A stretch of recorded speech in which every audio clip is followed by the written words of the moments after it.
Right, what is up, everybody? We are back with some more Etheria Restart. Hope you guys are doing all right today, man. We got ourselves probably like a good hour and a half, kind of hang chill. You know, I've been kind of going crazy. Some of the new games, you know, kind of been doing my thing. But yeah, we gotta stream a little bit today. I still got to get to the gym. I got some other channel stuff I got to work on, or channels I got to work on. Yeah, it's about to be busy still. But either way, man, like I said, I hope you guys are doing all right. Definitely make sure that you guys like the stream so we can get more people coming into the stream. But yeah, there's not really much on the agenda for today. I mean, we're kind of doing the same old, just grinding stuff, right? Like, what are you doing that's new? This is nothing new, right? So you'll probably be doing all that stuff tomorrow, right? Once we see what some of these nerfs are looking like. But yeah, man, let's see what's going on with the chat. Yo, what's good, Lonzo? How you doing, bro? Yo, what's good, Aurori? How you doing, fam? Yo, what's good, Kyung? How you doing, fam? You said, is that Silver and Blood poster in the back? Wait, Silver. Oh, you said Silver and Blood poster in the back. No, I don't have any merch from them yet. I might get some though. I usually do get merch from companies I do stuff for, but dude, like that's like the funny thing about me doing stuff with them right now is like they're not paying me. Like I'm just playing that game because it's like I'm just having fun with it, really. Like that's it. And it was funny because they were just like, hey, listen, we can support y'all, but it ain't gonna be with money. I was like, hey, I don't care about that. I was like, I'm like, honestly, the game is really, really fun. Let's see. He says, been a minute. Yeah, I mean, to be honest, we were just like, I'm not gonna lie, dude. Like, I streamed the other day. We streamed, what was it? It was like three games? Pretty sure. Yeah, we did like 3 games. It was kind of like a lot. It was 3 games. We did Persona, we did the Marvel game, Mystic, it was like, yeah, it was Marvel, and then we did what's it called? Silver and Blood. So yeah, those games, like I'm still playing Marvel. Like I'm just kind of like passively playing everything. Like it's like honestly, I kind of get why I cut back on so many games, because like you can't realistically play it all, man. Like you just can't. Like there's no way. Like not like efficiently. Like like there's just no way. There's no way at all. So like even like today, like I gotta like spend time like re-gearing my characters, because I just like hold on, let me show you guys what I did to my presets. Because I was like theory crafting, and when I start doing that, it gets real messy on my account. But like I started like messing with my gear pieces, and yeah, this is what happens. So people missing pets, people missing gear, so I gotta re-gear people. Like it's bad messed up. Yo, what's good, Gio? How you doing, bro? Yeah, it's bad messed up right now. But yeah, I mean, to be honest, like what was I working on yesterday? I was trying to I was doing something like mad funky. I think I'm actually farming it right now, but I was trying to find the sweet spot for my Inferno team, because I was like messing around with like different like synergies and stuff like that. Bro, they like one character right now, like I think she's probably like on, at least would be on my top priority list to buff, would be Obero, bro. Obero, man. He said you guys are going up against the guild of a friend of mine. And are we? I didn't even look yet. I need to set. That's why I got to re-gear today, so I can actually be ready for it. But yeah, dude, Obero, man. Obero is like, she like it's weird because like she can do damage but not damage at the same time. Like her dot doesn't like, or her bleed is kind of like just there. Like it's just kind of there. You said disgusting Lily Havert, bro. It doesn't even, yo, you know what's crazy? I've been so accustomed to not using her. I haven't used her to clear any of my Inferno stuff. Like I literally have used her for speed clearing like hell mode stuff, but not Inferno. Does it make sense? Not really. But then again, like in reality, I try not to use her just because like I think once you get to a point where you turn your brain off, you just don't want to think about anything else. And I kind of like tinkering stuff. So like I'll mess around with stuff all the time. Like that's why like, half my units are ungeared right now, because I'm always moving stuff around. But yeah, I was like using Yang as a main DPS. Yo, I actually think I could do Inferno with Yang. I'm not even kidding you. I wish like there's certain things that like if we were able to do certain things, you could like low-key manipulate certain characters to be a certain way. So I'm like, bro, I wish I could do skill 3 first with Yang, because my god, if we could do that, like if we could do that, this dude would be nasty on Revelation, because he's just never he's not really in sync with it unless you're manually. And I'm just like, oh, I'm like, bro, he would be so insane. But I get why they don't do it, because this man has a 6-hit count on his skill 3, so that would just be kind of busted. I get why they don't do it, but there's a few turns in the rotation where he actually does sync up with Revelation, and it's kind of insane when he hits. And I'm like, he's not even really built and he's 5-star, but just because of Revelation procs, it's just nasty, and the hit counts are just ridiculous for him. But it just doesn't sync properly at this point. You said, oh, you barely use Lily. She's just collecting dust. Yeah, bro. I mean, no, she really is. Like she really is collecting dust at this point. Like actually, funny thing, right? Funny enough, if we go back, she actually shares gear. A lot of the times I take her gear and I put her gear on my Ling Lao. Kid you not. I'm not even making that up. I literally take her gear and I put it on my Ling Lao. I'm almost certain if I go to Lily's gear, like the actual gear I equip on her, it's on Ling Lao. Let me see. Where is it at? Yeah, see, like her, like literally, it's equipped to Ling Lao right now. Like all her gear is on Ling Lao. Like I literally don't use her.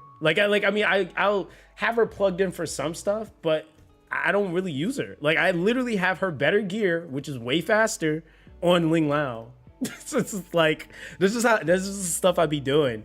But yeah, after I did the stuff with RC77, I was just like trying to try out some of the other units, since I like, now that I think about it, I kind of did this for somebody randomly said it in chat, and I was like, okay, I'll try it out, because I know nobody was gonna do it, and I could afford to do it. So that's what I went and did. A 6-star Obero, 6-star RC77.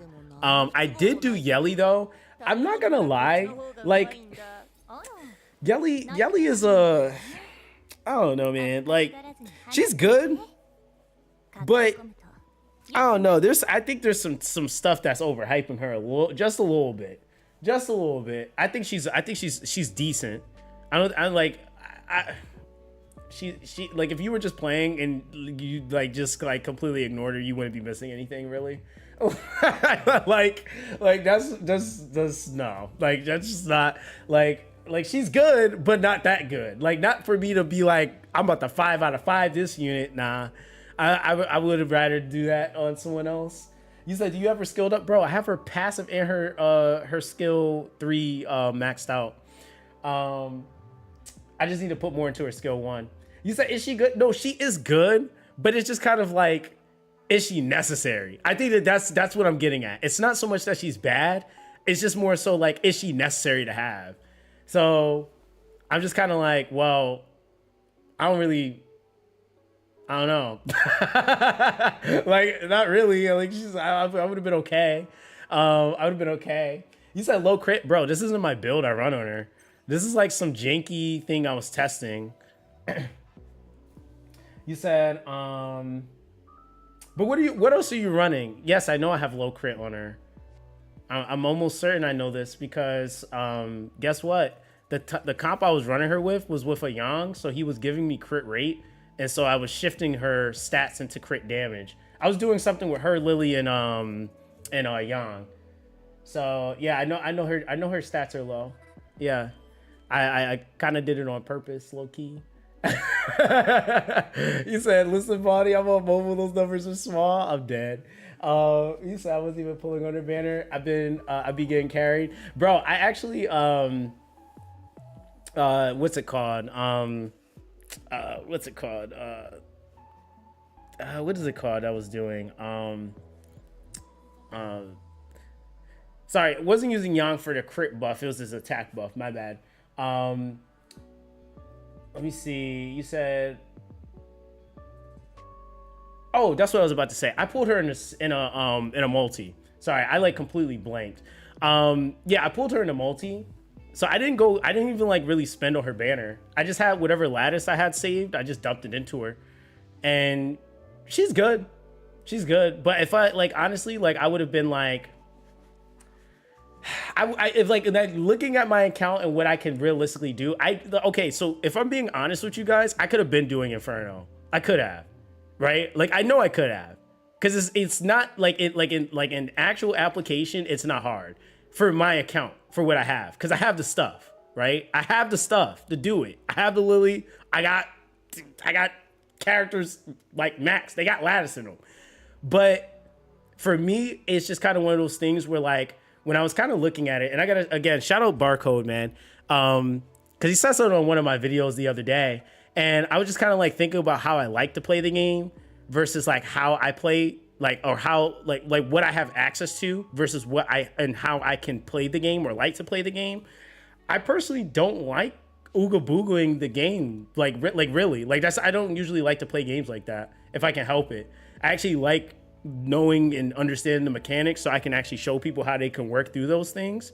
So that's like kind of one of those things where I was like kind of looking at it. It's like, okay, I have them, and I know like for video purposes to test things is cool, but I think one of the things we have going on in the community right now that's like kind of weird is people aren't really at a place right now where they can be excited for anything new coming into the game. Like nobody is excited that Yelly came, like to be real, like there were people like obviously like that were excited that the character was coming into the game, but that is nearly as many people, right? Because they're like, bro, I barely can build what I got. Like, I don't care if this new unit comes into the game, I still can't build her right now.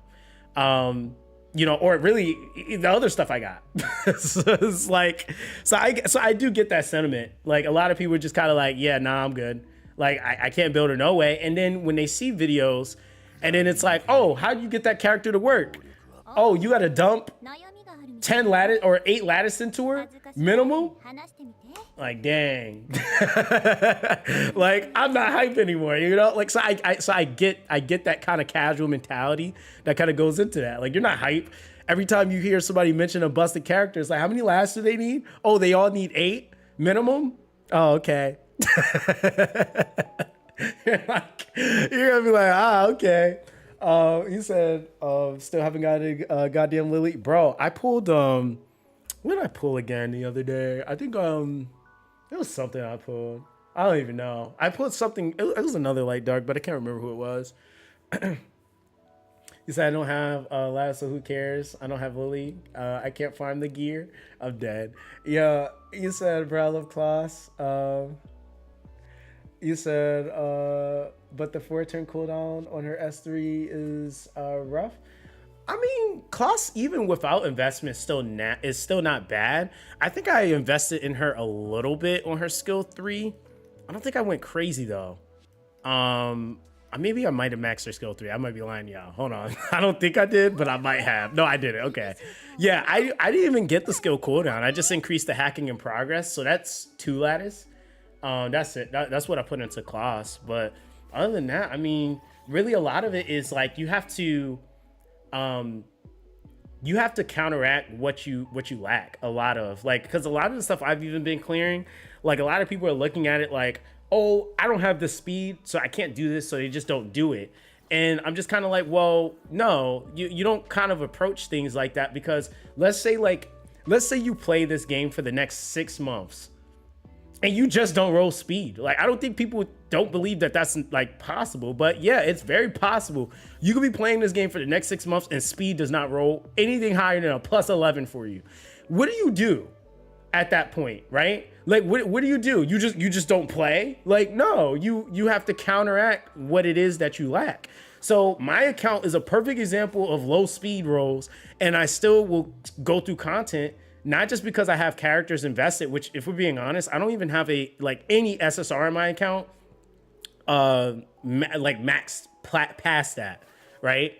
Like I would say like full 5 out of 5 out of 5. I don't have any character on my account that's like that. I might have, and I think even now, in terms of SSRs, I think what's her name might be the only one on my account. Yelly is the only one on my account that's like 2 skills, 5 out of 5. That's an SSR.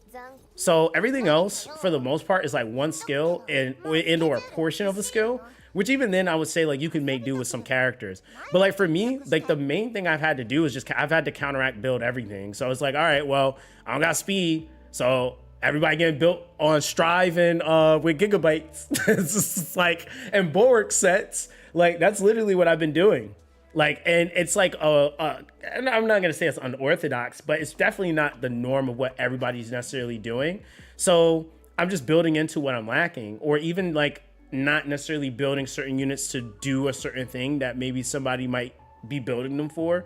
Like in some setups, you can build a unit to be more DPS, but in other setups, you might have to do a little bit more bulk on them, right? They might have to have a speed build instead. Like it just all depends on like your account situation.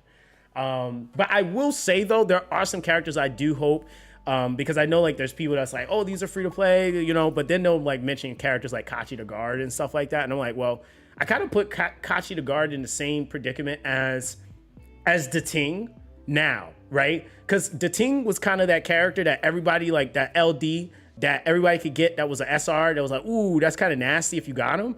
But the same thing's kind of happening with Kachi the Guard, because Kachi the Guard is like, he's a solid response to really making teams like survive longer with the immunity and defense up. Like him having that specific combination, and that's what I was telling you guys before, that specific combination is just mad busted.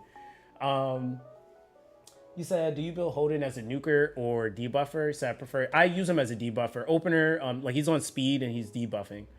You said it's the Honkai Genshin BS all over again. They hate hard content, so they make everything easy as dirt, then release busted units and bullet sponge units. Bro, so that was my thing. Like, and yeah, you have a valid point there, right?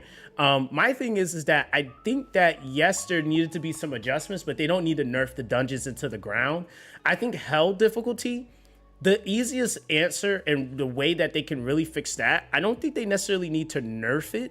They need to give players certain units that make it easier to do, right? So I think that that's what it is. Like each dungeon has specific units that work extremely well in there. Like take, for example, like if you're looking at like Aurora, for example, which, I mean, realistically, your chances of having Viper, you could have them, right? But there's also the possibility that you don't have them, because it's like, it took me almost 1,200 pulls to be able to get my first copy of Obel.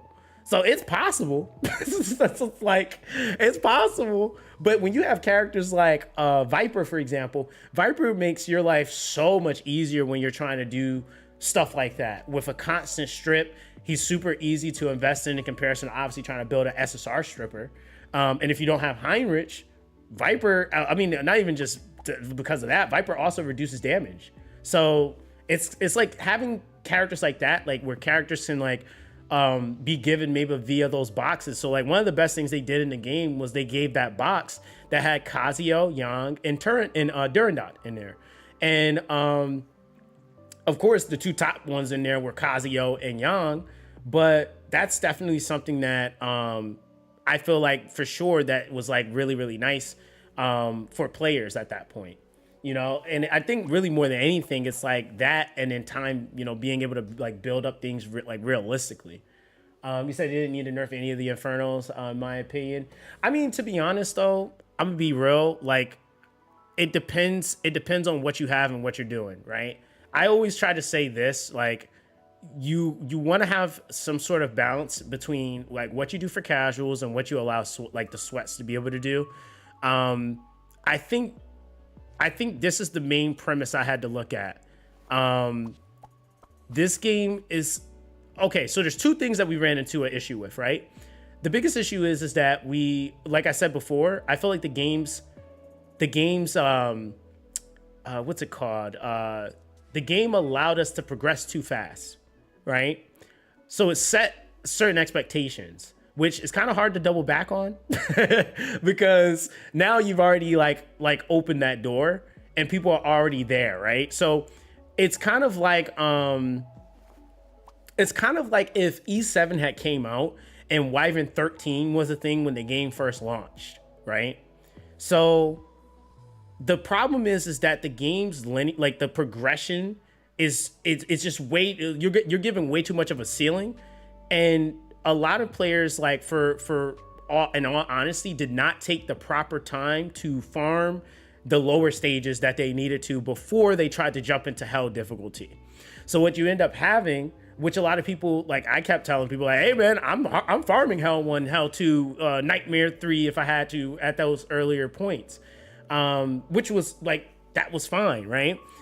But then you start having that expectation, like, oh, I need to be hell 4 Inferno, right? So I feel like, again, when you look at those other games, like, which they are seeming to trying to kind of mirror those, they didn't have those higher stages, like, in higher gear qualities accessible so early.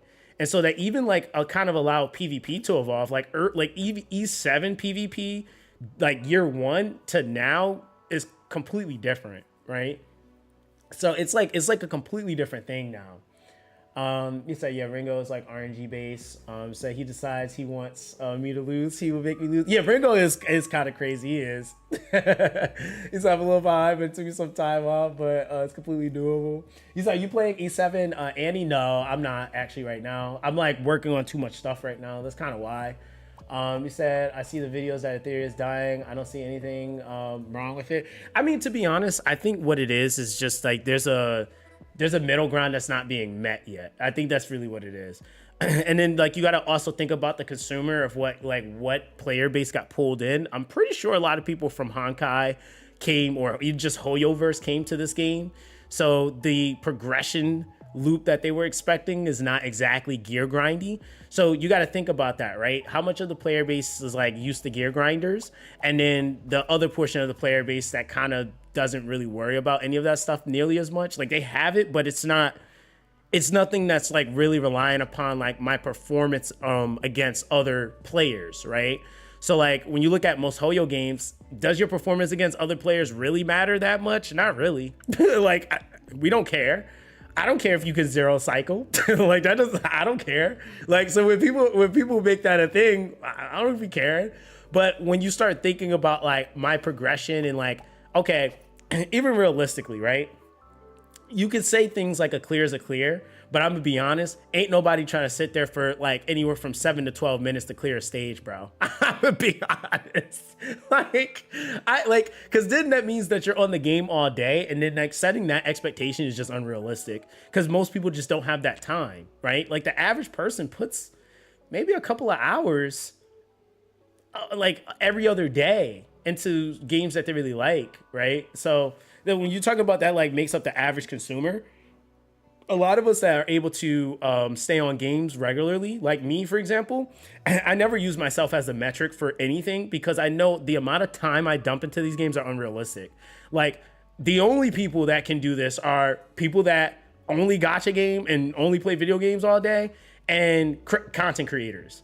Like there's like zero way the average person is doing what I'll throw 18 hours easy into this game a day. Like, you know what I mean? Like nobody's really doing that.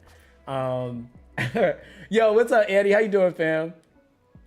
Is that who your players are? Something else? That's a nice way I can put it. I mean, but that's every community, man. Like I've been in so many different spaces, from MMO to looter shooter to like, bro, like every community comes with something. There's some complaint or there's some issues that come up, and you just always got to try to find the middle ground. That's really what it is. And I think really for what it's worth, like, I think again, it's definitely like, yeah, you can figure out certain things, but I think it's the progression. The progression just like is just too fast. It definitely was too fast, I think, for the overall player base. You said they shouldn't nerf everything because they're not used to gear grinding. Yeah, but I don't even think it's just that though, right? Because like, okay, let's talk about that, because I've had to ask other people this too. Does it even feel worth grinding Inferno right now? Like, if we're being honest, right? Like, and this is me. I love this game. I've worked on this game longer than anybody. Only other person that's been able to work on this game as long, or say that, is probably Scion, right? And I still have to be aware of like the things that are like, okay, yeah, they need to adjust that, or they need to make that better. Because like sometimes I notice that when people like really like something, they're just kind of almost oblivious to like some of the, just like the forefront issues that they might have. So I like personally, from what I'm seeing, it doesn't seem like it's that crazy. Like it doesn't seem like that's that crazy. And then the other thing is too, is like, it's the refilling, right? Like, so if you have the ability like to dump 1,000 stamina a day to do it, you'll probably see a return over time. But yeah, I'm like having people tell me like, yeah, bro, I ain't getting this and it's been a week. Like, I don't know. Like that's not really like that crazy, right? So like there's certain things like that. It's like, okay, if you are gonna have the grind, so I don't think it's just so much of like it's just this hard content, but if you are gonna make it hard, you want to make it worth too. Like, and it's not saying give God roles, but I mean you kind of want to give roles in general. Like, and like just say it, like you kind of want to give them. Now I will say though, like when you do get those roles, it does change the game, right? Because like if you get a shell that has from Inferno, that already can go up higher in base speed and stuff like that too. So like there's definitely like big perks that come with that. And so it's like, yeah, I can kind of get like the barrier of entry there, but it's also kind of like, even for those that are farming it, it doesn't really like, it's not as crazy as it should be. You said Revelation really changed how easy Hell 4 is. Kind of crazy. Yeah, no, it is. Revelation is a big shell. Said they rush into be on Inferno and don't have to even farm Inferno and trust. Me, there's things that need to be worked on, but making everything easily is dumb. So also Ember Track and Etheria Rally give you so much. But I mean, that's also okay. So here's the thing. You can say that, right, G? But the problem is that people don't have enough stuff built for all that stuff yet, right? So like Ethernet Rally, for example, that kind of needs you to have stuff built. Like you're not just running in there talking about I'm going into the second part of that like unbuilt like or somewhat built stuff, like and it's not even so much like, okay, I just have this one core team and as long as I invest in that one core team I can progress. It's like, no, you need attributes, right? Like you need elements, you need units that are like actually stacked. I would say Ember Track is one thing, I feel like, because that's kind of like, you know, you kind of can go through there, you can make some tweaks, adjust certain units, certain things, like, but it's not nearly as much as Ethernet Rally. Like Ethernet Rally is definitely way more of an investment push, and the people that cleared that had some they had some stuff. Like I didn't really see too many people that was just walking through Ethernet Rally with just like a couple of things on their account. Like they was running in there with Messiahs and Lilies and, you know, like that's kind of that. You said that means the 2 times event was wasted. You said wasted on what though? You said what's your split for which dungeons to farm? Like which like do 1 day of GP, another XP? How do I go about it? I mean, personally, like on my account, I just grind whatever I need. I live in Pet City. I ain't gonna lie to y'all. Because the thing is like with pets, it's like a lot of the fine tuning I need for that, for me to be able to do some of the stuff I want to do. I need more pets. Like that's where I'm at. I don't really need to max out more characters or even really skilling up. Like all the general baselines that I need for me to be able to do bare minimum everything Inferno, I already have it. But it's just pets, really. GP Outposts, I think, is like when I need it for skills. XP, I kind of like, it doesn't really, I'm not gonna lie, after the 2 times event, it's like farming XP feels weird. But I mean, I've done it for Yelly because I needed a little bit more, but wasn't really something that I needed to like really to focus. But yeah, reconfiguring, yeah, it's definitely something that is pretty big for shells. That makes a huge difference too. It's like your whole roster needs to be above average for rally. Yeah, especially the deeper you push into rally. Rally is nuts. Like that is not like walk in the park content. Like that's definitely a little bit of like you got some stuff built up on your account. You said I use it to build more characters, to be honest. I mean, yeah, I mean that's what I did, but I think also too, like I mean, there's a lot of things that can kind of go into that either way. Because even for like a lot of units, in order to get them to perform, you still need certain skill up investments and stuff like that. But you said, but I get it. So I don't have to agree, but it's kind of sad that everything is getting nerfed. I mean, but that's the other thing too. We'll see how much easier it is though, G, right? Because I think like we have to also remember like, okay, it said the boss's like HP is being reduced by 15%, but like, you know how much like health that boss has? Like it's not like 15% is not gonna make that like, oh wow, you just go in there and one tap it now. Like I think that's definitely something that's kind of like one of those things where people see certain numbers and they're like, oh, it's gonna just be easier. I don't think it's necessarily easier. I think it's gonna be more manageable. Because if you notice, none of the mechanics necessarily changed on the bosses. Right, like that's the other thing I noticed. Like Nico Nana speed rotation, I guess, kind of is a thing that I can kind of see.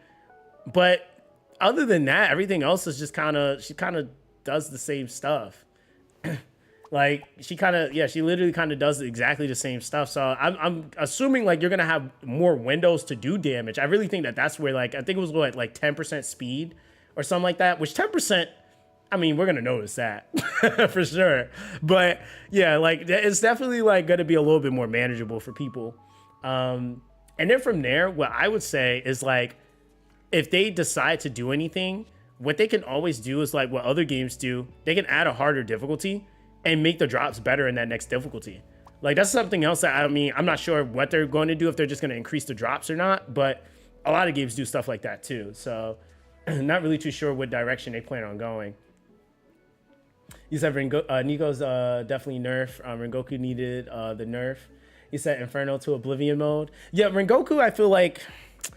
how can I put it, man? You said... So, okay, G, tell me this. What are you using? What are you using right now to farm Inferno? Just out of curiosity. What are you using, bro?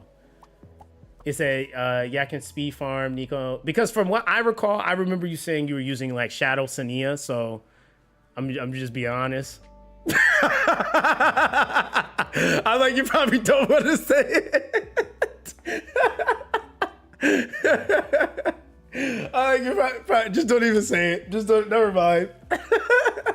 Listen, don't even say it. Nope, never mind. It's all good. You said, yeah, without immunity or shields. What are you doing? What are you farming?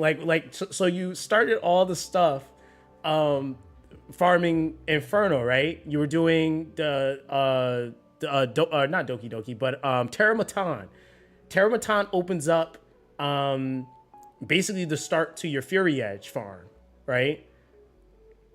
Yeah. What comp are you using for? What are you using for Inferno, Terramatan, Nigo Nana Inferno, and yeah, we'll just start with those two. You said Nerf Inferno drop for the new Nightmarish Inferno mode, bro. It's gonna, bro. I'm telling you, I mean, bro, when you're around long enough, I feel like they might just drop one. They might just drop it. You said Shadow Sania is still viable, so I have her and Obo and Fangus. I mean, if you can invest in her, I mean, nothing's changed with Shadow Sania, by the way. Like nothing, like nothing's made her bad. Like the only change that we had happen was like the beginning, which was the adjustment to Aurora for Dot not to work there. So that just kind of nullified everybody. Obo, Fangus, her, they don't work in there. You said Yelly on Sharon and Nico was Shasania, and also on Aurora was Rosa. And then you saw Nico, I'm now using the Ting. Okay. So I can clear Inferno with Shida Lily, Kashi the Guard, Ling Lao. Yeah, that makes sense. Yeah, that makes sense. I mean, but my thing is, and this is like the point I'm making too. Like, I don't have an issue with whoever anybody uses, whether it's a Lily, a Shadow Sania, a Yelly. There's gonna be, okay, actually, chat, I have a serious question. I actually want to know this. Is there anyone, okay, and I want, like, please be serious when you answer this question. Is there anyone that's been playing since day one that does not have that does not have a SSR LD on their account? Just out of curiosity, like, I just want to kind of know, because I feel like you're going to have like, you're gonna have one of them. Like, it's like, I don't know. I don't know if I haven't encountered anybody that's like, yo, I have 0. Lonzo, I don't even believe you. He said, nope, I have 3 Lilies, BO, Messiah. Only brought the battle pass. He said, I love Shao Sadia when people was crying for a reset. No, I get that. But that's what I'm just saying. I know that people are going to make that argument. But my whole thing with that too is, like, you're going to, like, I feel like it's like you're going to have somebody, right, that, like, does something really well. So if it's like, okay, you got Lily, but then you don't get anyone else, or you got the Yelly, or you might have the Shadow Sania. So I'm just out of curiosity. It said, I'm Messiah. Shadow Sania, Doki Doki do be collecting dust though. I'm dead. Doki Doki be clearing content though. People be sleeping on her. You said people act like the Wells are the only people who have Lily. So I don't use Lily like that no more. Bro, I ain't even gonna lie. I've had her, I built her, and I just wasn't interested. Like, I just put her to the side. Is I think people need to understand that gachas are not sprints. Everyone keeps looking at Lily and not looking at their own accounts. That is definitely a big part of it. I think what it is too, and this is what we have going on right now, right? You got individuals like me, you got Barcode, you got other dudes that's coming out the woodworks, and it's like, hey, I like for example, I show people my account. I got this, but I don't even need to use them. I'll do it with this just because I can, right? And then you got dudes like Barcode right now that's beating content with Sybil.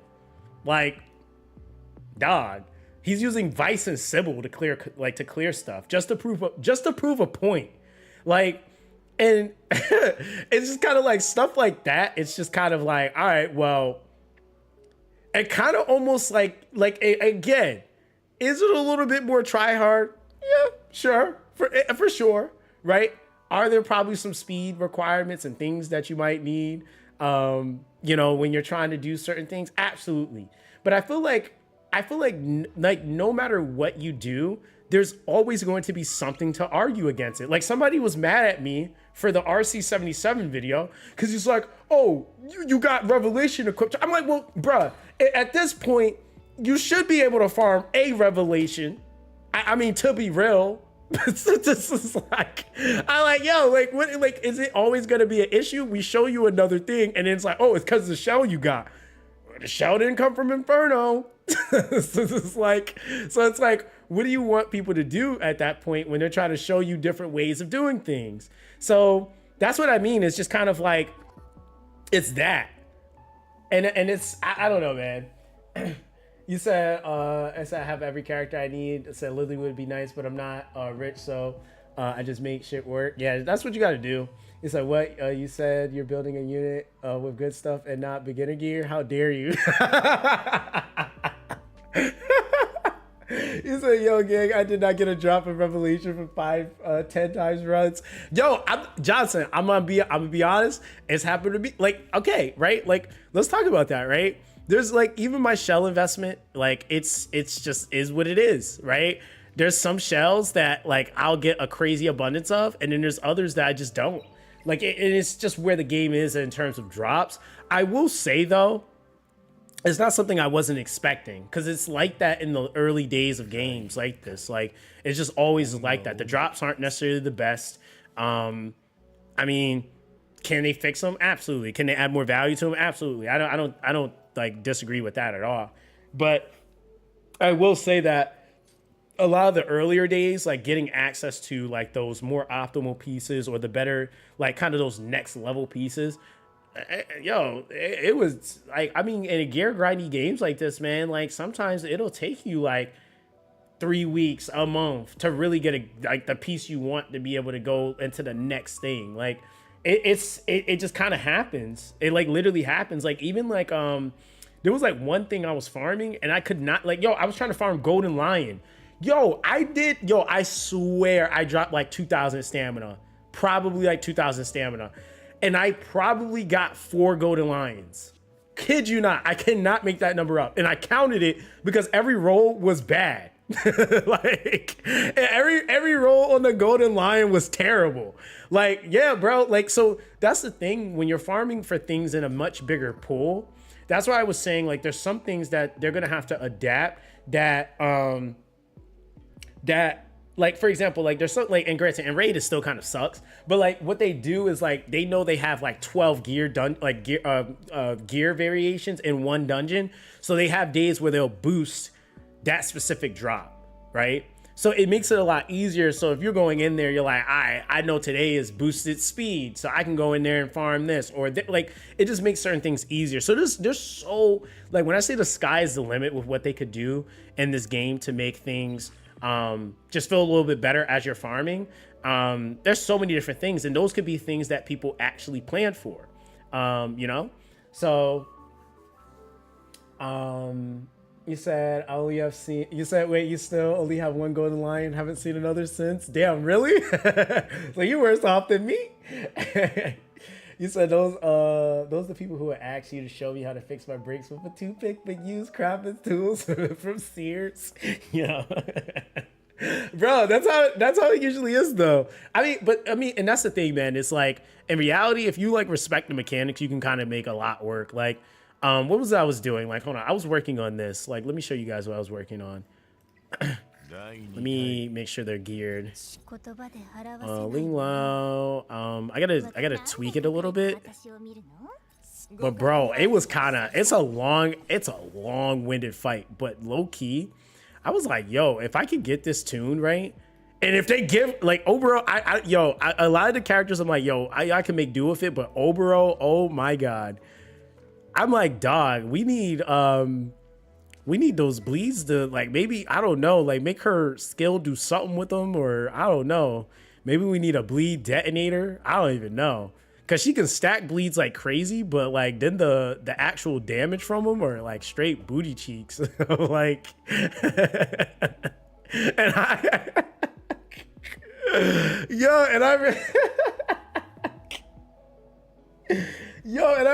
I really like this character, bro. Like,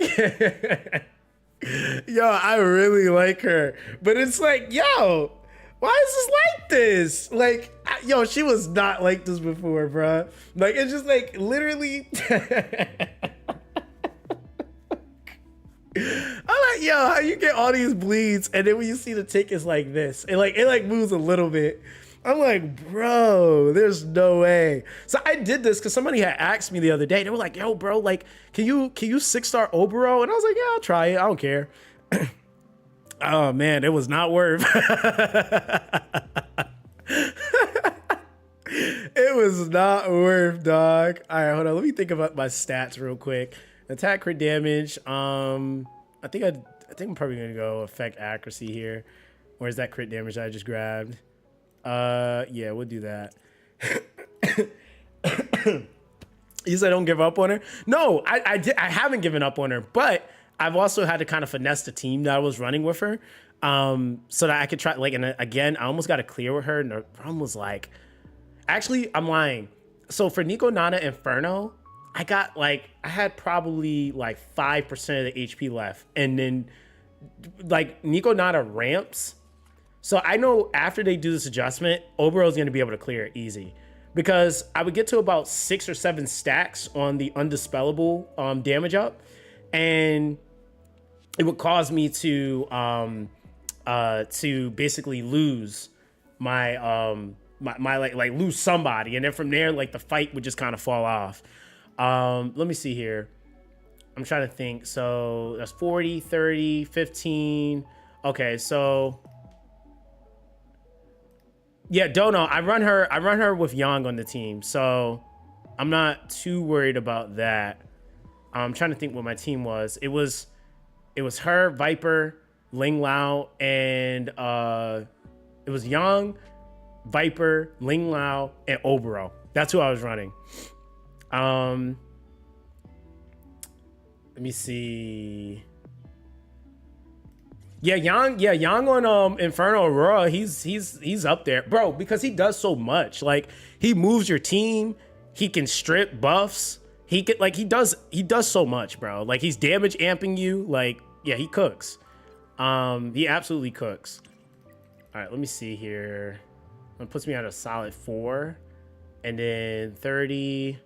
So that's 70 plus the 15 is 85. So I could go for more. I don't think I really need the. I don't really need the crit damage, really, because she don't be hitting hard at this point. Actually, no, I'm gonna leave it like this, because I'm pretty certain I'm gonna crit still consistently, and I want to land more bleeds and the defense break if I can from her skill 3 when I can. Or is that skill 2? That's skill 2. So yeah, I don't need a lot of effect accuracy, but I do need some. Now, the other thing that's actually pretty cool too, which I don't know if it's supposed to be like that, but Fang can White Fang can actually proc bleeds too. See, that's why I wish, like, there were so many things I was like playing around with, and I was like, yo, if this actually scaled more, it would be kind of nuts. Because White Fang can actually proc bleeds, which I was like, yo, that's kind of crazy. All right, so we'll do that. All right, Young, what are we running on you? Oh yeah, I was testing out that. Bro, I'm always testing something. We'll put you back on Gigabyte. All right, so let me see. I gotta check the tune just to make sure they're tuned right now. You said who would be the SSR version of Yang? SSR version of Yang? No, because Doki Doki does. Doki Doki's more of like. No, she purifies. She has a damage. Like. Rosa? I guess so. Because does she do turn meter pushback? I think it's pushback, though, in all of her kit. I don't know if she has any push forward. Because I know his is a little bit different. He pushes forward on everything. And then he has the buff strip. Attack up, crit rate up. So I mean, maybe she's probably the closest to him, I guess, in that regard. Yeah, she's probably the closest to him in that regard. All right, so usually, see, and this is what I mean by like being the slowest. Oh, you know what I should do? I almost am certain that Nico loves targeting my my whatchamacallit first every time, my Kachi to guard. So I might throw him on Bulwark if that's the case. All right, so let's see here. Yeah, Ling Lao is just mad fast because she has my Lily gear on. Yeah, I'm gonna have to put this boy on Bulwark because they be trolling me. So it's like, bro, she could proc bleeds with White Fang. I was like, bro, if I swear if this could do more, I'd be cooking. Wait, I'm missing someone. I'm missing someone. Oh, you know what? It's not Yang. It's Viper. It's Viper. Get him out of here. Damn, so I am gonna have to increase it. Hold on. Yeah, it's Viper. It's 1000% Viper. Because Viper slows her. Hold on.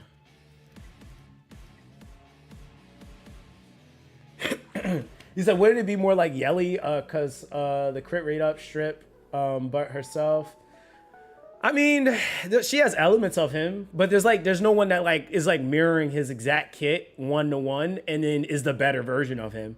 Because she doesn't do anything other than that. Like, she's not pushing the team forward.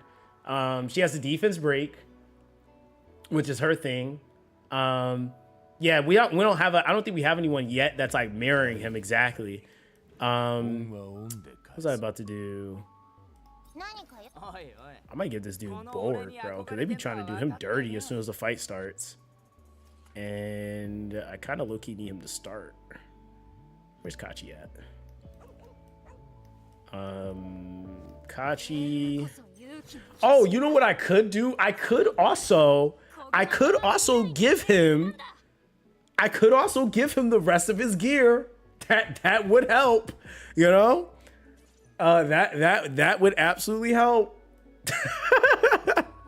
Yo, I swear, this is like my whole life right now. Like I literally just like when I say I move gear a lot, it's not even a joke. All right, so let me see here. We could take that. Why does she have that? Give me that. Wait, who has immunity on right now? I'm pretty sure it's oh my god, I had this. Oh, it's over. That's all I needed. Oh, it's over. Give me that. We want that one. We want that one. And then let me see. I forgot I had that piece. Was it for you? Wait, what do we need? We need 8. Hold on, brother. Give me a second. What do you got on right now? We need. I'm almost tempted to change this if I have it. Dude, don't let me have a bulwark swift rush gigabyte, bro. I swear. I'm gonna cry. Which actually I don't even think it can now I'm thinking about it, I don't even think you can roll bulwark, can you? Yeah, I don't even have another. Yeah, you can't even roll it, I don't think. All right. Bro, yo, it's not even so much that I forgot. Like, I just be doing stuff, man. Oh, you know, wait, what are we at? We're at 15 on that. All right, let me see. We're just gonna have to make the gear set ourselves. Thank you, ma'am. All right, we're gonna go do that. So we need a 2-piece combo, and I think we're good to go. Where does that put me at effect accuracy wise? So we're at 110, so we'll level this up. All right, have a good one. So 152. Yeah, we about to do something with this guy. Let me see, what are we short on? We need 2 bulwark. Do we have a defense or nah? Oh, we do, but you know what? I think I need a minimum of like, was it 180 something? This is why like having your pet, like once you get your pet rolled better, oh my god, it just makes life so much easier. Let me see. Yeah, having your pet rolled better is just like chef's kiss. All right, so yeah, we'll just give you that. We'll see how this. I don't really think I need the tank. We'll just go. You know what? We'll try it. Let's do this. Okay. Okay. Roll more. One more. God damn. I'm at the other one. Okay. All right. So it puts me on 162. I'm kind of not upset about that because that kind of gave me more bulk, but like still. All right. So there we go. All right. We got him on some stuff. He said, have you tried the green teddy bear? Wait, green teddy bear? Wait, green teddy bear? What, green teddy bear? Who that? Oh, Dark Moon? Oh, is that a teddy bear? Dark Moon's a teddy bear? Hold on. Am I wildin'? Oh, Dark. I mean, to be real with you, I had one built, and then I realized I wasn't using her, so I kind of fed her. So, yeah, I ain't need it. Yeah, he said no. Yeah, I didn't need her. I needed other stuff, so I was like, nope, she out of here. I did have one built like before though. Yo, what's good, JJ? How you doing, bro? All right, so I think that makes that tick. Let me make sure Viper. All right, cool. Viper's about to wild out. Yeah, he said, what type of bear has horns, fam? Bro, have you ever watched Chronicles of Narnia? No, let me stop trolling. Nah, bro, hey, listen, you'll be surprised, bro. You'll be surprised. Ah, I see what you did there. A horny bear. Oh, that's a good one. That's a good one. That's a good one. Yo, I'm dead. All right, so let's see here. All right, so this is what I was working on, right? I'll show you guys how this looks. See, if I get Kachi a little bit faster, bro, he can straight deal with this piece of garbage, but it's fine. It's fine. We won't rage. Oh, man. Yeah, you guys ready for like a 12-minute run? Here we go. Hopefully we strip every time. If he doesn't strip, we just die. like, you know, it's pretty fun. And I know, like, the other thing, too, like, if I get some more stuff for the well prayer, like a lattice investment on Ling Lao for well prayer, we'll be chilling, really, because that extra chance of purifying is so huge.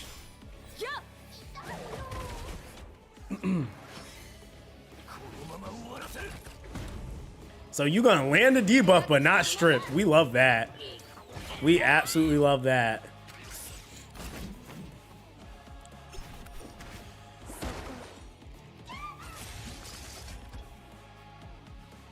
He said, does Hoden need effect accuracy? Depends on how much investment you have in him. Because if you go for the crit, I would say, like, if you don't have the skill 3 invested, effect accuracy is a lot better. But if you have, I think it's a skill 3 invested, then you can go for crit because it'll just double the chance of you landing it. Like, bro, look at all them bleeds. And when you see the tick, I want to cry every time I see the tick. Can you strip it? Christ. See, unnecessary.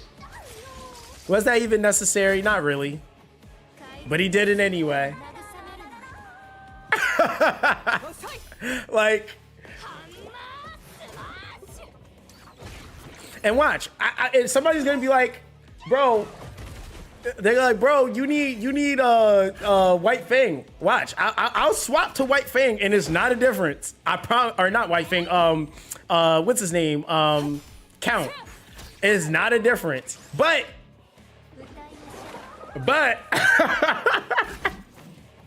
yo, he said, "Where's the tick?" You ain't see Nico Nana just hiccup just now. Yo, you didn't see her just hiccup? Yo, she just hiccuped. You said, my brother, you need to get Fortissimo on Ling and you'll see the glory. Bro, I do. Nah, I really do.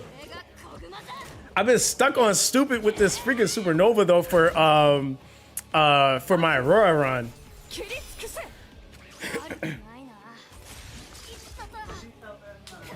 No, I didn't. They don't care. Chat, you want to know if it's no, chat doesn't want to know. Chat doesn't want to know.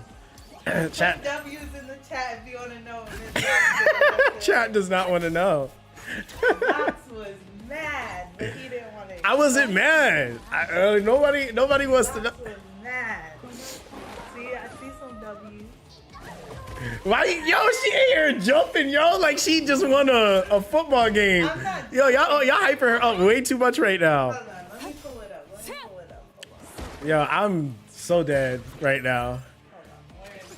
All right, somebody better get shot. All right, there you go. Oh, never mind. You still here?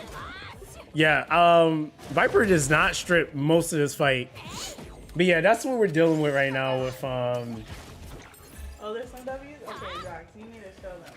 Show them what? Yeah, this is what we're dealing with Obero, unfortunately. Show them this. Man. All right, this is what she wants y'all to see, chat. She wants y'all to see this garbage that she did yesterday, mad randomly. Hold on, there you go. That's what she wants you to see. On a random pull, just one. I just wanted to do one because Zox told me I Bro, didn't pull. you know what makes it worse? It wasn't even a light dark banner. I'm just It like, was just a regular. I'm like, what? I'm like, what is it? Like, what is this garbage? Like, Yeah. like, no. Yeah. Like, you said, have you done the 3 SSR pull achievement? No, I don't think she has either. I wanted to yesterday, but I got a whole bunch of SRs. It's instead of a SSR. Yeah, nah, you don't need nothing else. He said blessed, Do you see him bruh. being a hater? Yo, I'm not hating. You should be happy for me. I am happy for you. Did you express the happiness? I just didn't think yesterday? it was. I just didn't think it was nothing like crazy to go over. That's Like, wild. you know, I thought it was cool. Look, Lonzo says screams with Z. Wait, what? Yes. Yeah. He said, damn, she got a Dating on a random pool. That's a W. Bro, two Messiahs, a Dating. And, yo, no, dog. Wait, is that the same multi? Was it Dating Marvell in that pool, too? Was it that multi? Marvell? Was it? Yeah, okay, chat, look. I don't know if y'all peeped it, right? This is what she got. It was a Messiah, a random ass Andrew. Then it went to a Dating, or sorry, another Messiah. So that was in the third pool. The fourth pool was a Dating. The fifth pool was a Marvell. I'm just like, that's why I was just like, yo, like, what is that? It's like, okay. So the thing is that she got, between that one gap pool, she got 4 LDs. And the 4 LDs she got, 2 of which was one copy, or was one unit. The other 2 were really good LDs. So it's just kind of like, I'm like, man. And then, and now mind you, the reason why I like, okay, so here's the thing. It was hype, but I had to kill the hype a little bit. Because you didn't want me to keep pulling? No, because it was 2 in the morning. Oh. That's why. Bro. I swear, she's up pulling. It's 2 in the morning, and she's literally mad hype grabbing my chest. Yo, you see this boy? And I'm laying in the bed like this, and my chest is being moved like this, and I'm just like, bruh, I'm trying. Why are we lying? I'm lying. Yo, chat. Let me tell you about the wild morning I had today. Yo, bro, she was wilding this morning. We was like. Yo, she going crazy doing pulls. Wait. No. Let me tell it first. Then out of nowhere, she talking about, let me Google McDonald's.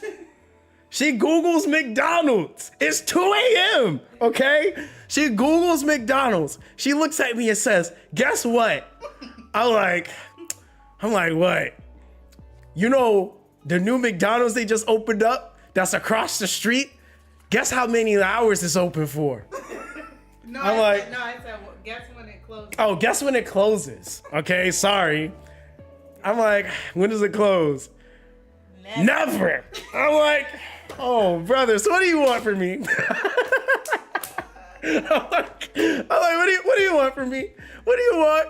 She's like, I want to go get some McDonald's. Now, mind you, I said, all right, if you want to do this, let's go ahead and get out the way because I'm tired.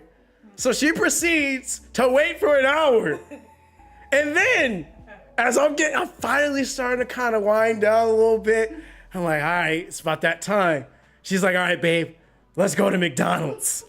I'm like, so I was up 2 a.m., now 3, eating Mickey D's, drinking sweet tea. I'm not gonna lie, it was good. but that makes the relationship fun. You know, you gotta make it a little spontaneous. Bro. You gotta go on spontaneous. Yeah, that's what I was dealing with this morning, guys. I was dealing with her playing this game, getting her god tier pulls, and then she felt like she deserved McDonald's. So yeah, there we go. We were at McDonald's. You said sweet tea, not even a small Coke or frappe? Bro, I don't drink soda. I don't drink soda, man. So yeah, the most you're gonna get out of me is a sweet tea. But other than that, I drink a lot of water. You said Saya said them those pregnancy moves. No. Well, no. It's not that. Yo, he said Etheria collab with McDonald's. What is this? Genshin Impact? Oh, dude, let me not say that. Yo, He said, fastest me by me, not yet. So did you accidentally hit in your sleep? Bruh, man, I didn't do anything. I went to bed. Dude, like crazy enough, I got up 7.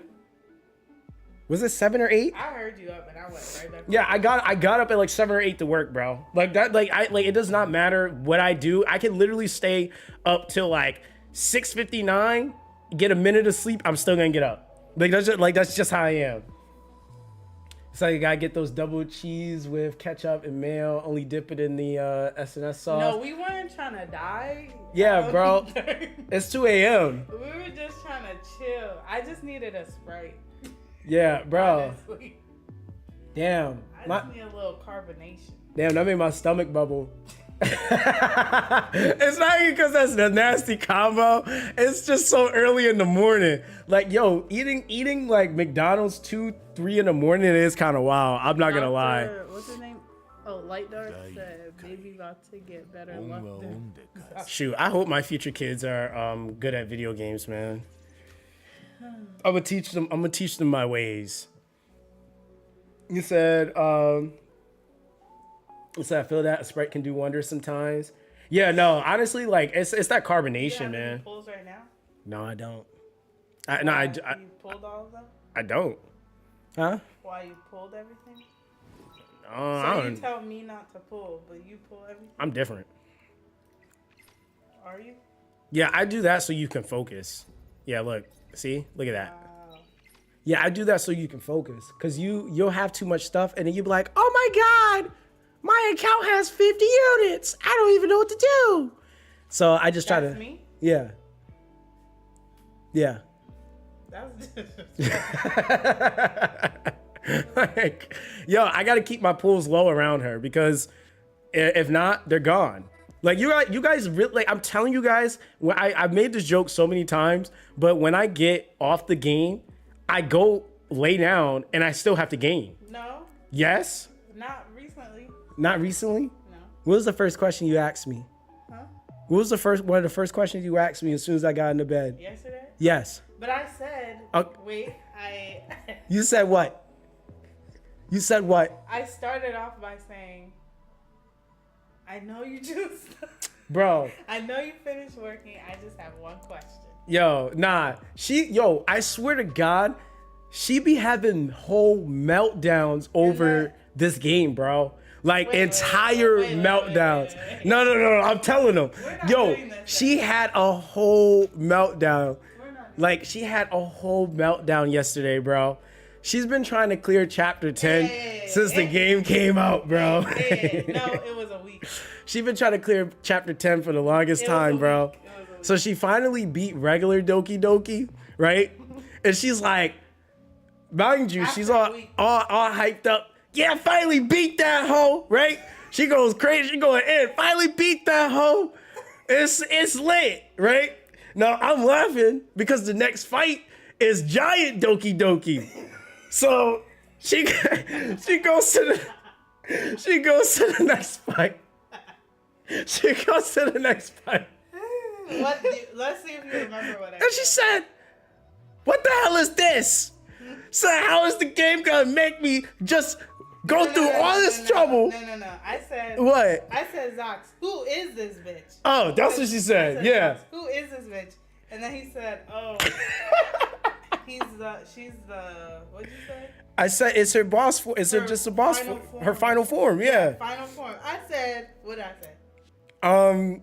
You said, how they gonna make me fight? No, I said, what is this, Dragon Ball Z? Oh yeah. That is what you said. Yo, she was like so tight. I was like, bro, just play the game. She's like, what is this, Dragon Ball Z? I'm like, oh brother. I'm like, that's the only anime you know, and that's her point of reference for everything. What is this, Dragon Ball Z? If it's not Dragon Ball Z, it's Naruto. Other than that, she don't know nothing. But I'm just like, bro, are you gonna leave now? Huh? All right, you gonna leave now? No, I'm joining the stream now. I'm here. Oh, brother. You said don't let her play DB Legend, bro. This is why I don't want y'all be trying to get Ms. Zox to become a gamer. I don't want her to become a gamer, bro.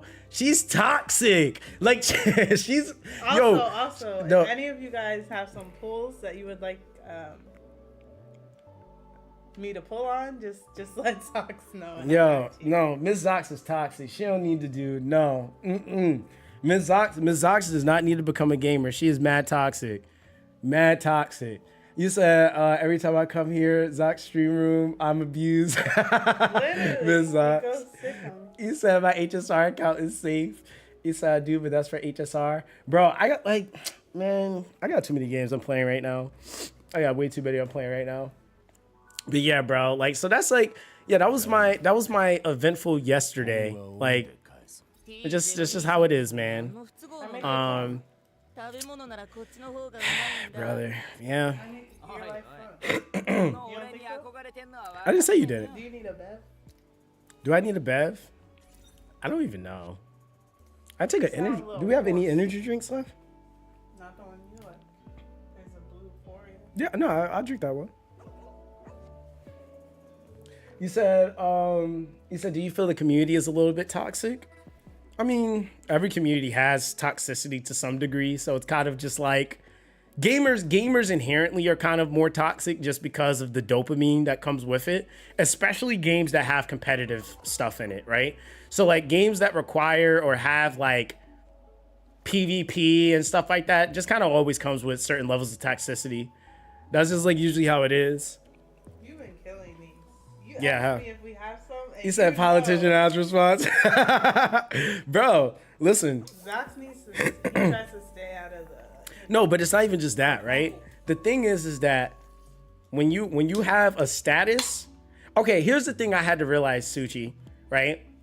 The other day, okay, and he doesn't know I know, but TECTONE was watching my stream and was like talking crap about me, right? And the thing is that like I'm very aware. I have people that see things, that say things. I know these things, right?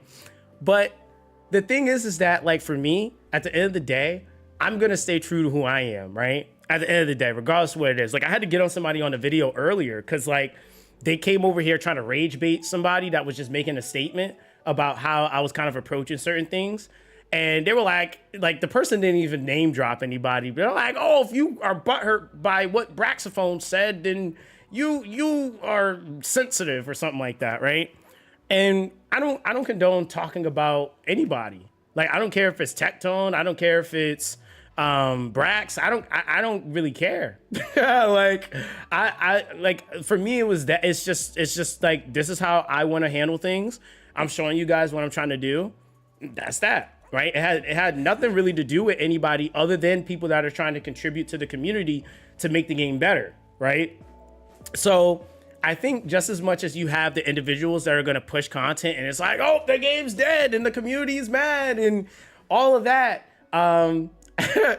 it's cool, right? Like, I mean, what am I going to do, right? I can't, like, I think the thing is that like when you're influential, you have to pick your battles, right? You can't win and try to fight every battle, right? That's not my battle. Like how you want to present and put out your content, I can't dictate or control that.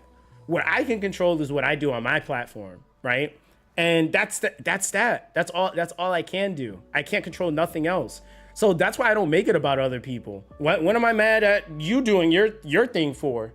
I'm not gonna go in your house and turn your camera off. Like, if we're being honest, like, I'm not going to your house to touch you or like, what, we're gonna square up now because you want to make drama content?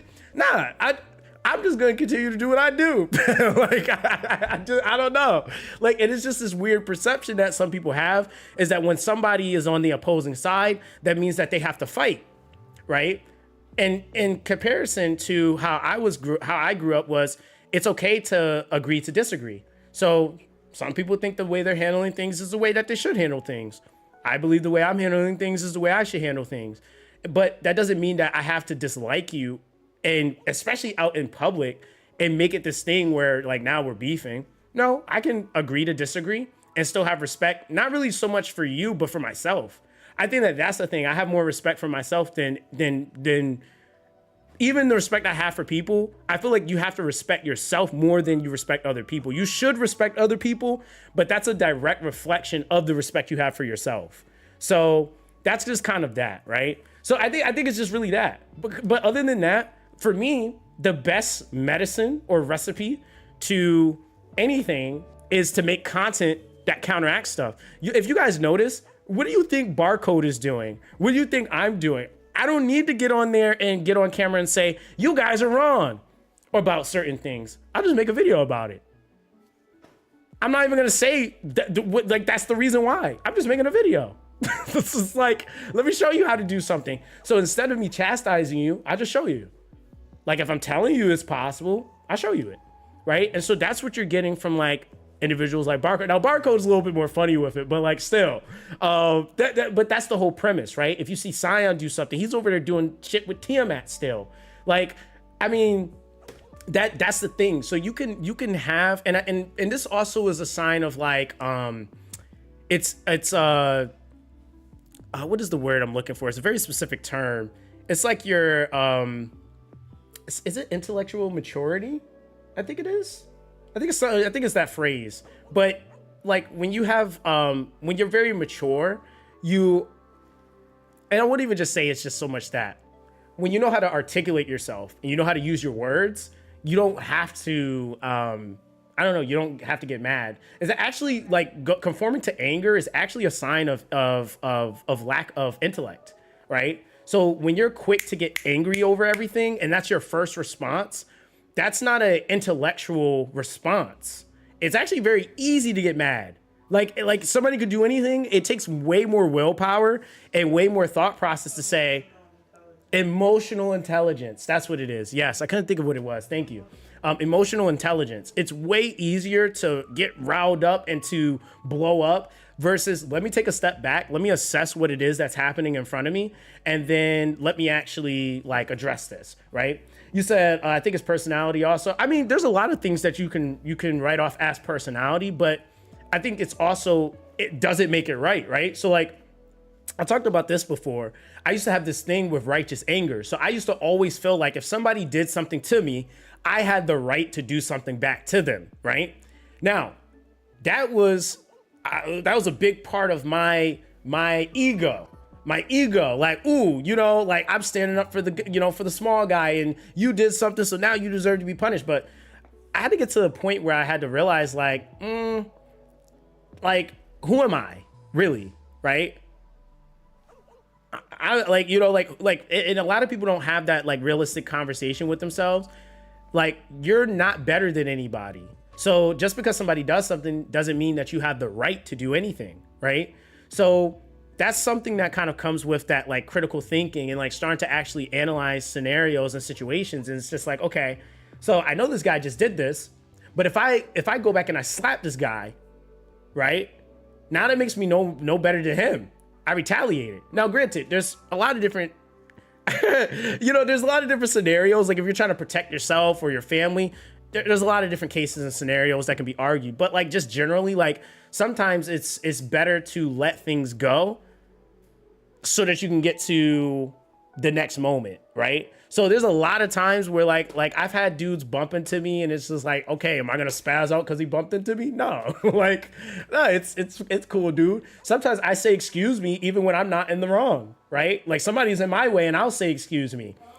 And some people get mad at that. Like Miss Zox is so mad at that.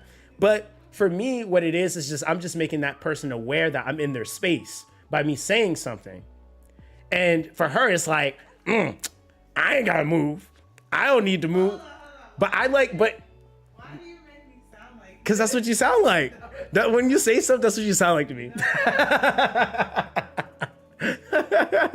what you sound like. You sound like that a little bit. You said don't Will Smith, I'm dead.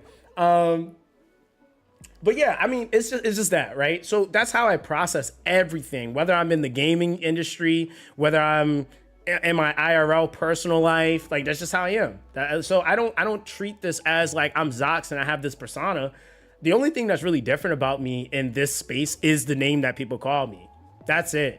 But other than that, like I could be around my friends, my family, and they're getting the exact same person, the exact same mentality. They don't see anything different. If anything, the difference they do see is me playing video games. That's it.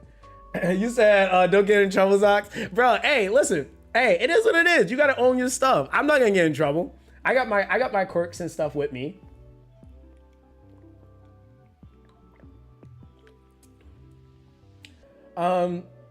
It's like, what did Tech tell you about you? It doesn't even matter, Ling, to be honest. I mean, I don't care. That's the thing. I was just bringing it up to make a point that like what others choose to do I don't care what they do, right? As long as they aren't causing any harm or direct influence to what I'm doing, hey, do what you want. Like it's not gonna change what I'm trying to do. You said, when's the next Marvel stream? Bro, dude, I gotta like, when is the next Marvel stream? I don't even know. I know Captain America's about to come out, so there's that. I got to do another stream for Silver and Blood too. Because that's actually been like that's actually been taking up a lot of my time with trying to get like, because I'm not gonna lie. So my other channel just hit 20K from that game. And I'm like mad stoked. Because I thought that channel died, and so that's kind of one of those things where I was just like, dude, like that's so sick. But that game is actually like, I'm like, bro, that game is just like, if you show up and you play it, you progress. Like that's how the game is set up. Like it's mad fun. Mystic Mayhem is somewhat like that too. The only difference between the two is you can build bigger teams. You can build bigger teams in that game. So that's the big difference. Let me see here. We're gonna go. Are we gonna drop his speed a little bit to run this? All right, hold on. Let me see if we can get this to work. So yeah, like this is what I was saying earlier. Like if I like, man, let me mess around and build a DPS Yang once I 6-star him. But like I was like testing this out just to see like what I could do with him. And there's like a weird window where like Revelation will actually proc on his skill 3. And that joint will do, it does pretty respectable damage considering he's at 5-star. But yeah, if I was able to get him to sync with Revelation, Yang would be busted. He would be so busted. Is Zox playing too many games? Can't keep up? No, bro, honestly, it's just playing them efficiently and being a guide maker is one thing, right? Like, I can play them all, but like once you start talking about like make guides on all those games, it's kind of hard, right? Because each game kind of has like different layering, they have different things that you need to focus, like, and like you also don't want to give like half-assed advice either. So like with Marvel, I've been playing it a little bit more casually. I'm probably gonna have my videos show up, do summon sessions, stuff like that. But full send guide maker on that game, I'm not sure yet. I just haven't had the time to really sit and learn it like I want to. Yeah, so.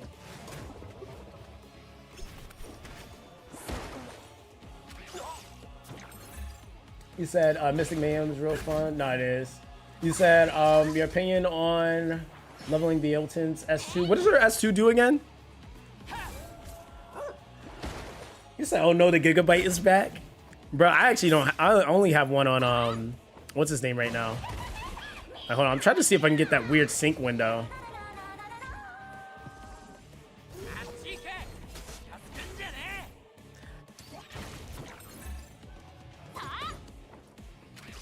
All right, I think it's this turn. It does it.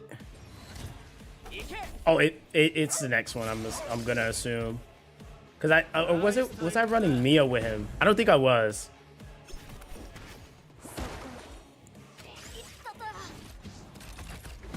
Oh, it's more damage than Obero.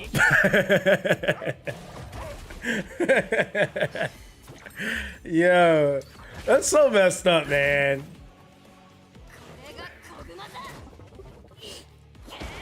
Nah, this is actually low-key messed up, dog. I think it syncs on, is it this turn? Or is it the next one? It might be the next one.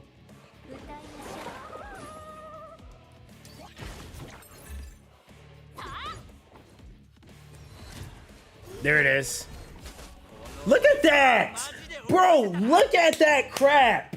That's, yo, yo, I'm telling you, the craziest thing, yo, do not let us pick when we can sync.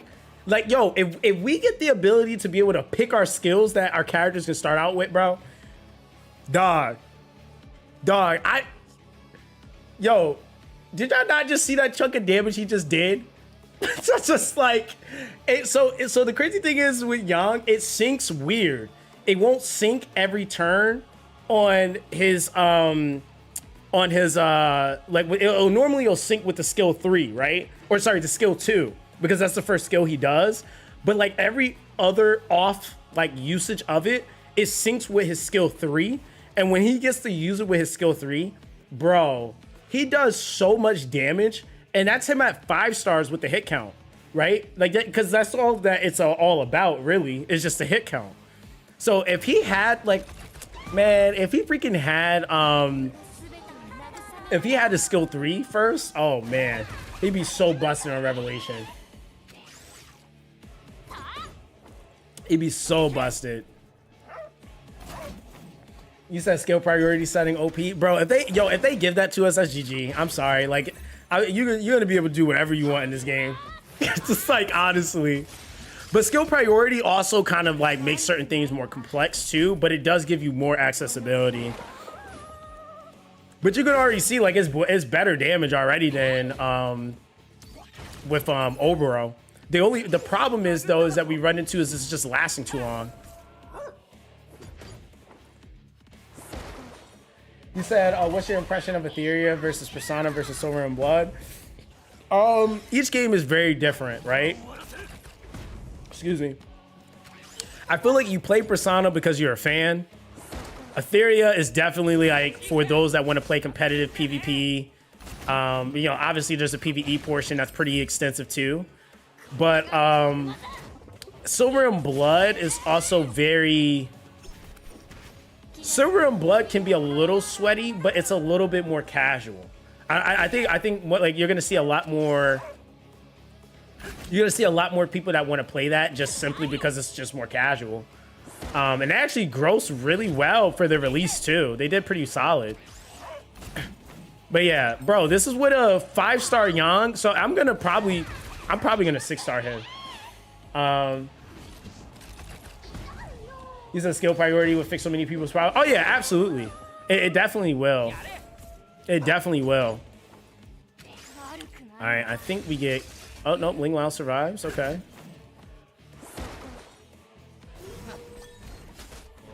Yeah, so we get to about half health here. And then, yeah, we get nuked. So you get to about that 7th stack on that buff. You get hit pretty hard. Especially if I don't get the strip. There's GG. But yeah, the damage, like, bro, Yang is actually a really promising character. Because even in stuff like that, like, dude is 5-star. He's not even... So, mind you, that was my main DPS for that fight. And he half-health the boss as a 5-star on Revelation on off turns. Not even on when he actually uses a skill 3. That was just straight off turns. And so that was like every, like, 4 turns or so. Like, or really, it was like more like 5 to 6 turns. So, yeah, dude be doing stuff. But yeah, I feel like between the 3, yeah, it's really just that, man. You got a game that's a little bit more, what can I say? It's like this game is a lot more gear grindy. Silver and Blood makes you get on and get off, right? Like it's very much so that, like, you show up, you play, you do what you're gonna do for the day, and you get off. Like, that's how they have it kind of set up.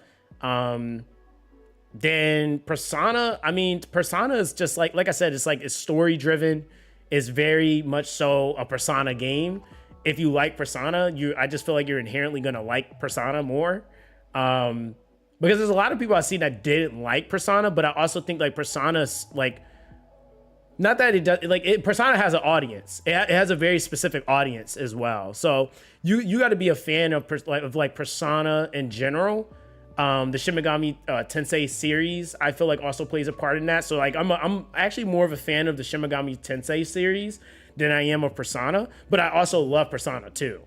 So I think it's kind of, you know, you got to kind of have like some pull for it to really be more of a thing for you. But yeah, I mean, that's just kind of how it is. All right, so let me see. It said, yeah, getting through the first couple of hours of Persona kind of turned me off. Really? What was it? What did you not like about it? And I'm like genuinely asking that, and like I'm not trying to chastise at all. He said Persona's a good game, but not for me. No, that's fair. You said I got too many games. No, that's fair. Yo, what's good, Captain Fuzzy? How you doing, bro? You said a lot of Persona base is console PC gamers. Gacha aspects turn them off. Oh yeah, I mean that is true. That is true because I mean there's definitely and not even just so much that gachas turn them off. It's mobile gaming, right? Like because I remember before, like not even like really before gachas, but I remember like not that long ago, mobile gaming was like trash. I mean, it still kind of does get trash, but like it was really bad when it first came out. Like I remember people saying stuff like, yo, if you're a mobile gamer, you're not a gamer at all. I remember that. Like, yo, that's how they used to treat us. They're like, yo, you're not a gamer. What are you talking about mobile gaming? You're not a gamer. Like, yeah, they used to do us dirty. So I think that's kind of like, it's kind of like just the premeditated bias that's just always been there. So whenever they hear mobile, I see it all the time. Like when IGN drops a video, if it's a mobile game, they'll be like, yo, this looks amazing, but it's not going to be good though because it's a mobile game. Like just straight up, like they won't even try it. They're like, nah, it's not even going to be good because it's a mobile game. Like that's always how like most PC console players look at it. Especially the ones that think like that. Yo, what's good, Lyred? So just put Shao Sania. So if I'm struggling a hell 2-3 bump, should I pivot the dot team? I mean, you can, but it's some investment that's required for that. But it's not like an investment choice that like makes your account like go to crap or something like that because you decide to shift it. It definitely will help you in like especially some of the higher stages. It's gonna help you in the higher end of the game as well. So it's not a bad shift. You just got to make sure you shift properly and invest in the stuff that you need for it. You said Biotin S2 allows you to double ult if they have a 3-turn cooldown. But is that on manual or on auto? Because I know Biotin targets like, isn't it based off of the lowest cooldown, right? Yeah, 3-turn. Yeah, so allow you to double ult if they have a 3-turn cooldown. It said it's because mobile gaming is synonymous to microtransactions, and now microtransactions is all over PC games. So it's like a plague that ruined their previous PC games. Yeah, that's true. Yeah, that is true. Yeah, microtransaction, and that's the crazy thing. Like you have some stuff like wasn't it EA that kind of started that crap too? Like they like really bridging that gap, bridging that gap, because yeah, they had it crazy over there. So do you have Viper built? Yeah, I do. I have him on a it's like some weird stuff I'm doing with him right now, but I got him on speed right now. That's all I really care about with the effect accuracy. And then I have him on Lighthouse. So I get that turn meter push. It helps. It just kind of helps. It just helps sustain him. That's really all it is. But he can work on Gigabyte. Like this dude works on Artisan. Like he works on. He like kind of works on anything. I think for that fight though, what I might do instead of going Supernova, I might go Artisan. All right, we're gonna try that with Artisan. And then I'm trying to think of like something I could do to tweak that just a little bit. If my Kachi was a little bit faster, that would be great, but it's not really too much I could do about that right now. Not until I bring his star rarity up. Where's he at? I need to star you, brother, because I can't stand looking for you. So let me see here. Yeah, it's just damage multiplier. Yeah, we need at least 2 lattice to be able to go into that next one. So I'm farming unlimited shells. I got Doki and permanent. Pulling, trying to invest in her. Yo, Doki's really good. I would say if you want to see some really good setups for Doki Palladis, check out the homie True Evil. He uses her in like a lot of his setups, but he doesn't do a lot of speed clears. But he uses her for a lot of safe runs, and she's really good. Like a lot of people don't realize that. Like Lily is in a lot of faster comps. She's not in a lot of safer team comps. When you look at a lot of slower, safe teams, you have, like, you'll see Doki in there a lot. Doki is really, really good on, like, those safer runs. What you said, you can actually manipulate the AI by using codecs on other units. Oh, so you're manipulating it with codecs. Okay.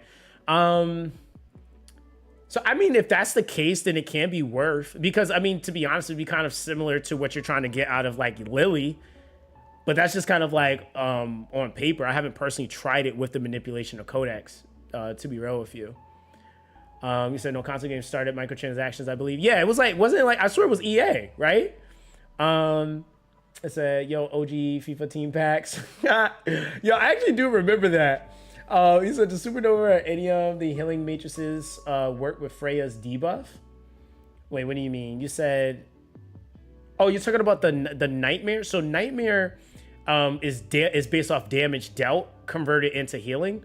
I don't think those things synergize at all. I think with this, like with Supernova, at least from what I've always seen, I haven't seen this scale anything relevant to that. The healing increase is to like actual raw healing abilities. So I haven't seen that like increase off of a damage ability that then converts into a percentage of it turning into healing. That's kind of like its own equation. So yeah, I haven't seen Supernova actually affect that. So I'm using Strive Codex on Hellcat. Strive is one of the best sets. Yeah, Strive is great. That's what I use on my Yang a lot. Again, like it's a good countermeasure for when you lack speed. Like it just is.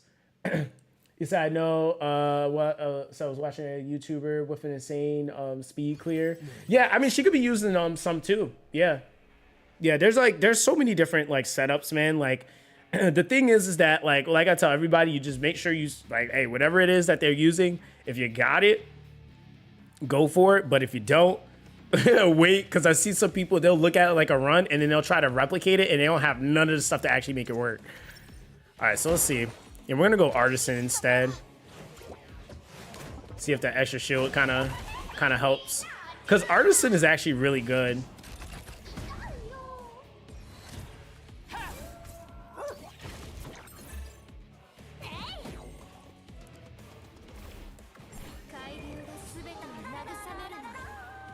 Yeah, Artisan will kind of help out with some of those weird windows where I don't have any sustain.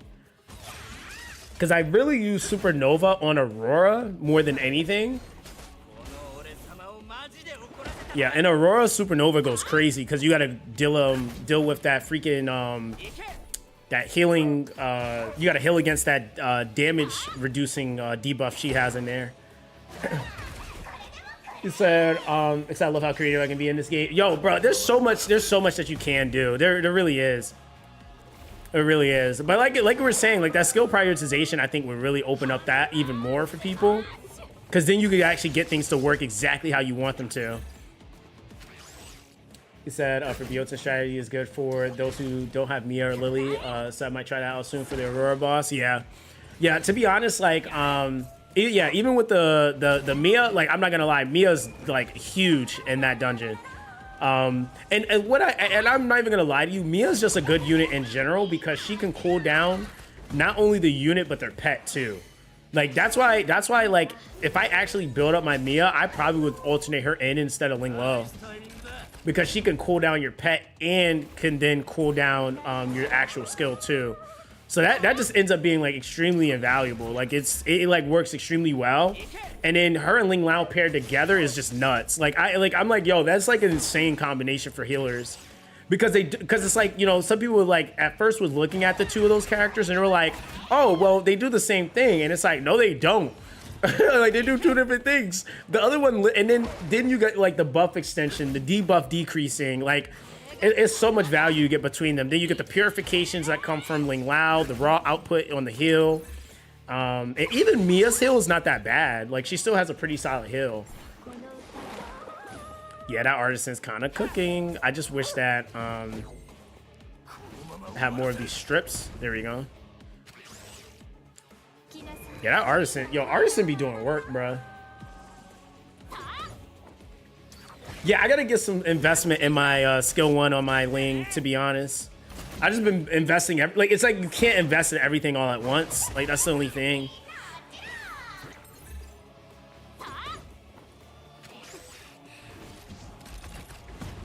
Oh, so you're just not gonna strip the attack up, huh? All right, sir.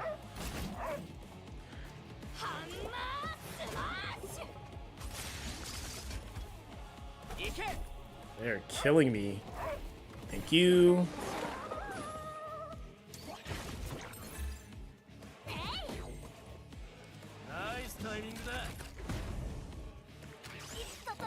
Yeah, I feel like with the young, it's like, it's kind of chill. Yo, this is gonna literally be like a 30-minute run if I, like as is.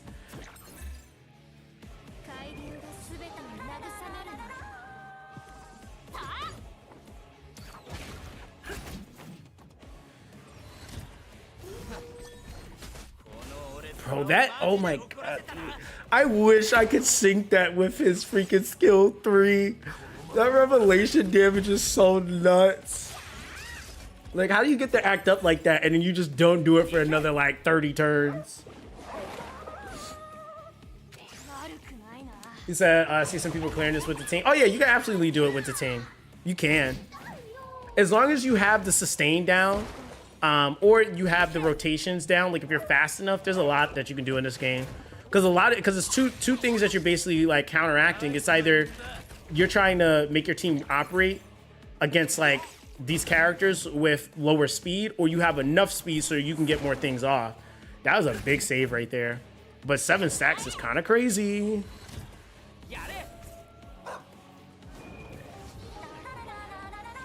Yeah, 7 stacks is kind of crazy.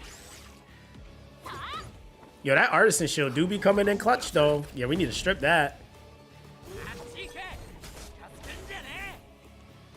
Yeah, I might just say freak it and put Yang on a DPS build, bro. I might just say freak it and put him on a DPS build, bro, because he's like low-key doing way more damage than he should be. Thank you.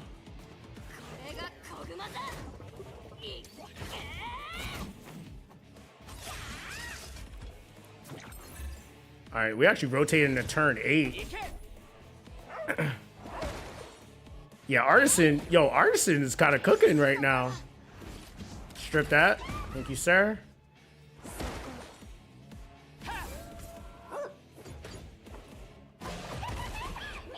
Nah, but why does team kind of low-key cooking right now? Chill out.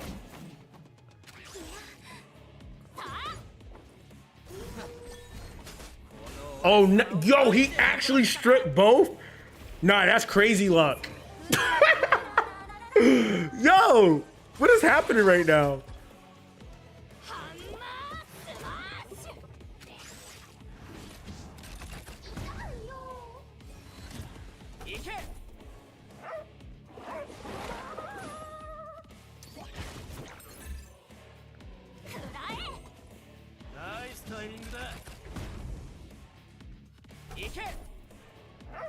Yo, hold on.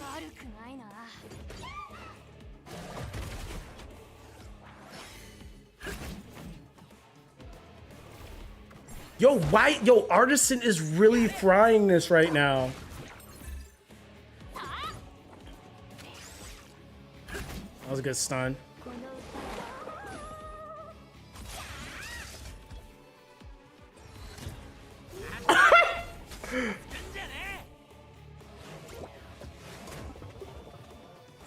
Bro.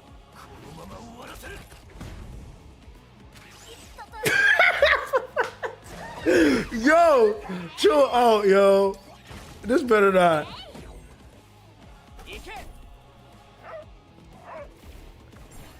Yo, this Artisan is going crazy. Yo. I literally need a strip, bro. Save him.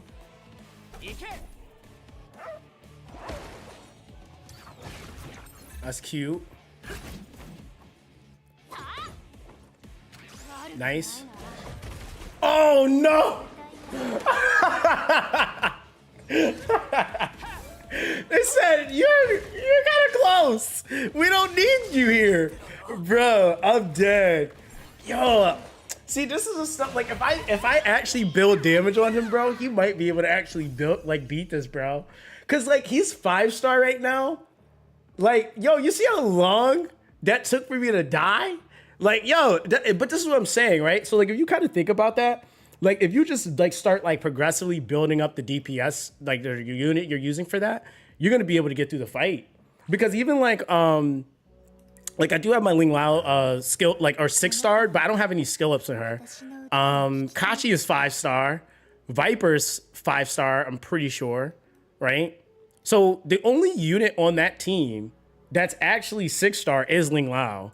And everybody else is 5-star, right? And these are pieces that I ended up getting from like Hell 3. I'm still using some of my outstanding pieces even. So like, that's what I mean, man. Like, it's like, you could low-key make some stuff work.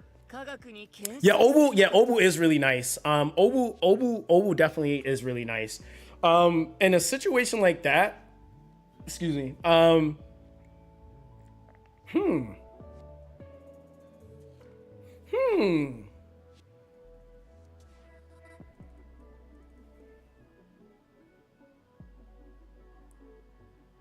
Huh.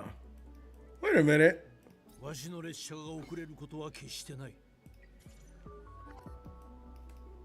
me see something real quick.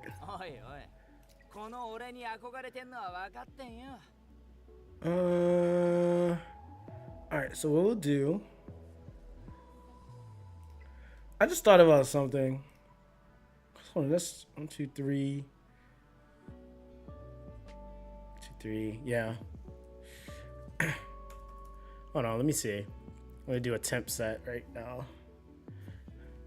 I'm not gonna build any accuracy into him right now. I want to see something real quick. All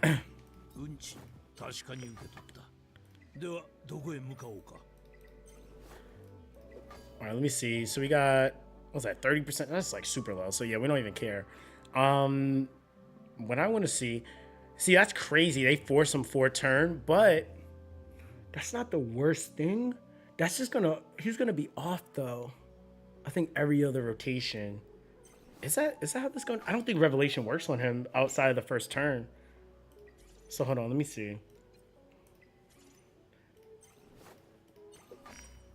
I'm just curious because we damn near making everything else work. I just did that with a 5-star Yang almost, so like, and that wasn't even synergized. But like that's what I was saying. Like, if you just test stuff out, like, I know somebody was like, "Yo, that doesn't sync." I'm like, bro, it's like just one off turn, and it literally syncs with him for some reason, and I don't know why, but it lets him do it. So I just want to see something real quick. Nah, I don't think I'm gonna get 3 stars because I don't have any effect accuracy on him right now.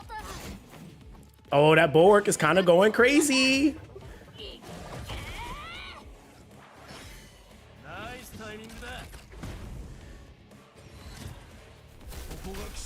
Oh, brother.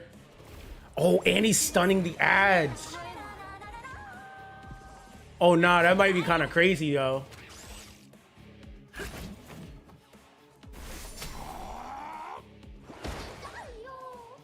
It's still gonna be a long fight, though.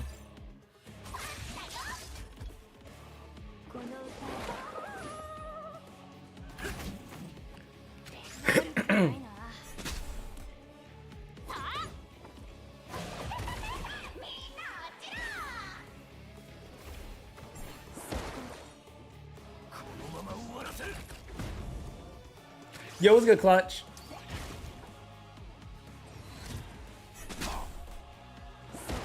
Yeah, it's gonna sync. It's gonna off sync, cause it's gonna be he's a little bit different than what's his face, Yang.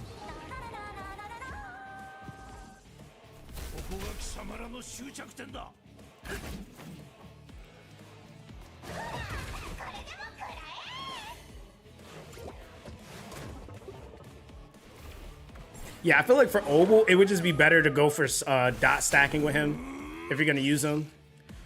I just wanted to see how Revelation worked on him. Yo, Artisan be eating all of those hits. Yo, if they're gonna nerf her wait, yo! They said they're gonna nerf her damage by like what, 20%? Was it 20%?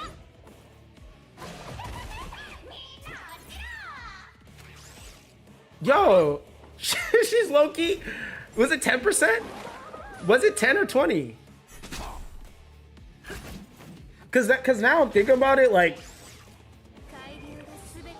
yeah, I survived to freaking what's it called? What round was that? Round 10? Or at least stack the 10?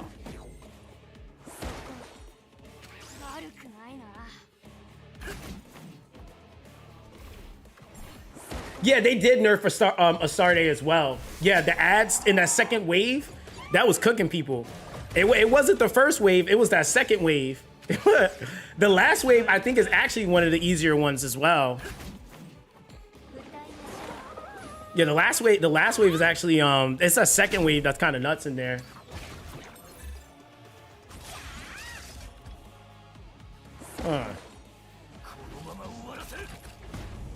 Damn, you're not getting that strip at all, huh, brother?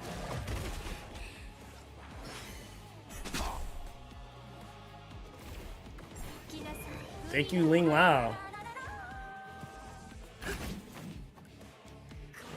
You said, I saw Twitter posts and comments like nerf Nightmare or Hell 3 to 4 just made me laugh. Bro, there's no need to nerf. Nerfing Nightmare is crazy. That's like, there's zero reason to do that. Nerfing Nightmare is kind of low-key crazy. I'm not gonna lie. Like that's crazy. Cause to be real with you, Nightmare, nah. Like, yo, I literally had when I first went through Nightmare, bro, I was using Leon, Gray, I was using like mad standard units. Like, it wasn't even crazy. So like, there's literally content that shows you that you don't need even crazy investment stuff on that to be able to push. I think it's like, because there's like the talks of nerf right now, they're just like trying to get them to nerf everything. And it's like, they don't need to nerf everything. Because there was some stuff that just literally there's no reason to nerf that stuff. It wasn't that hard. You said nerf normal 3. That's basically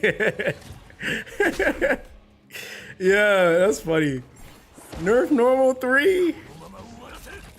Yeah, honestly, this is GG if I just give Obel accuracy, bro. Like, to be real with you, I'm just being super tryhard right now for no reason. Because I just wanted to see what he could do. But we're already at 7 stacks. Yeah, and that's what I mean. Like, my team sustain is fine. I have zero issue keeping the unit alive.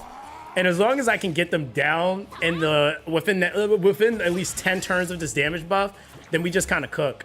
And I'm also not seeing dots, am I? Oh, it went off. Okay.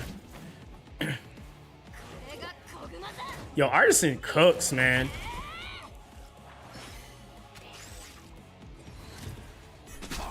He said, so teams will cook Nico tomorrow. Said it was saying that on Twitter posts for the notes. People was like, hell is too hard.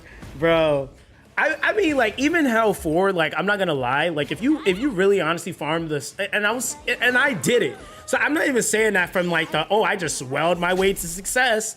I barely used Lily. I honestly didn't really use her for, actually don't think I used her for any of my first clears for a lot of stuff, especially in like anywhere from Hell up. So I grinded the stages before. That's literally what I did. And I did it, and I didn't do it with fast characters either.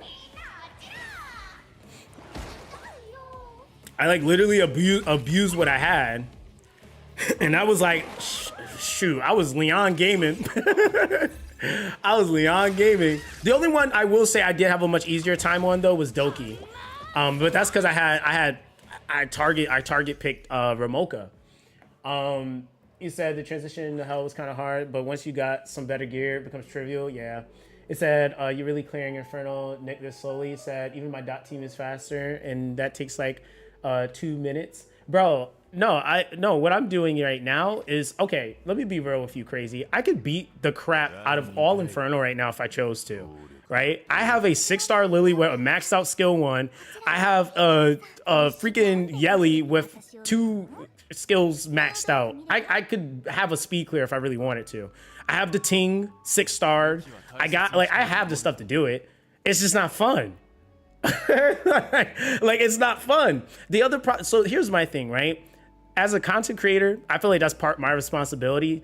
It's like, yeah, I have my Ooga Booga stuff. I'll do that stuff after I get people caught up, right? Or get people at least to a place where they can see it's doable. So I've gone out of my way and I built stuff like RC77. I did Hell 4 on Aurora with an RC77, right? It was a Ling Lao, RC77, Mia, and a Viper, right? And it's just to prove a point that you can do stuff as long as you understand like how things work, what to pair with units to get them to do stuff. So that's the thing, is that like I'm just trying to show other players with my ability to have the ability to build other things. I'm just trying to show people that, because in reality, what a lot of people that are making content are running into is this is their issue. They're building what they have that's really OP, and they're only focusing those things. So they're not really opening up their account to build other stuff. Bro, ain't nobody, I'm telling you right now, ain't nobody 6-star Obero, ain't nobody 6-star RC77. That like, if we're being honest, if I was playing this according to like what was more efficient for my gameplay progression, these units are completely diverting away from that. It's like completely, right? RC77, there was zero reason for me to build this character, by the way. No reason at all, let alone putting Lattice into the character. Obero, zero reason for me to build this unit, like zero. Other than the fact that somebody had asked, like, hey, you think you could try to do some stuff with her? And I was like, I'll try it, right? So it's not so much about like, and again, when I was testing there with the Obero, I was just trying to see how he would perform with Revelation. But I know that if I put more accuracy on him, yeah, I could probably clear Inferno pretty simply, to be honest. Like, but the thing is that I just feel like it's more tangible or more valuable for research purposes for me to say, well, I went this far and I built this unit, and now maybe this could be an option for somebody that might not have something on their account, right? And this might be something that might be, hey, you might be at your wit's end and it's like, hey, I got an Obero, maybe she could do something. Or I'm saving somebody from going all the way trying to 6-star her just to come to the conclusion like, damn, she ain't really doing that right now for me, right? So that's kind of what I at least try to target, is that like I want to make sure like people, if they are investing in things, like for example, I think like if you got Kachi to guard, you should be building them. If you got Valerian, you should be building her. If you got Viper, like there's certain characters I'm like, hey, you should build those. Then there's other ones where I'm like, you could probably wait till a little bit later. You said RC77 can be a surprise pick for RTA PvP since no one knows what he does. That is true. RC77 is actually kind of a scary unit because he actually does a lot. He actually does do a lot, but I don't think like nobody really pays attention to it. So for me, was I mad at that? Absolutely not. I actually like RC77, and people that have been watching me for a long time, I've always spoke highly of RC77.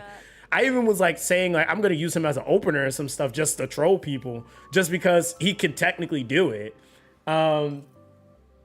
He said, yep, saving us from Obero and putting us on with RC77. Bro, RC77 is actually really funny to me. It was just troll, but it's like he can do it. He syncs really well with Revelation. And the crazy thing is that like once I get him like more invested, then he's just gonna go crazy. He said he has a base 128 speed at 6-star. I don't even think that's including. Is that including the? I don't think I did the speed nodes yet. Yeah, I didn't do the extra. What is that, 11 speed here? So, yeah, I'm still missing some speed with this man. He's pretty fast. He's actually pretty fast, you know. So. That's what I'm saying. Like he could definitely follow up in like some setups to like really troll people. And the thing is, he got stuns. He has attack break, defense break. Wait, is it attack break? Am I mixing up skills here? Sorry. It is attack break, defense break, turn meter pushback. So he can isolate target people too. He said, isn't he like third fastest in the game? I think he's somewhere up there. Yeah, he's somewhere up there. Like he's very fast. A lot of people don't know that though, but yeah, he's pretty fast. He said every time I see an RC77 in Artistic Shadows, I tell myself, no, lock him up. I saw what you could do. Yeah, he's crazy. And the other thing is too is like you can build some damage onto him and he can hit pretty hard, especially like because you got to remember in PvP the scaling is also like different. So when he's hitting, he can hit pretty hard. And like I said, like building him on the Revelation even is like kind of just not okay because he hits so much in his whole kit. He has a 4 hit in his skill 2, 3 hit in his skill 3.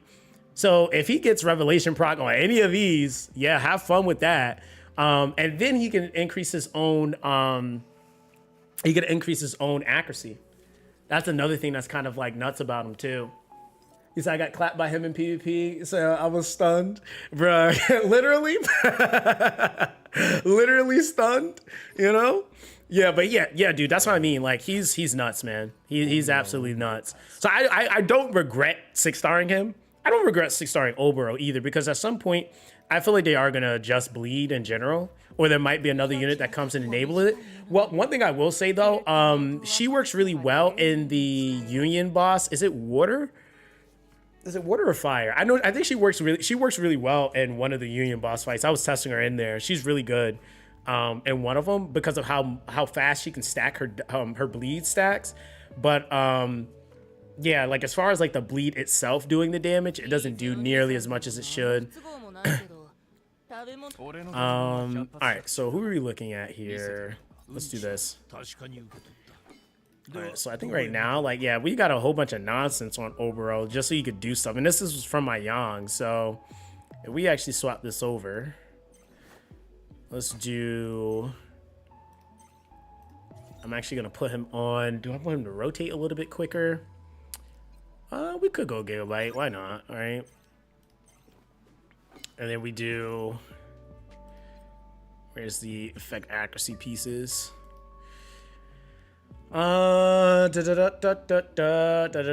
Just take hold-ins from him.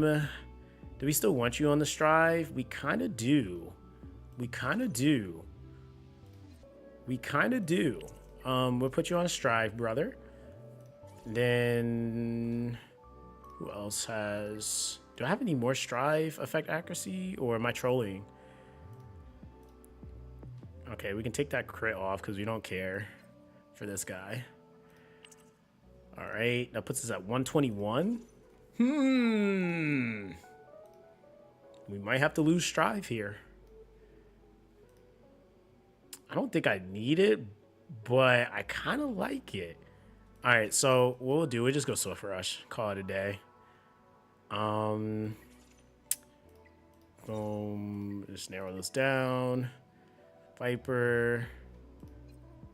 And I have no Etheria coin, so I can't level it. All right, so that's fine. We'll just take this off of Hoden. Oh, I could go. Yeah, you're right. I could go Time Weave. Bro, I don't have no Etheria coin right now. I have no Etheria coin right now. That would be killer, though. Yeah, that would actually be pretty killer for him. Not gonna lie. Yeah, I have no Etheria coin, so we're gonna have to make this work. I mean, let me see. Hold on. Let me see. What can we do? Go back. Yeah, I have like no Etheria coin right now, but let's see. Do we have any yellow pieces? Oh yeah, I'm definitely not using those. Oh, but that's only 300k. That's like leveling one piece to 4. I got somehow stay. Oh yeah, nah, I'm not touching those just yet because I'm almost certain those are attached to somebody. All right, we'll use them as is like that. I'm pretty certain we'll be all right, but we'll see. Yeah, because I do have the 2-piece Time Weave here, and that could be pretty nice, you know. But it's all right. We'll just go Swift Rush, effect accuracy city, 171. Yeah, we can work with that. Yeah, so like, and that's what I mean, man. Like, it's like so I like really just be trying to like try other stuff. Like, it just, for me, it's just funner. That's it. So I guess which non-Lily haver beat hard a star day right before the reset? Yo, congrats, Glacio. Yeah, let me guess. It's you. Let me guess. Hey, how you gonna stun Viper like that? We just got here. Yep, that's it. He's starting to land dots.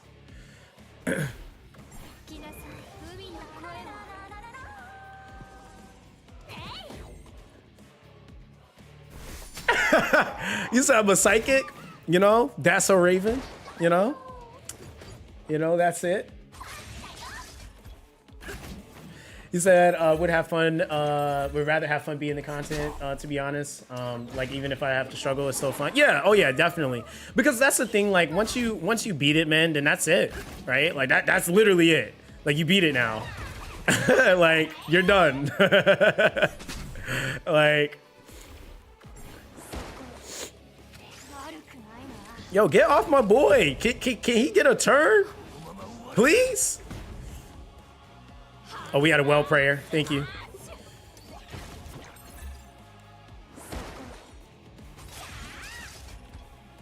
Nah, they're kind of RNG in my boy, though. Couldn't tell you if more dot landed, but I don't think it did.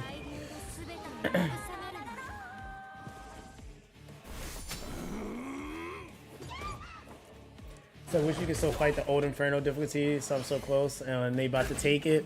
Yeah, I know. That I will say does suck. Like, for those that's like just on the cusp of beating it, and they've been working like mad hard to get there. Yeah, I do get that. I absolutely do get that. Oh, we are so dead. We'll see.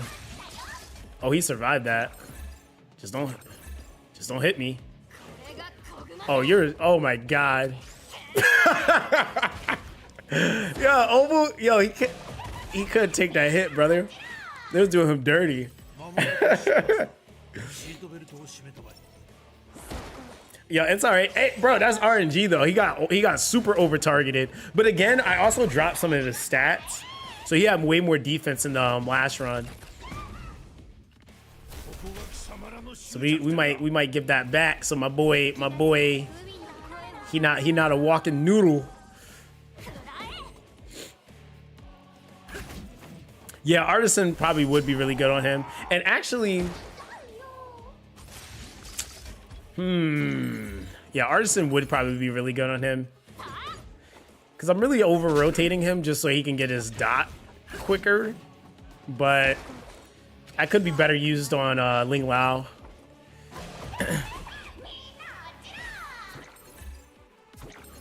We'll see, though. You're just going to resist everything I do? He said glass chin oval. Depends on how you're building him. Like his later build, he's pretty bulky. He's not that squishy at all.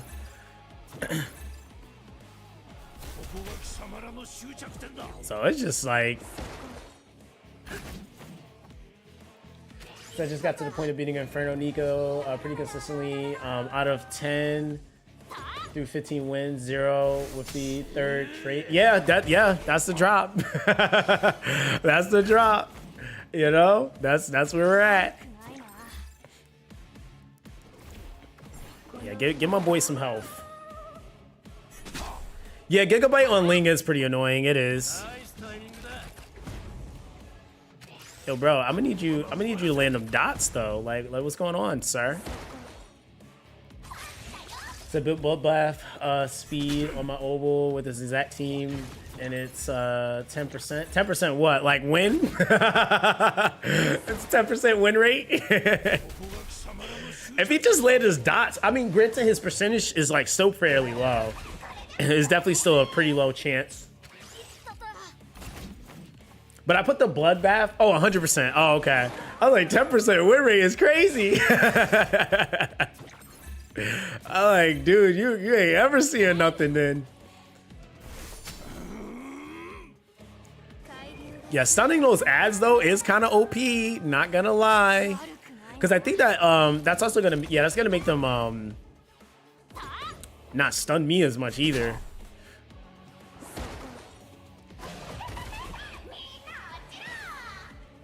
Yeah, I was about to say, I was like, dude, 10% win rate is crazy. We love when we see that crit rate down. I love that the crit rate down and the dot debuff look exactly the same almost. So you can almost never tell which you got unless there's more than one dot on, you know? Yeah, my boy is landing one dot right now. I still feel like Fangus is a more consistent dotter if you actually build him up.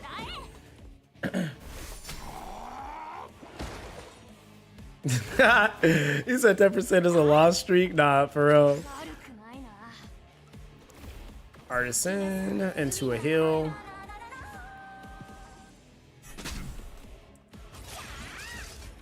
Obu doing some things, you know. This is just gonna be funny tomorrow, bro. If we walk in here and this is Ooga Booga City, like I'm really gonna be dying. I'll be like, yo, what is going on right now?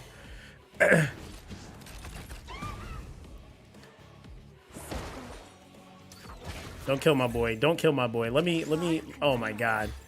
How dare you? Oh, he has a well prayer. He's good. Oh my God, he's not good. He's not okay.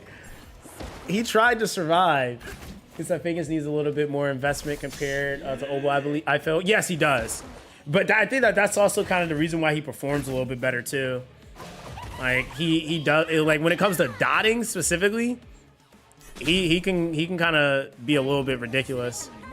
3-man without a Kachi though. Yeah, this is about to be over.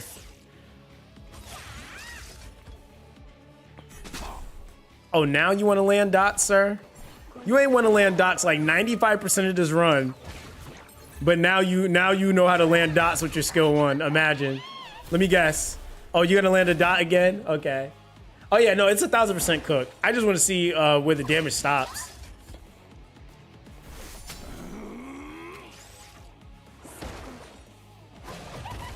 Oh yeah, we're good.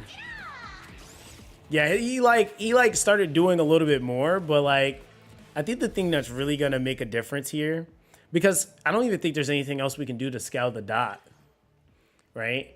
Because that's the biggest thing. That's why he's great in pairs, because he's like paired with Fangus. Because Fangus definitely outdots him in this setting. Because right now I think we're at, what is that, 30% chance on a 20%. So really that's like 40. So you need like in reality, I probably need like 200 effect accuracy on him for him to really be doing anything. And even then, I don't think it like really matters too much more. Yeah, we're definitely gonna need that extra push here. Yeah, that's just gonna be what it is. And I think that's only gonna take me up to like an extra 9%. Yeah, it's gonna take me up an extra 9%. So what we could do is this, right?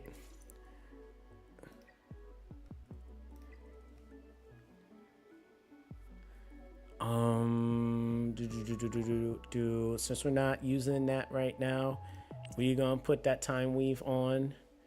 At least give me that 6 bonus, so we can do some things. Oh, you don't have? Oh, we don't have one. All right, cool. That's how it be. Let's do this. Speed crit, no effect accuracy. Effect to nothing. How much more do we need? We need 2 or 1. Okay. Hey, if a piece got effect accuracy on it, it might just get used.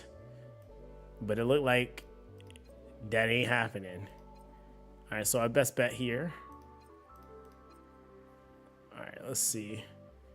All right, we'll replace that for now. All right, so let me actually get one more speed effect accuracy piece on him, just to take that off completely at this point. Oh, there we go. All right, so now, yeah, there we go. All right, so we put some at like 202.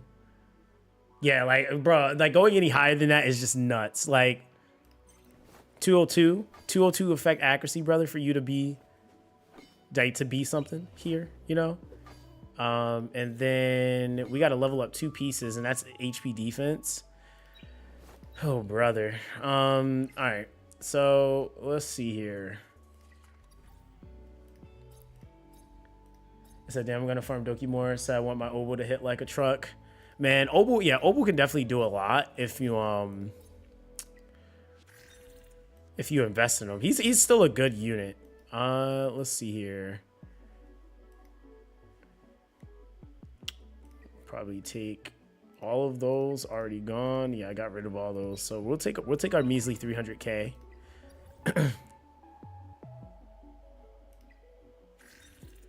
Epic. Take some of these outstanding pieces. All right, what does that give us? 1.4 million. All right. We'll take it. Let's see. You said it's Codex work on Old War Fangus? It can work on them. Absolutely. Obo is kind of nuts with it though, because it's like it also depends on your setup. Like you can run them on like Codex, especially when they're paired up with like a Shadow Sania. That allows them to stack mad dots, and then she can just like ooga booga that extension, then detonate it. Like it's pretty nuts how fast you can stack cap dots. Let's see here. Oh brother, he's rolling terrible. Okay, that rolls speed. So you got like 2 stat, like really, honestly, you got 2. I'm gonna roll you a little bit more. Oh man, I'm about to take you off. Yo, I'm dead about to take you off. There's no, like, I'm not using you. Yep, give me this piece. Get it out of here. Yeah, I'm not using that. I'm not using that at all. Yeah, you're about to go too, buddy. Cause you know, you really just grinded my gears. Let's see. Bro, I really don't have a piece with effect accuracy on it though. That's crazy talk. All right, maybe we can go for some speed here. Time weave, speed. HP, Rose. Yep, you killed yourself. Yep. We are not rolling that anymore. All right. Okay, are we going somewhere? Oh, all right, I'm gonna give you one more chance. Oh, brother. Okay, well, okay. I'm gonna use you. You still give me some more speed. I'll take that. That's better than nothing. I'll at least take this to the plus 12. I'll take the defense for now. Damn. Are we gonna try it, chat? Or maybe we get a plus 11? Maybe we get a plus 11? Or 13? Yo, this is my highest speed piece. Yo, kid you not. That's literally... Yo, that's so dumb. That's literally my highest speed piece on my entire account. A plus 13. I'll take it. We're gonna go ahead and lock that. Let me walk away. That just gave Obo more than enough speed. This man better not complain. I swear he better not. Plus 11, hold my beer. Bro, that's crazy. What in the heck? That's mad random. Yo, I was like, okay. Hey, listen. I'll take it, man. I'll take it. I'm definitely about to give that to, once I take Ling Lao's gear off, she definitely is getting that piece. All right, put some up there, though. He a little fast. Oh, yeah, he at that 200 mark now. He about to start landing mad dots. Yeah, dude, you gotta have, yeah. I mean, but this is like, that's that in-game requirement, though. Like, I think it really is like 200, man.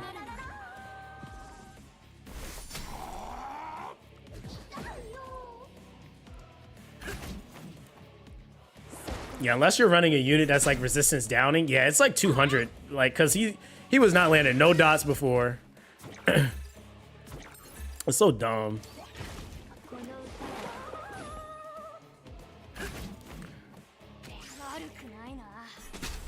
Yo, get off my boy back. Let him do stuff.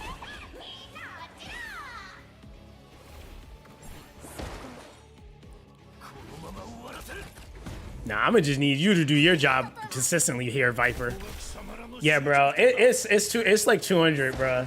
Yeah, except like for Nico Inferno, accuracy requirement is 200 plus for and 187 for Kachi. Yeah, it's like 187 for him. Yep. It's definitely 200 though, because I'm already seeing more dots land. Like just by adding the extra 30 effect accuracy. Dude, if we get an effect accuracy buffer, that'd be kind of interesting, because we have some units that can like self buff, like RC77, but there's like no one that's like your whole team's effect accuracy goes up because they're there. Oh yeah, yeah. Come on, bro. We're on like what, 2?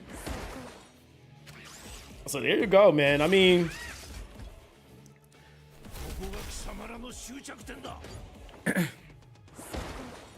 said 182 for Kachi. If it's S3, it's L5. If not, you need 250. God damn, you need 250 at S3's level 0? Like, that's so unnecessary. Like, they said, oh, you want to run in here with no skill ups? You better give us 250. Dang, that's a lot, bro. That's really a lot. That's a lot. Because, like, dude, 250 is crazy. Like, people could barely have 180. Like, you want 250 now? All right, brother. We need to get some coders so that they can start giving us some some whatchamacallit codes, some effect accuracy buffs. Code some effect accuracy buffs on some of these units.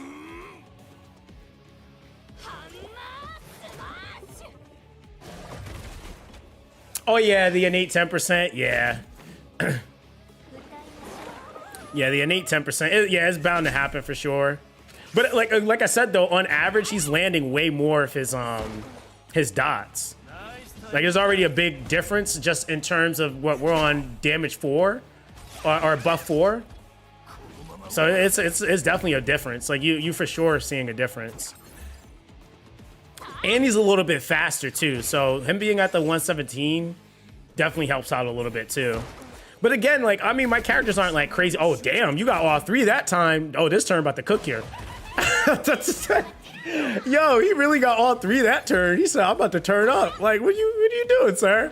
What you acting up for? Look, dot from there. Oh, he actually converted. Oh my God. Yo, he never converts either. That's the crazy thing. He needs like 200 accuracy to do it. That's crazy. Yeah, we need you to, yeah, dot. Yeah, we need you to strip that, Viper. You know, if you want us to actually like beat this. Thank you, sir. Yeah, this, like, I mean, bro, like, literally, I will say I think Kachi needs to be given as a free unit. I'm not even kidding on that. I absolutely believe he needs to be a free unit. Like, he's way too busted. Like, and it's not like speed clears, it's just general clears. Like, I don't think you guys understand how many teams that, like, Kachi works in. Like, Kachi literally works in, like, most slow, like, not even just slow, regular comps. Like, he just works in every regular comp, bro. Him, Vice, yeah, they're really, really good. Yeah, she AoE heals here, or single target. Oh, yeah, that's your G. Yeah, man, that's what I'm saying. Like, ain't take much tweaking for this, right?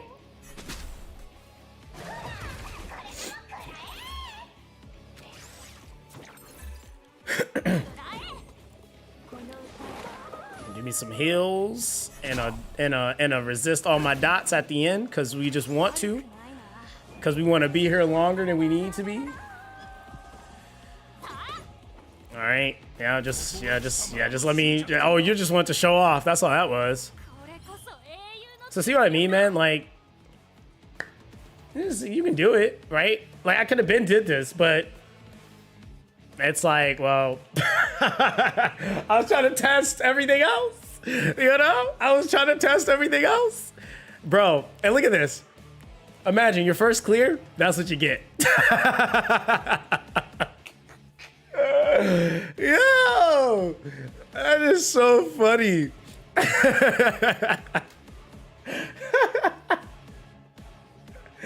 Yo, but that's why I wasn't rushing it. Irene, like a lot of people were rushing it, and I was just like, to be real, like when I get there, I'm gonna be stuck here farming it anyway. Like, so that's the thing, bro. It's like, listen, it's turn your game on and let it do its thing, right? So, yeah, bro, that's that. But yeah, no Lily, man, no Lily. You know, 5-minute run, but no Lily, right? There's an oval in there, but like I said, after the adjustment though, I mean, to be real with you, I think there's gonna be a whole bunch of other units that just are gonna magically be able to do it, just because reduction on speed is huge, doing less damage is huge, because that means you can actually last longer in the fight, and then the HP being reduced is also pretty big too, because I mean, at that point, like that fight would have been over probably like 2 minutes ago. Like, if we're being honest. So yeah, been stuck at Nico for a week plus hunting for artisan with speed. Yeah, no, that's fair. I mean, the crazy thing is too is that the shells from here, man, it like you can get, if you get any of those shells with the 3 lines, man, they're just so much better. You said, what's your team for the last shell fight? You said, forget what his name is. What? Which one? You talking about Rengoku? I haven't even bothered doing this. I'm not even gonna lie to you. Yeah, I haven't even bothered doing this. What the team I was using before was like a Dating something. Ooh, I don't even remember. I don't remember the last time I actually farmed this stage, if I'm being real with you. My life has been Nico Nana and where else have I been? GP and XP. That's where I've been at. But yeah, imagine that. You get to farm this at a rate of 5, right? It's so fast. That's so fast, you know, right? But yeah, so I'm gonna still like try to squeeze in some other units in here. But yeah, Dot, like I wish if Bleed had a little bit more scaling, it would be great. Cause then I feel like if Bleed scaled a little bit better, Count I think would actually be like probably best in slot for Obero. You said 25 minutes for 5 black flags, bro. Yeah. Let me go put this on auto so I can go cook and come back. You said I did it shots in the end to place an oval, and I got oval so late I just never built them, bro. The crazy thing is like if you even just take him to 5-star, like he'll do it. Wait, where did all that damage just come from? Oh, he landed the triple. Okay, I'm like because I know he ain't hit that hard. The patches probably. When do the patches normally happen? It might be reset for us. Because I know CN is like, I think it might be reset. And they called it a silent patch. So we ain't even supposed to notice.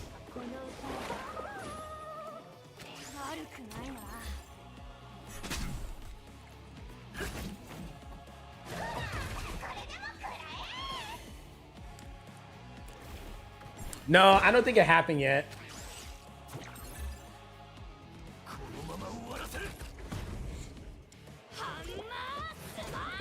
Unless CN got the patch, which I don't know if they did. That might be possible. They might have gotten the patch rolled out early. I'm not sure. I don't think so, though. I can't really speak for CN server because I still don't even know. Or not CN, Asia server, because I don't even know what their times for anything are. If I'm being honest.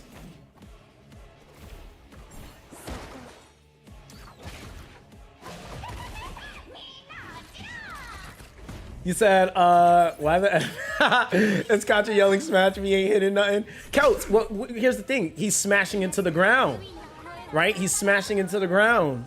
So he's doing some stuff. He's doing some stuff. Yeah, it's reset time, right? That's what I thought it was. Because I swear it was always reset.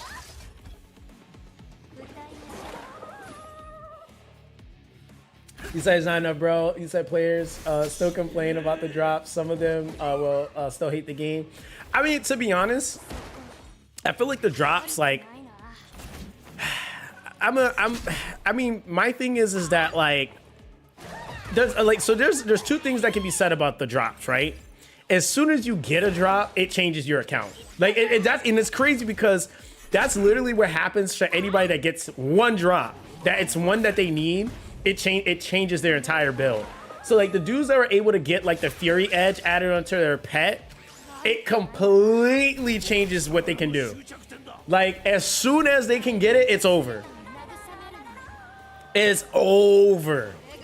So I think like the thing that they can really honestly do, I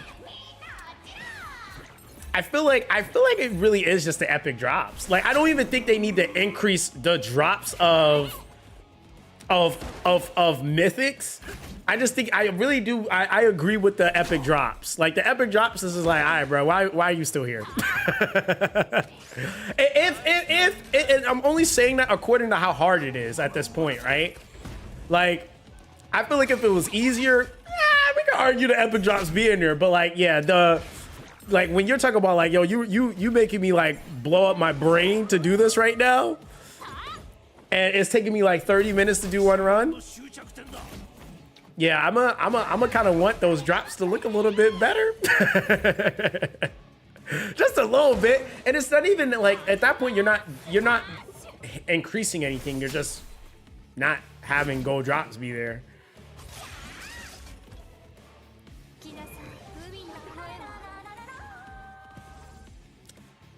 Yeah, that stun is crazy.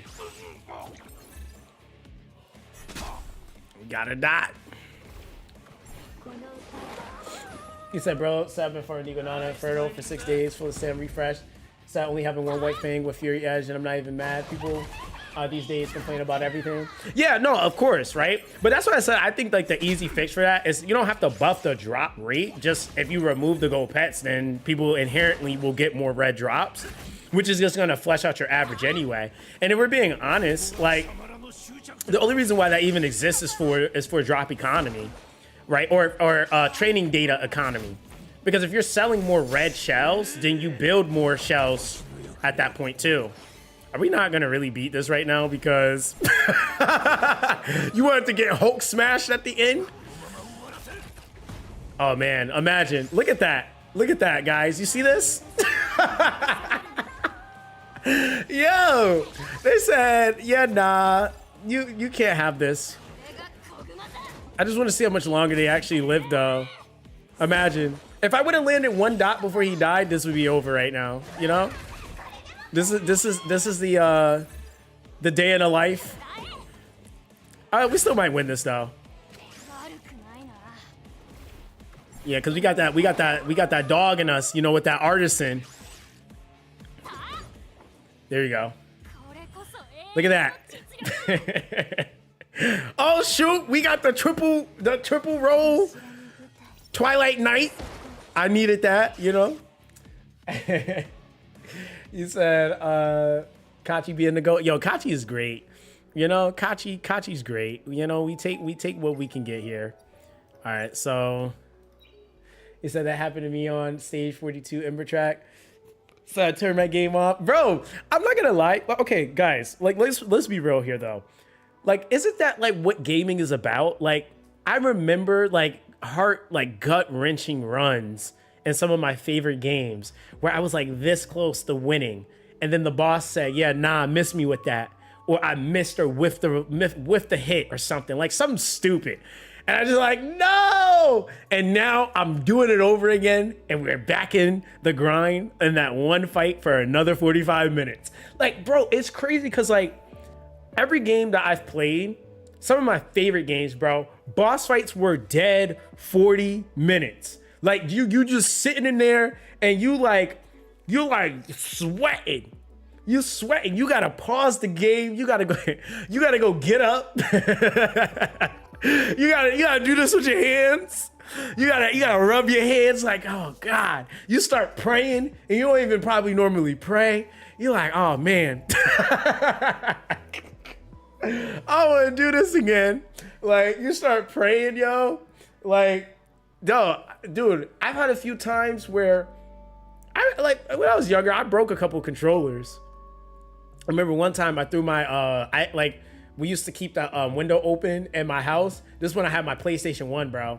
And I was, I don't know if you guys remember, it was this game on PlayStation 1, literally called, it was called One.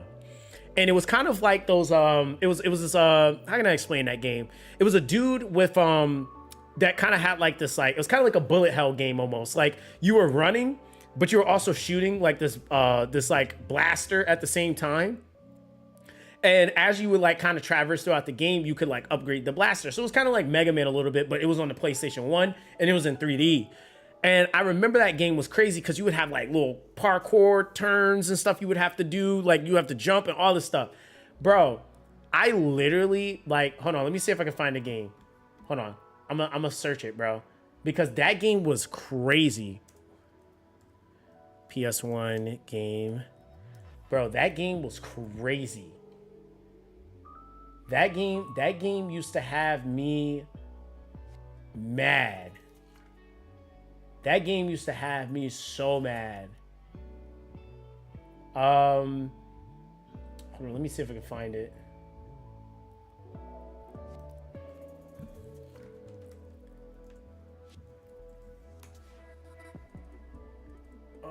Let me see if I can find it.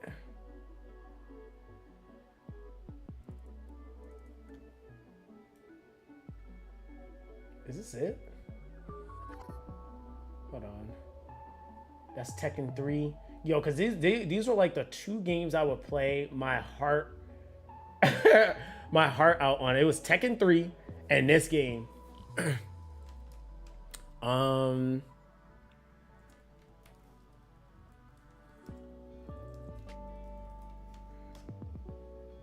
trying to see if I can find it. Is this it?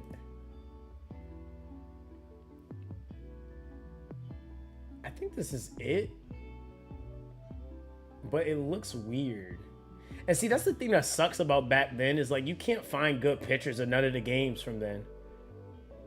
Yo, what's good, Legendary? How you doing, fam? Yeah, you can't find any pictures from back then.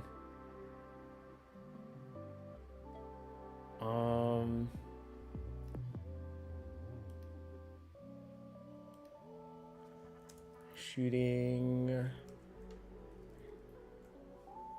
I think it was like a shooting survival game. Let me see if I can find it.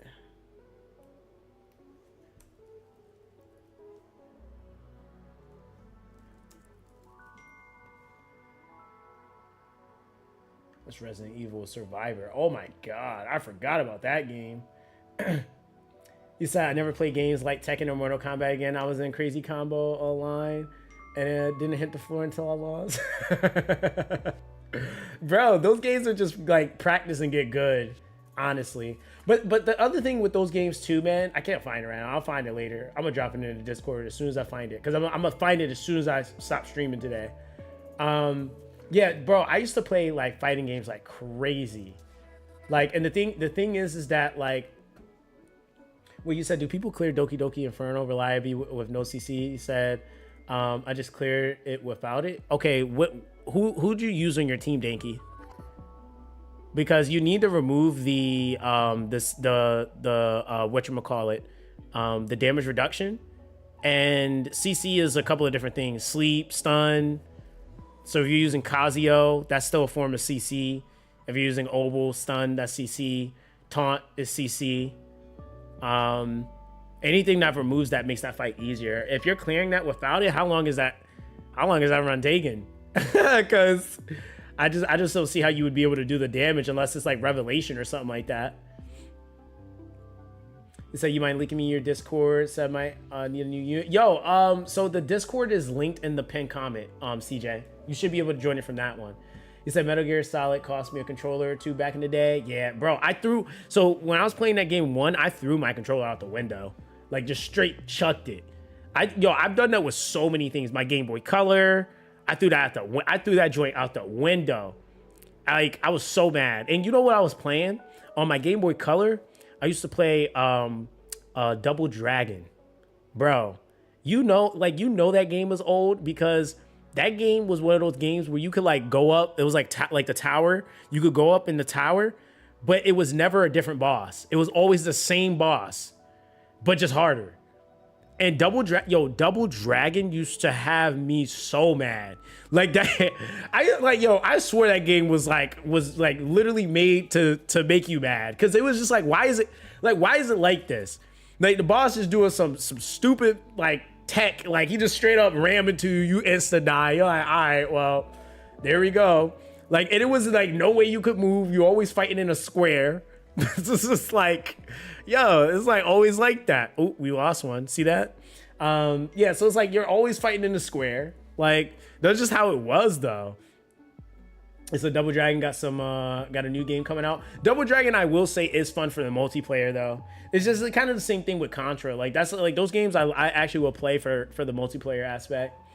You said you was a fighting game player. Were you on King of Fighter? If so, who are your mains? King of Fighter. I used oh my god, dude, this was a while back. Holy crap. I was using what is his name? Why do I want to call him Ivory? I know he's well, depending on the version or the year, his hair is either purple or blue, and I can't remember his damn name. But he did the freaking tiger, it's like damn near tiger style, like rip you ivory.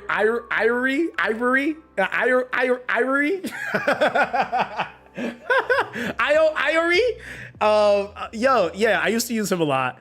I'm trying to think who else it was that I played with quite a bit. Why am I blanking on names right now? It's a chick with the freaking fan. Oh my god. Why am I blanking on her name? You guys know exactly what I'm talking about. She's like literally the only chick in the game with a fan. Well, Mai. Yes, Mai.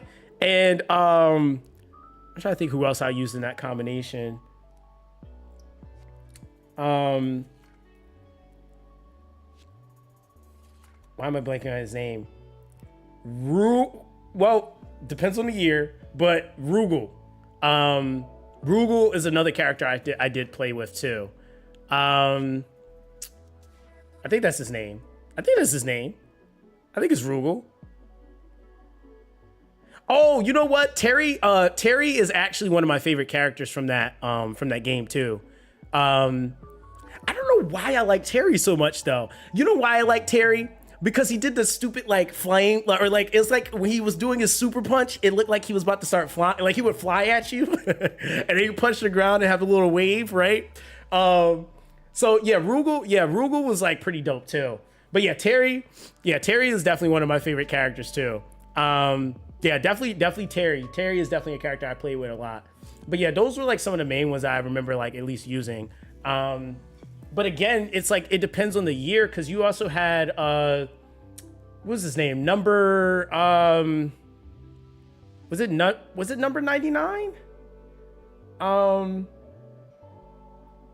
No. It was something K. It's something K. K, was it K? Yeah, it was K. Was it K? I can't dude, like when I say like it was a long time ago, but yeah, like he was always pretty cool to me too. I'm trying to think. Was it K99? Is that his name though? You said they're so popular they put them in Street Fighter 6. Yeah, they did. I did see that. Because the homie Sion was playing it. Because believe it or not, I have not had the chance to play Street Fighter 6. Like at this point in my life, like the only game I really will go and buy that's a fighter is Soul Calibur. I kid you guys not. Like Soul Calibur gets me every time. Every time. The new Tekken game or the last Tekken game, I got gifted for my birthday. So that was fun. That game I still would hop on every once in a while when I want to throw hands. But I was playing Soul Calibur and Dragon Ball Fighters a lot. Soul Calibur and Dragon Ball Fighters a lot, bro. And even for a while, like when I was in college, I was playing the heck out of Injustice 2. Like when I was in college, bro, I played the mess out of Injustice 2. That's just like Injustice, like, yo, I like not even kid you guys, yo. When I say my Flash was nasty, like my Flash, like Flash is actually my favorite character from DC. I sat and mastered that freaking dude slows and everything. I was like, nope. Me and my friend, we used to have, and this was every day when I was in college. Kid you guys not, I'm not making this up. We used to go get Taco Bell, and we would go to my best friend's house, and we would just game. We were either playing COD or we were playing Injustice 2. So we would get on Injustice 2, bro. His main was Aquaman. Mine's was the Flash. Yo, we would go for hours. And the main reason why I got nasty with Flash is because Aquaman is a long reach character.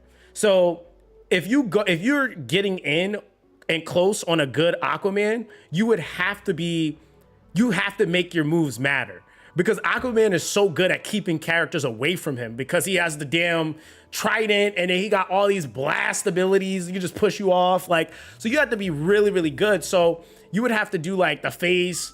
You have to like phase, or you would have to like try to catch him with like, I mean, honestly, what would we even call that move? It was like the downward like multi kicks and stuff like that. You would have to try to catch him in some unique ways because it was a really hard character to try to come in on.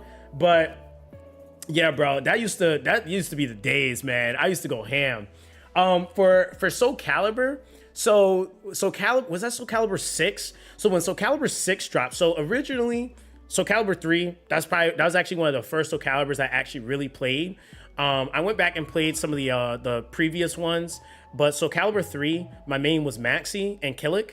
I played mainly those two. I didn't touch anybody else. Those were my characters. I was destroying, and the reason why I also gravitated to Maxi, because one of my favorite characters in Tekken was Forest Law. Or martial law, depending on the one that you played. But that was like my character. So that was who I gravitated towards. But like when you talk about like early Tekken, even Law was also a cheese character. He has a lot more tech now. He has way more tech than he used to be. He was a scrub character. That's what we used to call it. Do you guys still call it scrub characters when the character just does the same thing over and over and over and you can just win fights? Like Tekken 3, dude, if you want to see the cheesiest stuff, go watch, just search up a video of Tekken 3 Forest Law and just watch him do stuff. It's just like, he was such a cheese character. He just like the dragon whip into a backflip and you just won all your fights. Like people could just do that, or backflip into everything and you just won all your fights. Like he was such a cheese character. Or like the 8 punch, the 8 consecutive 16 punch consecutive chain you could do just infinitely for no reason that had no drop on it. Like, yeah, that was just so cheese back in the day. But when Soul Calibur 6 came out, bro, my main was actually Geralt, because they put The Witcher. I think they did. That was like the first collab or crossover that they did when that came out. So Geralt, I played a lot. Dude, when I say like he was the sickest character to me, and that dude is not even a part of the franchise, but he was like, he was clapping so many people on release. Like I used him so much. Like he was really fun to play. You said, bro, you Silver and Blessed series is my go-to when working. Keep it up. Much love for you and your family. Yo, Black Angel, I appreciate that, fam. Yeah, honestly, I'm having fun with Silver and Blood, to be honest. I really am. He said, what are we talking about? We're talking about fighting games, man. He said, had similar experiences with friends back in the day, but for Smash Bros. Yeah, we used to mix in a little bit of Smash Bros, but yeah, it was mainly those games. And when we're on COD, we were only playing zombies. We never really got on and played multiplayer. We would just play zombies and just like do stupid stuff, like running around with just snipers and trying to see how long we survive with snipers, quick scoping and stuff like that. You said I really enjoyed talking to people from 0 to 100 with King 5 hold. Yeah, no, honestly. You said I was Terry with Voto back in the day and SC. You said you know who else? You know who was actually really busted? And I don't know if it was the most recent Soul Calibur. I think it was Nightmare. Wasn't he like mad busted for no reason? Like I'm pretty sure it was Nightmare. Because I think I almost am certain that I almost certain that, well, no, we're probably, Was it Nightmare? Or was that an older one? I can't remember. I just know that Nightmare is usually pretty good, but like there was one where Nightmare was like really OP, and it was like, all right, dog, like, like, why are you like this? You said, bro, Nightmare Secret was always busted. Yeah, but you remember, was that Soul Calibur 4 or 3 where they were the main ones with transformations? Because I think that was I think that might have been 3. Because I know Siegfried was pretty busted when they were able to power up, because they were like the main fight at the end. And I think that might have been 4, but that could have been 3 though. It's been so long. Yeah, Nightmare, definitely has always had high ass output for zero reason. Yeah, see, we're catching some L's. We got 1 win. But yeah, man, I mean, that's the thing. Like, that's just how the game is like set up. But yeah, there's some people that's like, I'm good, but I'm like, well, who you play? They're like, I'm a Nightmare man. Oh, brother. I'm like, all right, yep, just go ahead and pick the most busted DPS in the game. And then the thing is like, I mean, like, even though he's slow, I mean, man, like, there's some dudes that like, hey, you know your windows, you still cook people pretty hard. Let me think here. Do I need any? I'm trying to think. Dark. Maybe dark. Are we gonna build up a red unit? We need a red unit. I'm almost certain. Yeah, we'll do this one. You said which one had dark? Oh my god, that was Soul Calibur 5. That was Soul Calibur 5, I think, because it was one version. I think if you had PlayStation, I think it was Darth Vader, and then if you had Xbox, I think it was Yoda, if I remember correctly. And then I think later on they let them cross over. I think that's how it was. Again, it's a long time, but let's see here.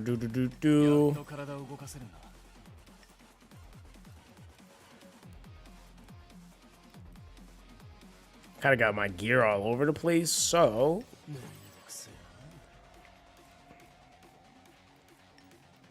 I guess we could do that. Yeah, I gotta re-gear everybody.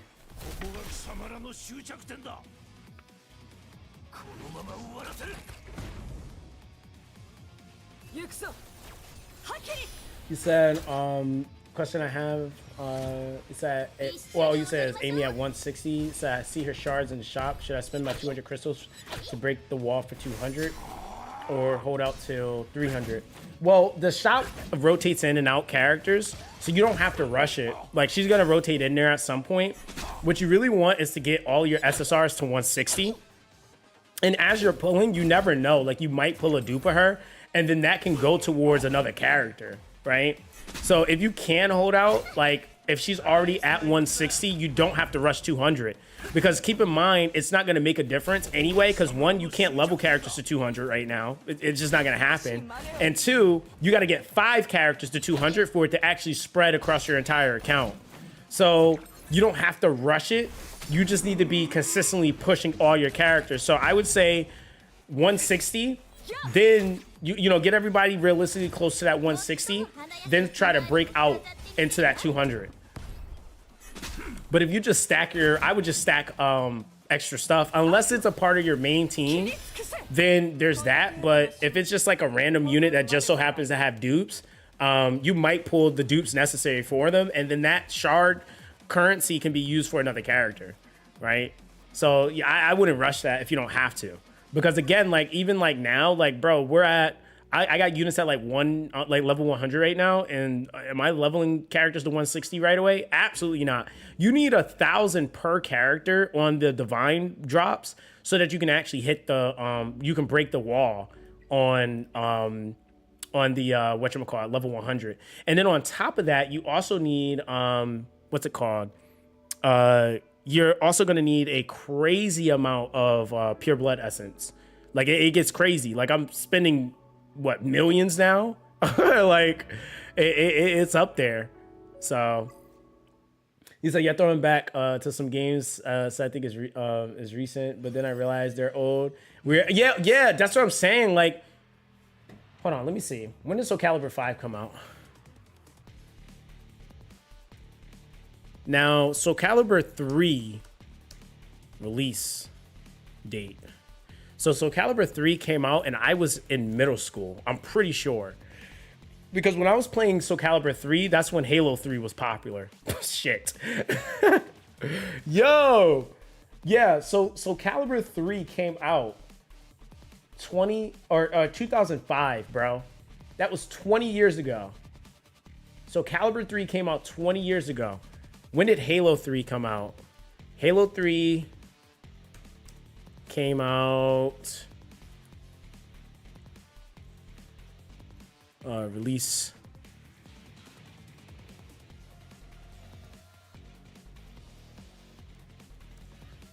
Yeah, Halo 3 release date.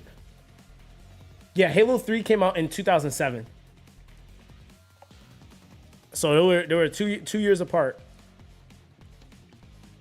So I remember like when I was playing, like, and I was a kid, so I was playing Halo 3, and bro, we were playing multiplayer online. That was my favorite game to play, bro. Halo 3 was lit. Halo 3 was actually mad lit, bro. Like the little what was those grenades called? I forgot what the grenades were, but it was like the little the airlifters, and you throw the grenades in them and it would just kill people as they're going up them. Man, that game used to be so fun. Yeah, Halo 3 was definitely my favorite game. Like, that was definitely one of my favorite games. It's like greatest multiplayer game. Yeah, that game was so lit, man. I actually genuinely believe like Halo 3 was ahead of its time at that time. Yeah, it was a sticky grenade. Yeah. See, but that was like some tech you had to kind of know. Like, you had to actively be playing to know that crap, because it was so much stuff you could do.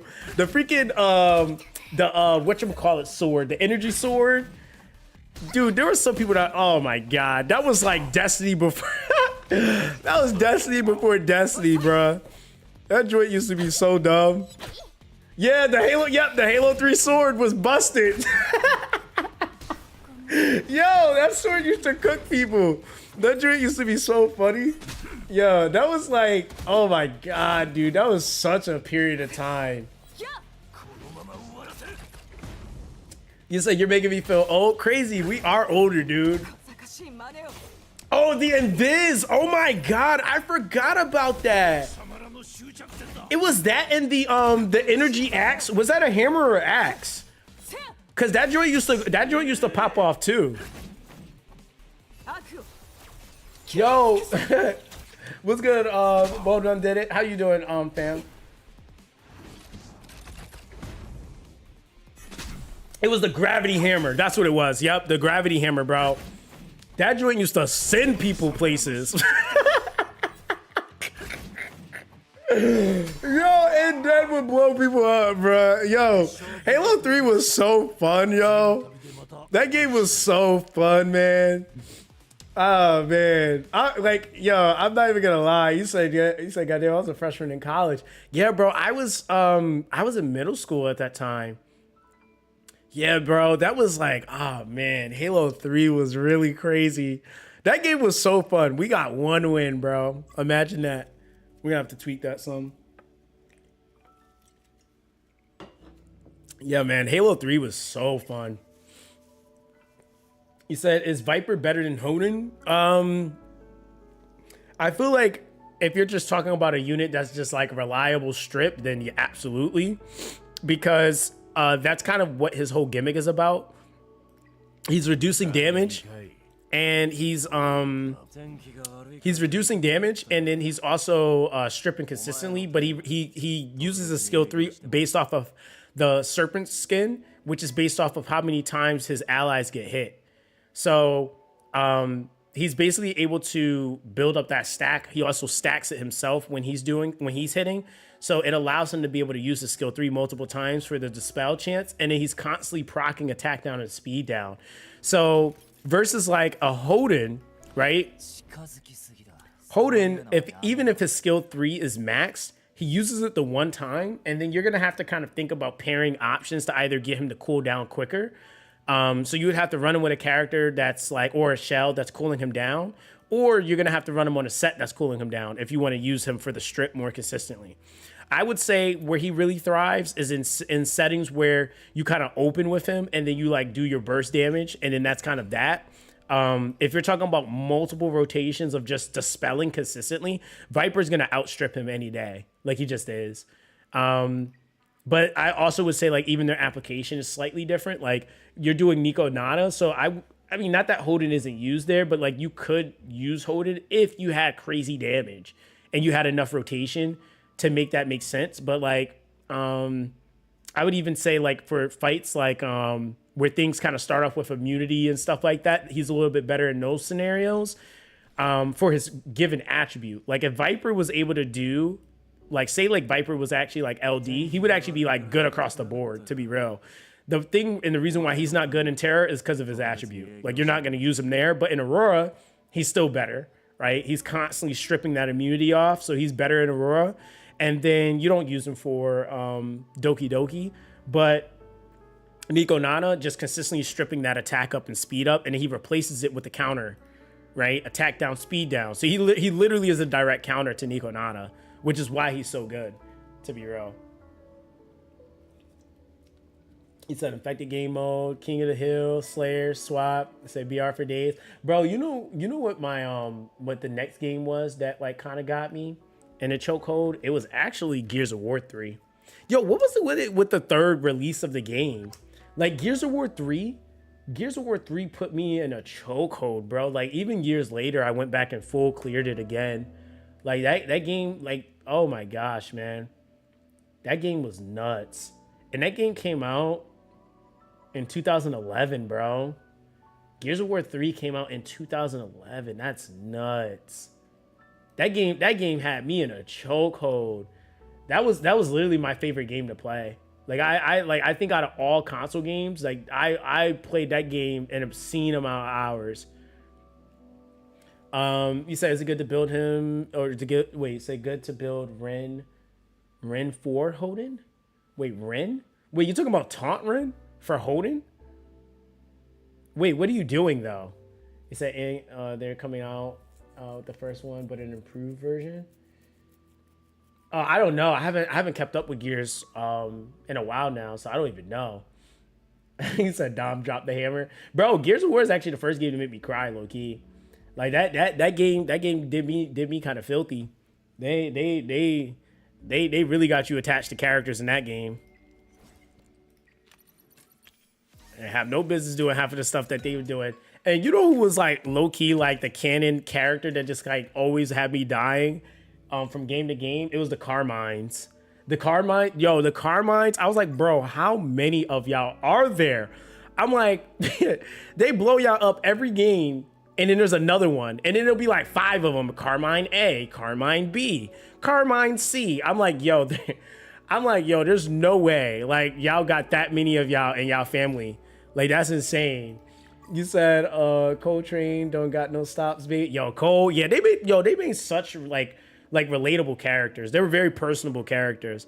But that was also an era where like the devs were very big on like the storytelling, man. Like that was like one of the first companies I seen, at least like remembering as a gamer or as a consumer of a game, where like I was seeing like teams working on those projects that were like, yeah, we missed our kid's birthday and we missed every holiday and we worked overtime so that we could make this as good as possible because we wanted to. Like, not because they got forced. Like those people wanted to do it. Like they were like, nah, we want this to be lit. So like it was just different, man. Like how people looked at gaming and like the passion behind it. It was like, it wasn't about like, it wasn't like even the amount of money you could make. It was like not nearly as much as now, but it was like, we know like if we make a really good game and it's memorable, it's gonna make money. But they were just kind of like, yo, we want the game to be more memorable than anything. So it seemed like devs focus more on that, and now it's more fixated on like money.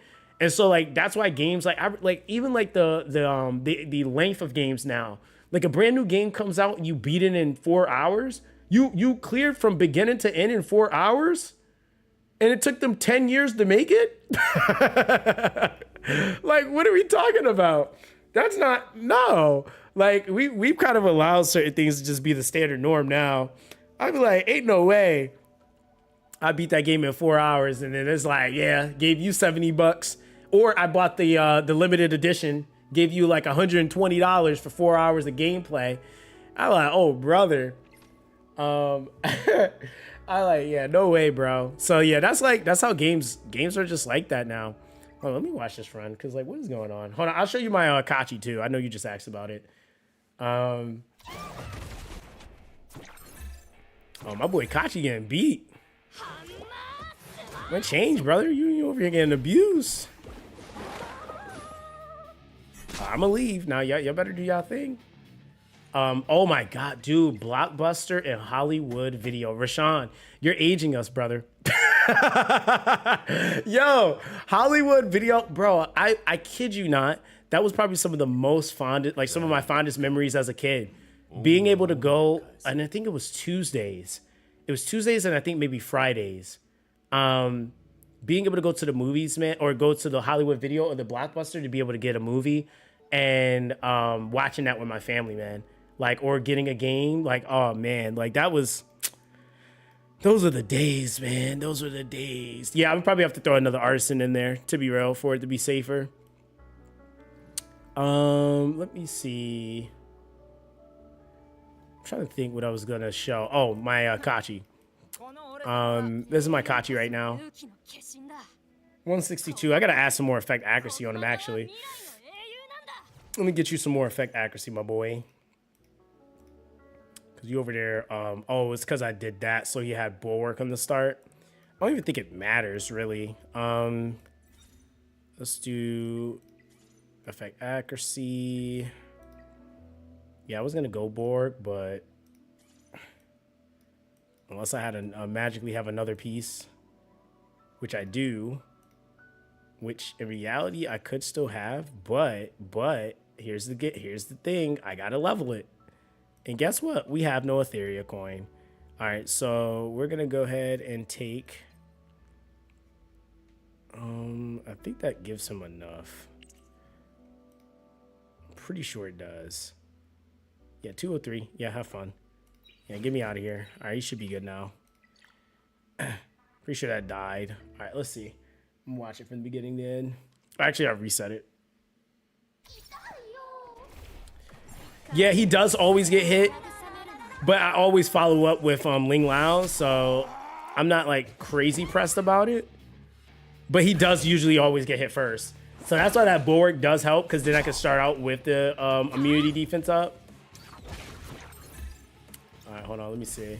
Yeah, I'm probably gonna put him back on it, but I gotta get some Etheria coin to be able to level that piece. Otherwise, it's just not gonna happen.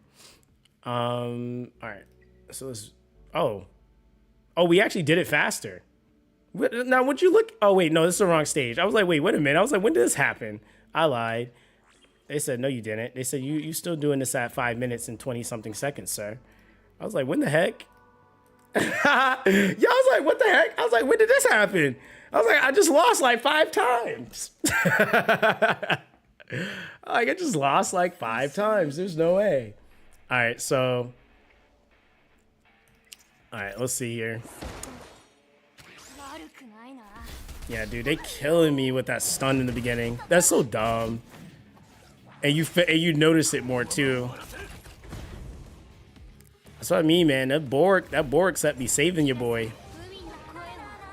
So I'm taking a bit of a break from the horse game to say hello. Ume, how is that game? I haven't tried it personally. Got a couple of peeps I know that's playing it though.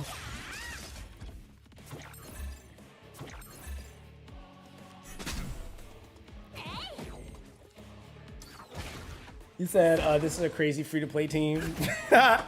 Bro, yo, it's so funny because it works, but it's just like some of the stat lines, I don't know if people are gonna like them, but hey, they kind of work. I mean, and I don't have any of the Infernal set bonuses or anything like that, so. Yeah, but my old one Kachi got like 200 accuracy, so there is that. So if you like Monster Rancher gaming loot, then you enjoy Uma Musumune. Oh, okay. He said you still playing Marvel? I actually am. I'm not super sweating it. I'm trying to get my account in a comfortable spot. I feel like I'm a little behind right now, to be real. But I am still playing it though. Like I think my units are like 31, 32, somewhere around there. I haven't even joined an alliance because I refuse to give them 1,000 crystals to start one. I just was like, nope. I am not doing that.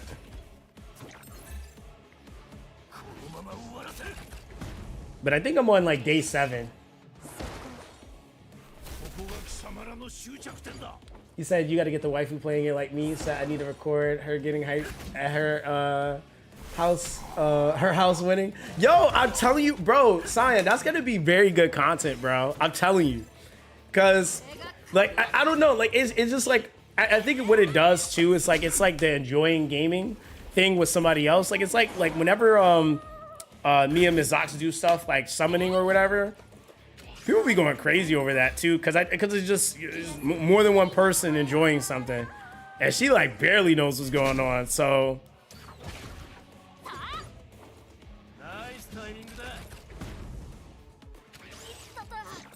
But she know if it's rare. Like that's one thing I will say. She knows if something's rare, which be having me dying. She be like, "Yeah, I seen all gold. I know that's good." I'm like, "Oh, brother." Oh, you don't get out of my face. He said, "Now time to get that free 3-star voucher." I gotta see. Hold on. I gotta pull up my Marvel account. We'll probably pull it up real quick. Cause my silver and blood account is kind of going crazy right now. I ain't gonna lie to y'all. That account is kind of stacked right now. I got like everything you could think of on there. I'm like, it is free to play too, which is the crazier part. Said my roster's filling up. Yeah, I just pulled who did I get the other day? I got Doctor Strange. Doctor Strange. I haven't actually used them yet though, but I did get him. I've been abusing Storm though.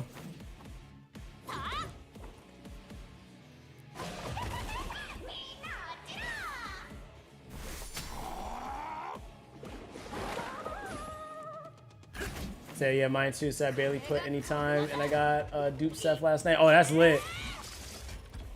Yeah, that's lit. Yeah, cause honestly, yeah,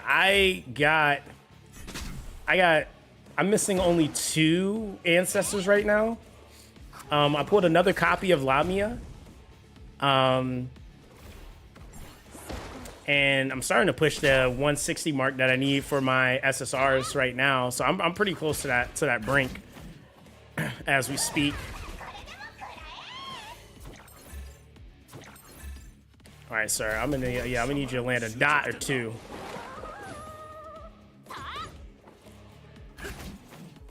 Oh, yeah, somebody's dying.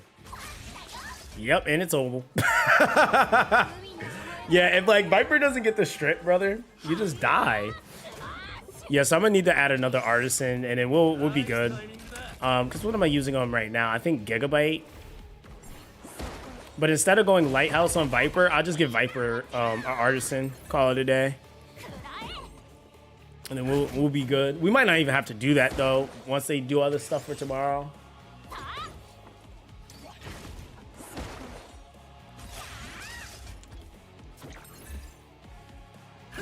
Yeah, the survivability is nuts though. Even like it's just crazy. Like, oh, no damage, but you still survive for like 50 turns.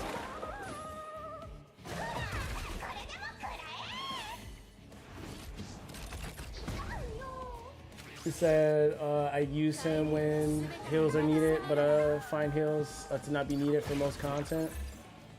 Wait, you talk about Doctor Strange?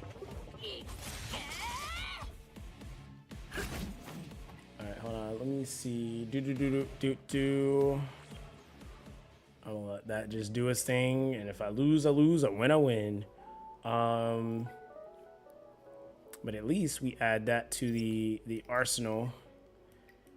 of clears. Where is it at? Yeah, that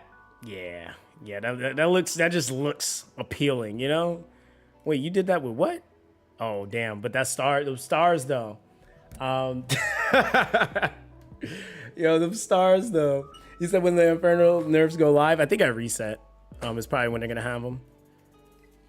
They should be at reset. Yo, I already did my wish on this event, bro. Okay. Oh.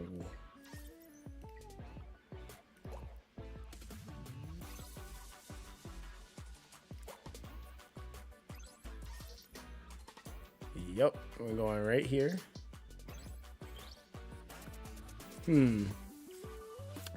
I am gonna get that. Do I need that? Yeah, that's cheap. Graceful exit. So the wish can give you it can give you soul module essence. It can give you a massive chunk of hydro crystals. It can give you, I think, 10 or 15 lattice shards. I went for the lattice shards. I ain't gonna lie to y'all. That's exactly what I used it for. I already did my wish, so here it is. Yeah, there it is. So you get crystals, you get the abundant gacha items, you can get module essence, or you can get the perfect lattice fragments. I went for lattice fragments personally, and so it gives you a good chunk from that. But I mean, in reality, that's probably like really the only choice because module essence is just trolling. The abundant gacha is RNG, and then the abundant crystals. I mean, that could work for refills and stuff, but this is like, I mean, that's more investment for unit. I feel like that's kind of the only choice really here. Unless you just got it like that, you know? Dang, they giving me them infinite rolls. They say, oh, you want 2 more dice?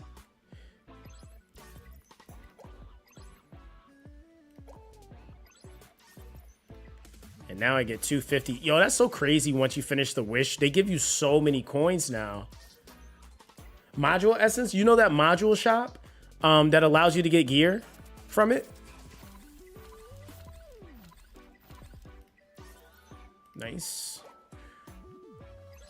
Yeah, the module shop that allows you to get gear from it. Let's see here. 1, 2. Oh, we'll have to land this one though first. That's so dumb.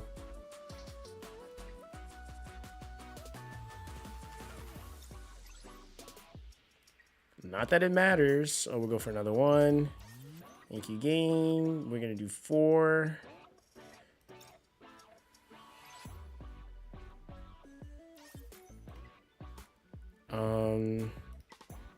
Is that 1, 2, 3, 4, 5?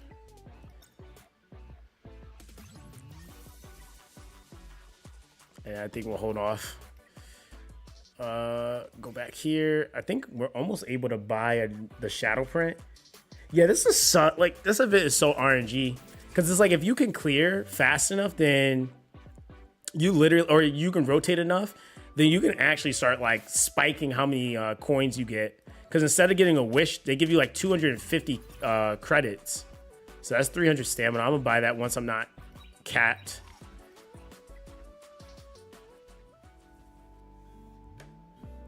All right, so let's see here. We got, yeah, this is the module essence.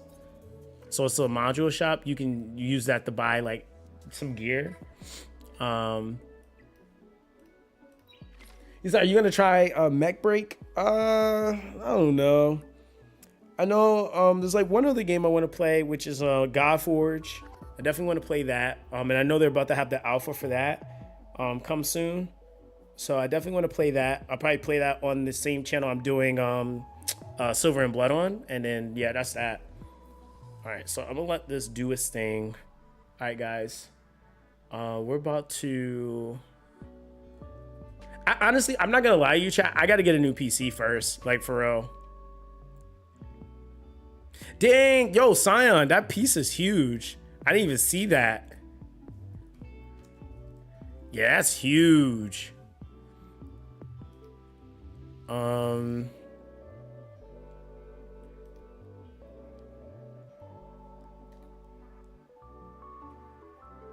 wow. Congrats. That's crazy. Yelly with a class is kind of insane. Yeah, that in the same multi is crazy. Said just recently upgraded my PC motherboard and CPU. Yeah, bro. Like I gotta get another one at this point. You say yes, sir. I almost choked on my ramen, bro. That's a crazy freaking roll, and on the gigabyte at that too. That's just beautiful. That's what you want to see when you're farming Nico Nana. You know, just all day, every day. He said, yeah, that was me that sent the alien class. Yeah, no, I just seen it. I just messaged back. I'm like, dang, dude, that's crazy. He said the first piece I got in like 500 stamina. Oh my God. Hey, yo, and you know what's crazy? That's still better than most people.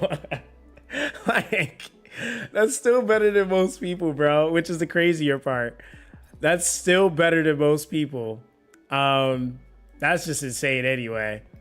All right, so let's see here. We're gonna build up. I'm gonna start working on another artisan. I don't think I have the mats for it though. Yeah, we got to get some more. Yeah, getting a third slot module in 500 is actually pretty good.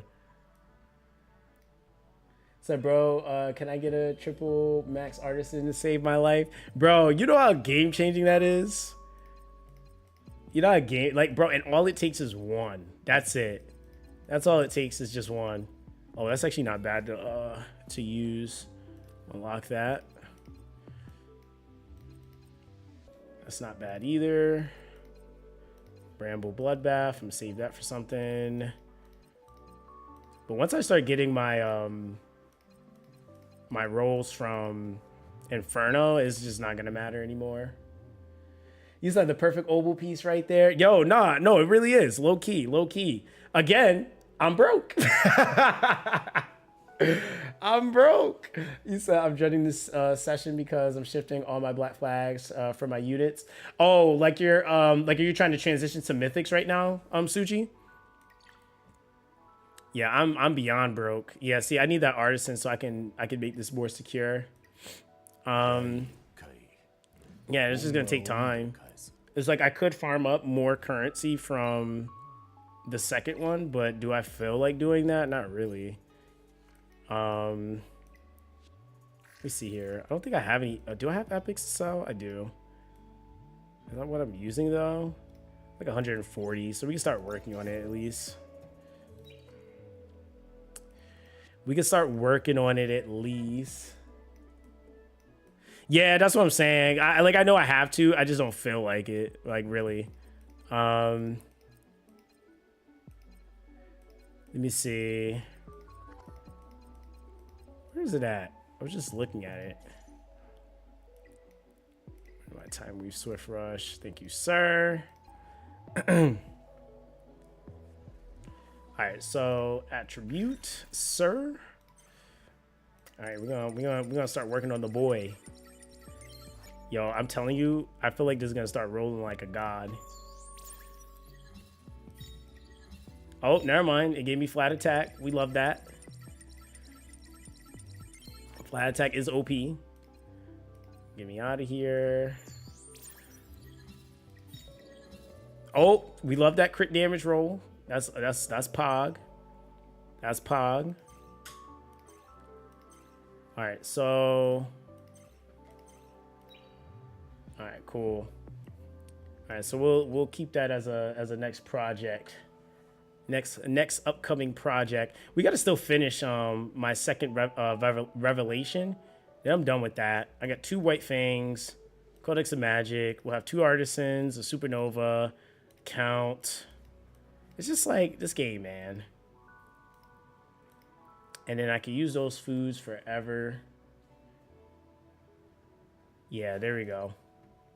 yeah, that's DPS. That's DPS artisan for an attack damage dealer at that.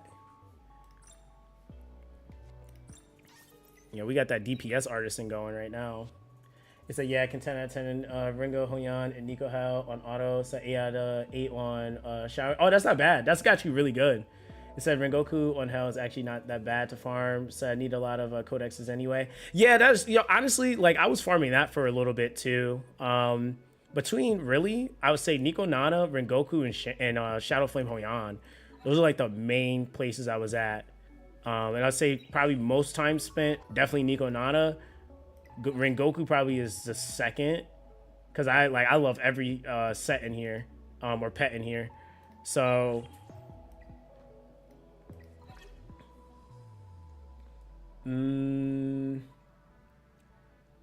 it said Hoyan without light unit is wait, you said Hoyan without light unit is ass cheeks. Oh, you talking about for Inferno? I mean, yeah. I mean, that probably is a, well, it depends on your setup, like, really. Like, I know there's people that's doing it with, like, Kachi. Yeah, it just depends on what you have, really. But, yeah, Hoyan. And then also people are using Silence, too. Like, Silence is, like, easy moding. Like, I mean, like, straight up, like, 5-star level 1 Silences, too. Like, that passive ignore is kind of busted. Not gonna lie. like Silence, like, hold on. I think on Hoyan, I'm pretty sure there's, like, mad Silences in here, too. If it's not Dot. Let me see here. Let's see if they're doing... Yeah, so we got Kachi the Guard, Lily Gaming. Where the Silences at? Y'all ain't using Silence no more? Y'all don't care about Silence anymore? They said, nah, I got my Dot. Did it just update, like, actively? Somebody's doing this with a Hoden. Okay. Huh? You going to the store? Okay. Huh?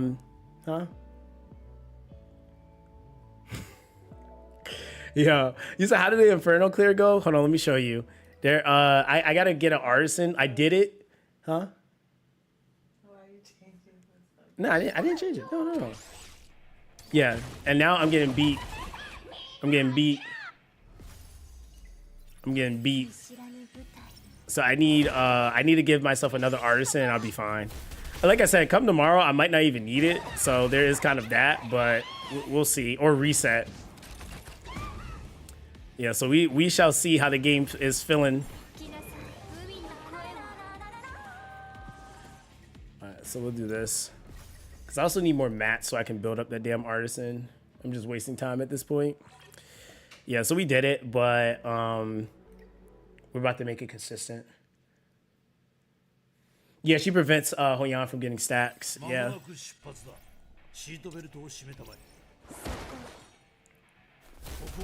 Oh, look at this. Oh my god. Dude, taking his team into hell is like night and day. They said Dot, we're gonna land all of them. Okay. Just troll me.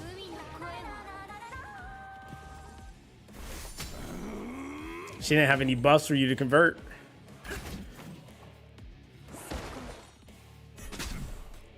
Bro, once I take this team, like once I get the actual gear from Inferno, like it's gonna trivialize everything at that point. Like you say, you got every green Animus besides Silence. That's how it is. That's literally how it is. Like, there's like people that's like, yo, why don't you just do this? Somebody said that to me the other day. They're like, why don't you use Rosa? I was like, I don't have her. I was like, so it doesn't matter what I want to do. I don't have her. But that's what I mean. Like, that's the game. Like, there's some people that's easy moding certain things with Rosa. Some people that don't have Rosa and they got to figure out that same dungeon with another option. He said, did I level Obel's skills? Just a skill 3. I don't really care too much about anything else. And even his skill 3 is not max. Because all the skill 3 maxing does is it makes him stun. It makes him stun more consistently. So I'll do that later. He said, yeah, Rosa do be carrying me right now. He said, yeah, I'm picking Ramoka from a selector. It's pissed me off. It's that only usable in Doki Doki. Bro, I mean, to be real with you, like, Ramoka actually, like, in some PvP setups can work too. I climbed up quite up a lot of PvP with my Remoka. I'm not even gonna lie to you. Like, it just depends on like what, like making what you have work. You said then there's me who has Rosa and hasn't touched her. There's that too. There's that too. He said someone who doesn't have Kachi to guard. Bro, I'm telling you, I think they need to give him, like I said, I just think he needs to be a free character because he just does, like, there's like really no direct replacement for what he does. Like, you could supplement some other stuff, but Kachi is just like, Kachi is like, I mean, granted, you could go like, you could build the sets and stuff, but that only lasts that one turn. It's not gonna last you for a full duration of a fight. And if it's not wave content, then it doesn't matter anyway. You only get it one turn. He said, people saying, why no nerf to Rengoku? So I think the approach the devs are going is progression towards, or towards, and probably will nerf Ren next patch. I feel like it could be that, and also maybe, like, how can I put it? You know what? Why am I doing this right now? I could like be one-shotting this guy just to make this quicker. I think what they're trying to do is they're trying to give people access to build up stuff, and then I feel like inherently people are going to be able to perform a lot better at some things. And it's just giving them time to figure out what else they want to do, because it could also be what you're saying too, where they like progressively nerf things as they go and they don't just do it all at once. I think what they're trying to do, and I think it's because they like to collect data, at least from what I've noticed, they're probably trying to see after these nerfs to Nico and Nana how much of the game opens up for the average player, and then from there they're gonna probably make adjustments. They're probably gonna do that with everything, because that's how they've been approaching stuff.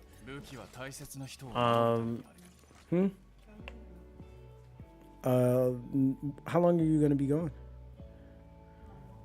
Where are you going? You going to the grocery store?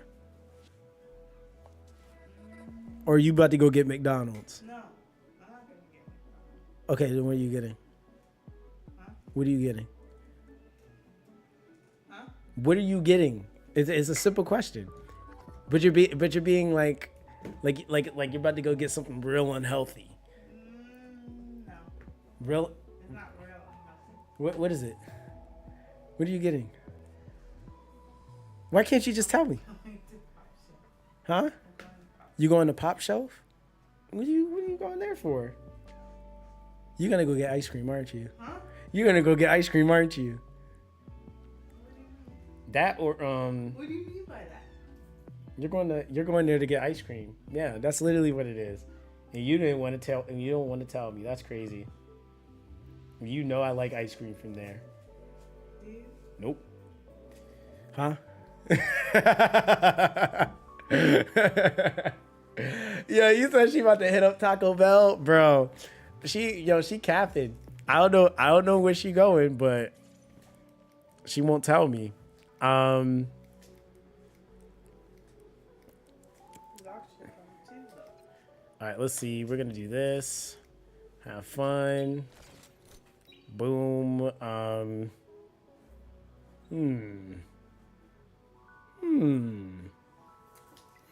do you mean by that? All right, we're gonna take Oval out, and then we're gonna go.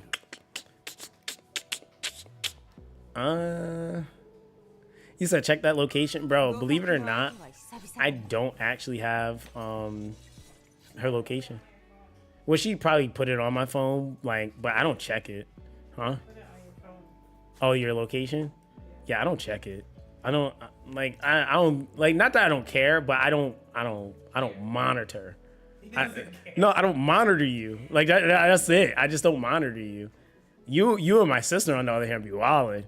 You like she's down the street on the toilet in the bathroom on the left hand side of the house. I'm like, why do you know that? Like that's insane. Let me think. I was about to do something like mad specific, and I just straight up forgot.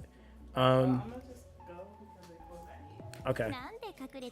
All right, hold on. We about to do a mega busted thing real quick. Replace. Nah, go ahead. Oh my god. Yo, I want them protein sticks, but they don't have them there. You know the chicken barbecue ones? No, they have them at Pop Shelf, but I don't know if they have them in stock. They're like $2. I don't know. It's all right. It's all right. I got to do this. We gotta make this. We gotta make this slap. What do we need? What do we? Okay, we're just gonna give you that. This is just kind of makeshift right now. All right, this should make it a little faster. You said, is Keto actually better than Momentum on the team? Depends on your setup. Like, if you have the debuffs, then like Momentum is like kind of nice. Not gonna lie, but if you're not proccing enough debuffs and they're not on consistently, then you want him to be able to do his own damage as well. Momentum is just better into as many debuffs, which I think it's like 6 you need to be able to cap it. Which is that's not like unrealistic. Yeah, and Momentum gear is a little bit rough to get. Yeah, that is true. Yeah, momentum is not necessarily the easiest thing to just start out with. That is true. I don't think we need Kachi here. Yeah, we don't need Kachi here. We'll keep Viper though, because why not? Where did Viper just go? I just seen you, brother. Did I just lose him? Oh, there he is. All right, have fun. Just make sure this is okay. Cool.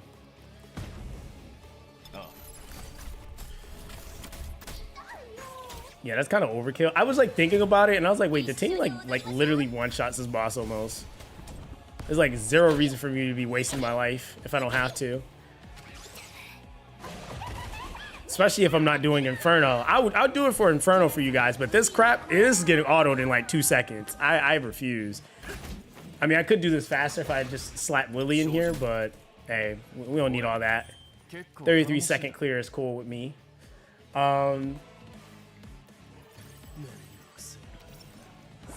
He said 14 years and we still don't use that shit either. He said that's some new school weird shit. Yeah, I mean, honestly, like I was raised like that. Like we didn't. Yeah, my mom used to always tell me, like, if you have to check behind your significant other all the time, then that's probably just somebody that you just shouldn't be with. Like, I think for safety reasons, that's like one thing, but like in some like when we lived in like North Carolina, for example, like I didn't let Ms. Zox go out late at night, but that's because people were getting kidnapped. Like it was like straight up, it was like a high rate of women that were just getting kidnapped at night. So I wasn't comfortable with her going out by herself. So like if she did go out, I would go out with her. But if I ever had to like pick her up or meet her somewhere, I would just do that. Like, but like monitoring her every step and nah. He said, damn, people still got kidnapped. Yeah, bro. Yeah, people still get kidnapped here. I don't know where you're at in the States, but yeah, people get kidnapped here all the time. Especially in like out in where I was at before was Morrisville, so like closer to Raleigh, the Raleigh-Durham area. Yeah, man. Yeah, people's getting scooped in them trucks and them vans. And that's the thing, like it's a whole bunch of open space out there. Like so like people get got and then you don't find them. Like that's the thing about there. Like very different from where we're originally from, because we're from the East Coast or from the city. So like there, hey, good luck with that. Somebody gonna see it. A camera gonna see it for sure. So he says, is that why everyone's strapped? I mean, to be honest, not nearly as much as Texas. Like we're in Texas now. Dude, people out here in Texas are way, they're way more gung ho out here. But the thing I will say though, nobody starts problems with people out here though. Like people always like talk about it, especially when they're not from a place or never lived in a place. Oh, people always got this and got that, and it's like, bro, I promise you, I've not met one violent Texan person yet. Like seriously, and I've been around a ton. Like nobody is like just out here just blatantly trying to be violent. Their whole thing is just like, hey, leave me alone, I'll leave you alone. We could be cool. I'll bring you some eggs. You know, like people are really nice here. But I mean, like nobody's just like out here blatantly just trying to hurt people. Their thing is like as long as you leave me alone and you don't try to harm me, like, hey, we don't have no problems. But if you do, just know that that person probably has like 50 guns. I mean, they probably do. Like that's just like what it is. Like you can get like I think out here I think it was like 16 or something like that. I'm pretty sure you can get your gun permit at like that young out here, which I was like, dang, I didn't know that. So they don't be caring. Like they're just like, hey, yeah, I think it's like 16. I think it's pretty young. And of course, like when I grew up in the South a little bit, in North Carolina, and like out there you can get your hunter's license at like 15. So it's another contribution is everyone has a gun, so no one's gonna do a crime because they don't want to get shot. I mean, yeah, there's that is also the mentality. Some people don't care though, but you at least hope. But I mean, like in reality, man, like most conflicts can be solved if you just leave people alone, man. Like that's really what it is. Just leave people alone. He says Yelly good for single target damage, or is she better in a dual DPS comp? No, she can solo stuff.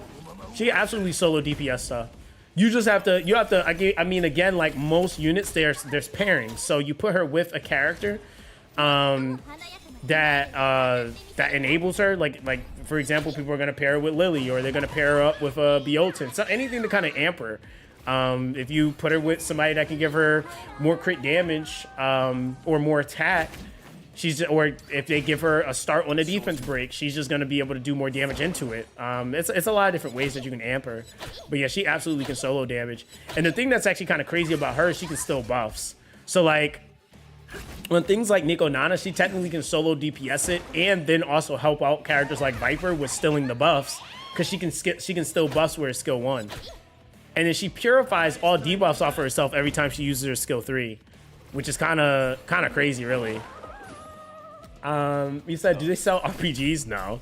You can't just like buy a rocket launcher. That's like most states. You can't just buy a rocket launcher. Like that's just like like what are you planning on doing, sir? like where are you going?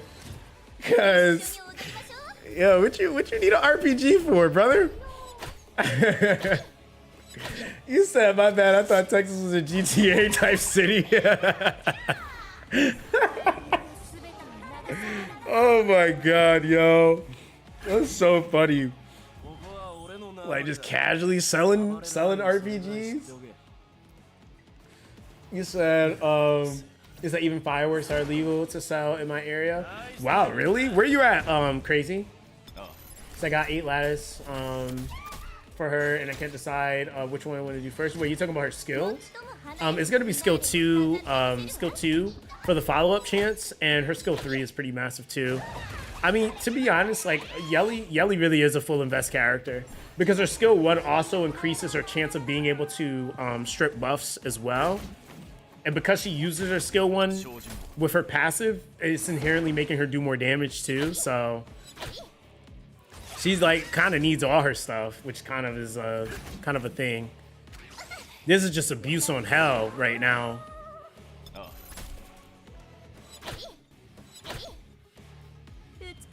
So yeah, I have like that 100% follow-up chance, and then so she's at least guaranteed 1, right? They say, yeah, I know it's why it's so hard, because I need 12. Yeah, I mean, to be honest, I went skill 2, skill 3 on her first. I'll get to skill 1 whenever I get to it. I mean, realistically, because it's just a grind. Yeah, I would say save them for right now. Like, if you don't like see how the adjustments feel on your account, and then kind of decide from there. Because if you end up doing it and then there's like, did I really need to do that? That could have maybe went to another character you're gonna pull. Is that everyone in Texas is whipping out their rifle like the ting? Yeah, I promise you, it's really not like that. It's really not like that. Yeah, it's really not like that, bro.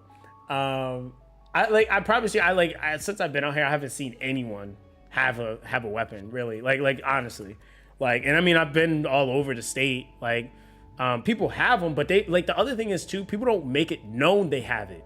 Like, because why would I tell you that? It's just a standard norm socially that people are like, hey, they probably do, right? Like, it's just a social thing that is like kind of set in stone. But like, you don't like have people just running around with like AKs and shotguns. Like, you don't just like see that. Like, so that's like the thing. You say you got open carry rifles in Texas. I live in Dallas area for 4 years. Yeah, you can. Yeah, you can. But I mean, that's also kind of the thing too. It's like, I mean, that's kind of like the South in general, really. Like the South, it just kind of like there's certain weapons they don't care about like nearly as much as others. As long as they don't see you like with like a full send automatic, then they're just kind of like, it kind of like, yeah, concealed for sure. Yeah, for sure. He said shotgun for home defense. Hey, bro, I'm telling you, in these southern states, bro, you like when I lived in the Carolinas, like, bro, you would not believe how common it was for people to just have a shotgun in the back of their truck. Like, swear it was like mad regular, like, and it's illegal, but people would just have them, like they just would. And you got to think about too, in like a lot of areas where there's like small towns and stuff like that. Are people really going to jail for that? Not really. Like they probably know the sheriff, or like, you know, like they're like their family, like they're known, or they've been there for a long time. So nobody's like, oh, we're putting you in the like, nobody's doing that. They just got to do whatever they do. You said how many skill materials does a free to play player get in this game? I don't really have a quantity off the top of my head, KX, if I'm being honest. You said, it said concealed Uzi with an extended clip in the switch. Oh, you're trying to go to jail. Yo, okay. Like, yo, what the heck? You said, it's not illegal. It's an NFA item like a short barrel rifle or suppressor. It says 200 and a BG check to the man. Yeah. It's that pistol carrot. He said, it's a 16 gold lattice if you play from launch. Wait, oh, is this? Were you asking about that? Oh, you're talking about. Oh, you know what? I don't know why I was just thinking about GP outposts mats. I was like, damn, I don't even know. Yeah, lattice. Yeah, lattice is that's about the amount. But if you've been doing, is that including though? If you've been doing arena though, Johnson? Because I think it might be more than that. If you actually been doing arena for the last. Going on now, what, 4 plus weeks now, or 4 weeks now? Because yeah, you should have been able to clear that out if you've been doing arena. And then there's some RNG. I know some people got luckier on shards. So you said I'm free to play, and I've maxed about 4 or 5 SSR skills.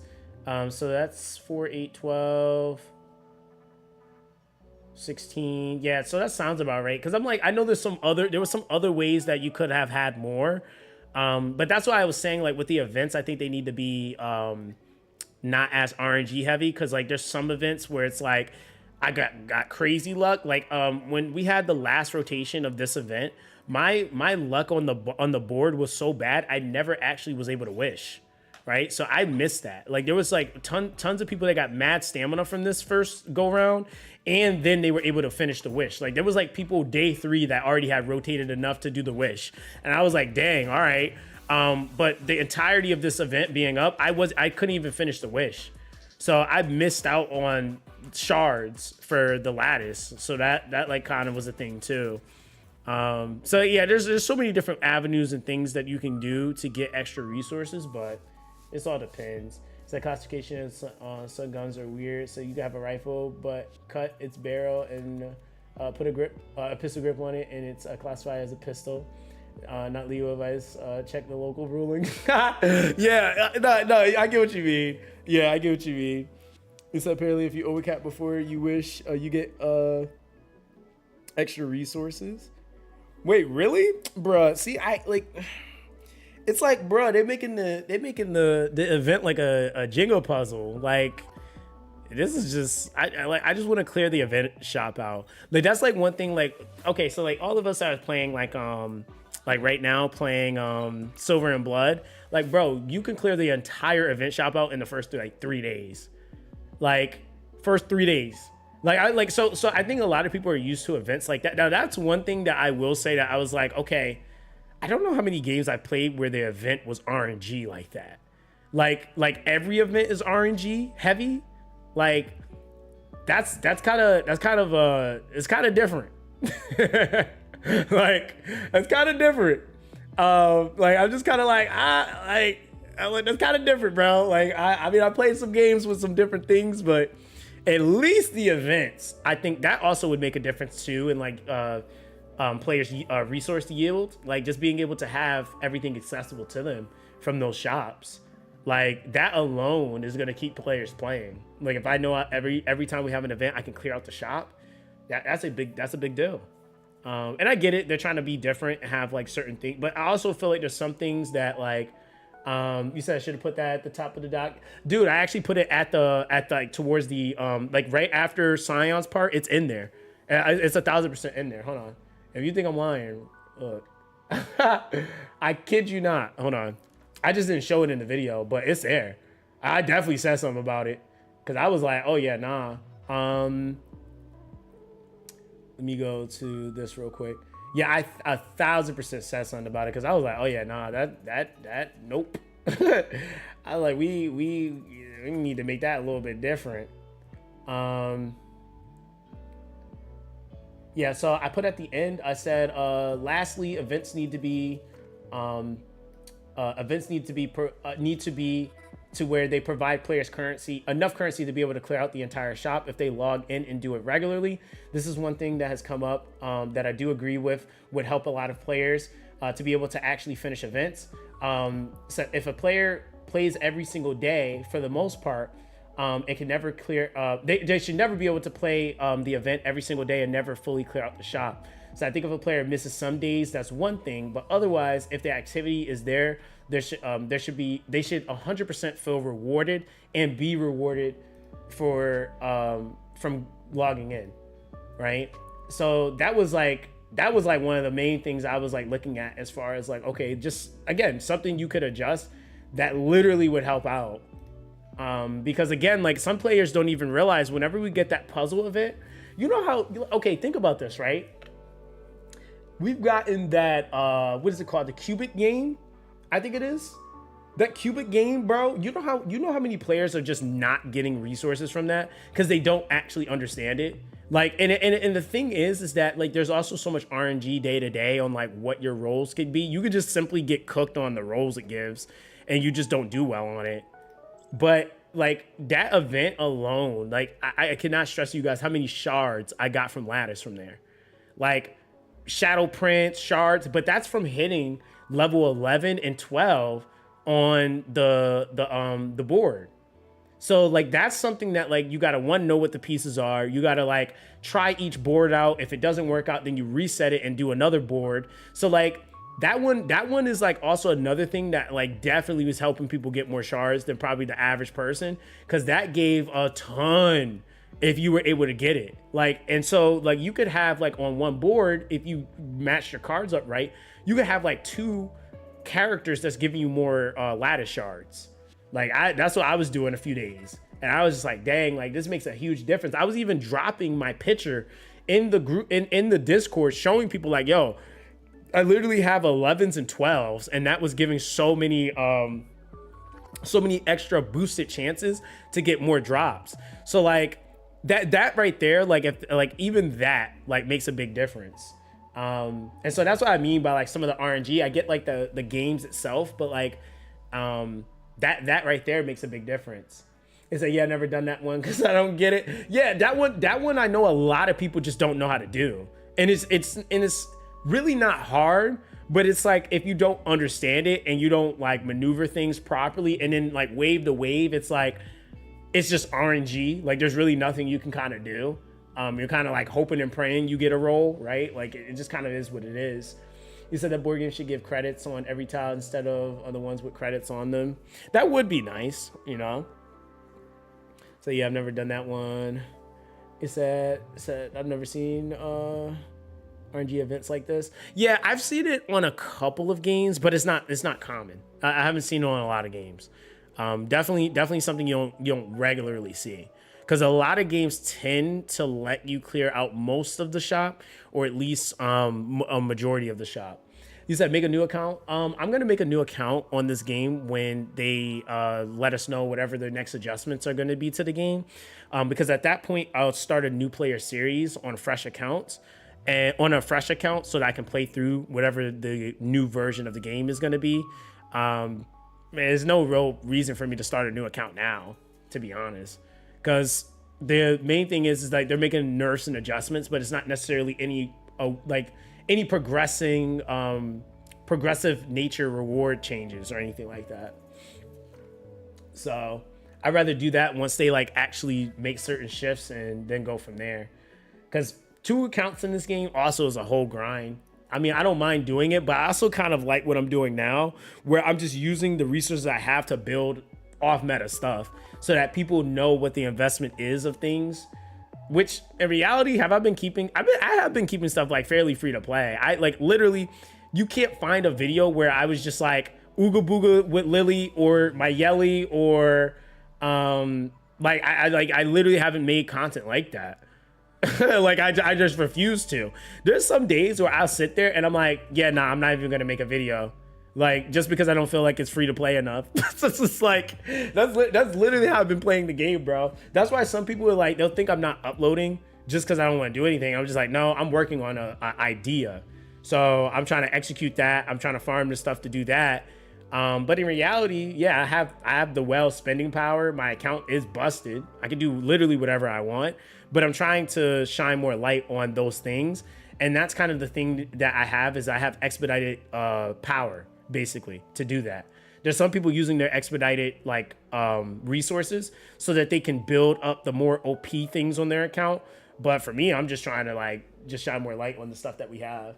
So as long as you aren't using those free to play teams, and yo, nah, for real, nah, you're right. Yeah, I'm not gonna use, no, there I don't care. You're getting slapped. Yelly is all in there. My Lily is in there. Like, I make sure I gear them right before the Union versus Union too. That I don't care. That's competitive. Same thing for PvP. I mean, are we gonna be that guy that's like, let me use my Sybil in all PvP? Like, no. Like, if you got something busted, you're gonna use it. Like, that makes zero sense. That's kind of like almost like somebody playing E7 and you just telling them not to use the current meta unit, even though they have them on their account for PvP. Like, why would you do that? Like, at that point, that makes no sense. And I mean, I could even make the same argument for PvE. Like, if you have the unit, use them. Like, I mean, to be real, because if the person that didn't have it got them, or was in your shoes and had them, they would be using them. You know, like that's just the reality. You're not gonna not use something because somebody else doesn't have it, unless you're me, I guess. Like, there's that. But but yeah, that's kind of that. All right, guys. So let me see here. I think I'm actually about to head out. I need to upload some videos. He said I got some. He said I just got a Tiamat. Is she good for progressing on my account? She can be used. I mean, it just depends on how developed your account is, because some characters, like, depending on where you're at, is just not worth for you to build them right now. But it doesn't mean that they're not valuable or things that you can use to do things on your account. So, like, for example, like me and the homie Cyan was talking about that. Like, he has Shadow Sania and a whole bunch of other stuff built up on his account, but he got old so late on his account. He was just kind of like, I'm not gonna build him right now, right? So it just kind of all depends on like what you have going already, and if it makes sense resource wise for you to dump, or for you to throw her in the mix. So yeah, you think I want to be spamming Lily? Yeah, if you got her, that's what I mean. Like, for some of the harder stuff, I'm like doing stuff to prove a point, but like this stuff right here, like, I do not care. I've already proved myself anyway. Like, when I initially did hell mode, I did it with Leon, Dinah, and who else was I using at that time? It was Leon, Dinah, I can't remember who else it was. I feel like I was even using a Freya. Like, I was doing something like really weird. I have to go back and look at my content to see what I was doing. But yeah, like some of my initial clears were like with like Leon for a lot of stuff. Then I swapped over, started using Dating a little bit. But even then, a lot of my stuff was Dating by himself. So I was just pairing him with a defense breaker and then Dating. So I wasn't Lily Datinging him at all. And then, yeah, like that's like been basically most of my stuff from, at that point. You said, yeah, you think, you said I just finished building Fangus, and when I finished the last lattice for Yelly, Shadow Sania is next. Yeah, I mean, to be honest, like I said, like if you have the unit, like for sure build them. Like Shadow Sania is just easy entry unit. If you can invest in her, she's gonna make some of these dungeons a little bit easier for you to do. Sorry, I was about to head to bed. Literally 2 a.m. right now. Hope you have a good day. Yo, take it easy, CJ. You have a good one. Appreciate you for coming through, fam. You have a blessed night, all right? Yo. It said, so I'm almost level 100 and I still have yet to complete an Inferno. Really? Yeah, bro. I mean, that's the other thing too. Like, I've been kind of like, I kind of also slowed a little bit on refilling because I was like, let me get certain things together first before I'm blasting refills. Which even then, it's just kind of like, if you're at this point, do you need to refill? Not really. I mean, it depends on how competitive you want to be. But yeah, once I get all my stuff normalized on my account, I'll probably be refilling every day, and then that's that. That'll just really be for the gear upkeep for content and stuff like that.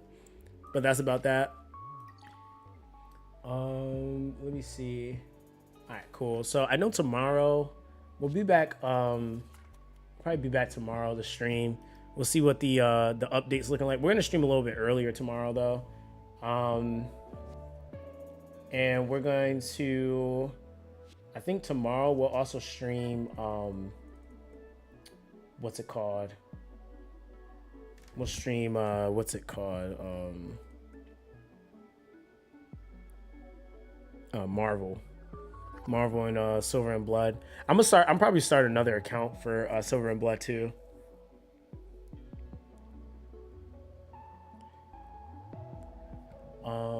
You said Musamune, bro. I don't think I'm gonna play that. I'm like, kid you not. I don't think I can. Yo, Sion sent me a screenshot and I was like, bro, this like the brightness of that game. It was killing me. I was like, bro, this is like a Nintendo game. Don't get me wrong. I love my Nintendo games, but dog, like, I was like, yo, what is this brightness, right? And then when I get on Silver and Blood, the game is like literally like dark.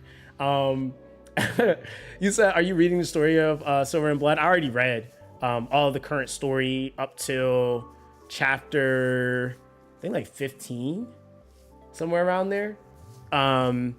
So that whole first 10 chapters, I already have read that. So yeah, I'm just breezing through it. I don't need to read it because for me, like, especially with me playing, well, this go around, yeah, it's really just for the progression series at that point. I wasn't really trying to read the story again. But yeah, the story actually is very good in Silver and Blood. You said, how do you find the story? You said, I was surprised, incredibly surprised on how good it is. Yeah, so the main thing is like with the MC, I was actually talking to somebody about that the other day. The MC, and what I like about the MC is that he's not afraid to just throw hands with people. Like, that's kind of the main thing. As far as like the context of the story and like how the story's pacing is and stuff like that, they kind of ease you into this idea of like, even when you start from like the Baphomet fight, right? They kind of start implementing this idea that the character has existed and that these people have come across him before. So it's like the dialogue with him and Baphomet was like pretty important because it was like, he's like, I've met you before. And he's like, no, you haven't. But he's like, no, I have. Right. So like, that's a really important dialogue within the story. And then as you push further and you go into like the arc with Mpuza, and you're looking at like that dynamic between like Mpuza, the Lamia, the whole arc for the event with Lamia and the clones, and you're like, okay, like, what is this process here? And then you get to like the tail end of that. I'm not trying to spoil everything, but like you get to the end of that and then you realize like, bro, this is literally what is that movie called? Fight Night? So it's just like I'm like, yo, what the heck? It's like you get to like, okay, this is a slaughterhouse. Like it's like there's so many different themes that's happening in that story. Like it's really well done and the pacing is really good. And then yeah, like even when they throw in like characters like Van Helsing, like he's OP, but I mean again, they still make him like OP to the story lore, but like they don't let the MC just become this slouch and he gets clapped. Like Van Helsing even gives him props and was like, hey yo, I didn't realize like you had it like that. You're the only person I've ever met, period, that's been able to actually like deflect my bullets with a sword. Like he's like, so it's like little cool stuff that they throw in there. Like there's these like really OP characters that are giving props to the MC because they're like, hey yo, I used to be clapping people, but you kind of got this thing going on. And I like the fact that they still humanize the human characters, right? So like the thing with Van Helsing is he has that artifact that he uses, but it takes a toll on his body, right? So like that's something that like when you think about it, it's kind of cool they don't make it work like that in combat, but like according to the lore of it, like you can't use it more than once, like in a day, right? Like nobody uses their artifact, especially his specific, more than once. So it's like, okay, he could be like really busted. It kind of almost reminded me of what's his name? There's a character that does that, and I just like blanked on his name. I just was about to say it.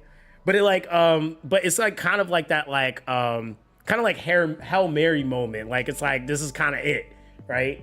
And it's kind of cool because it's like, all right, you get that moment, but if you go again, yeah, you're done.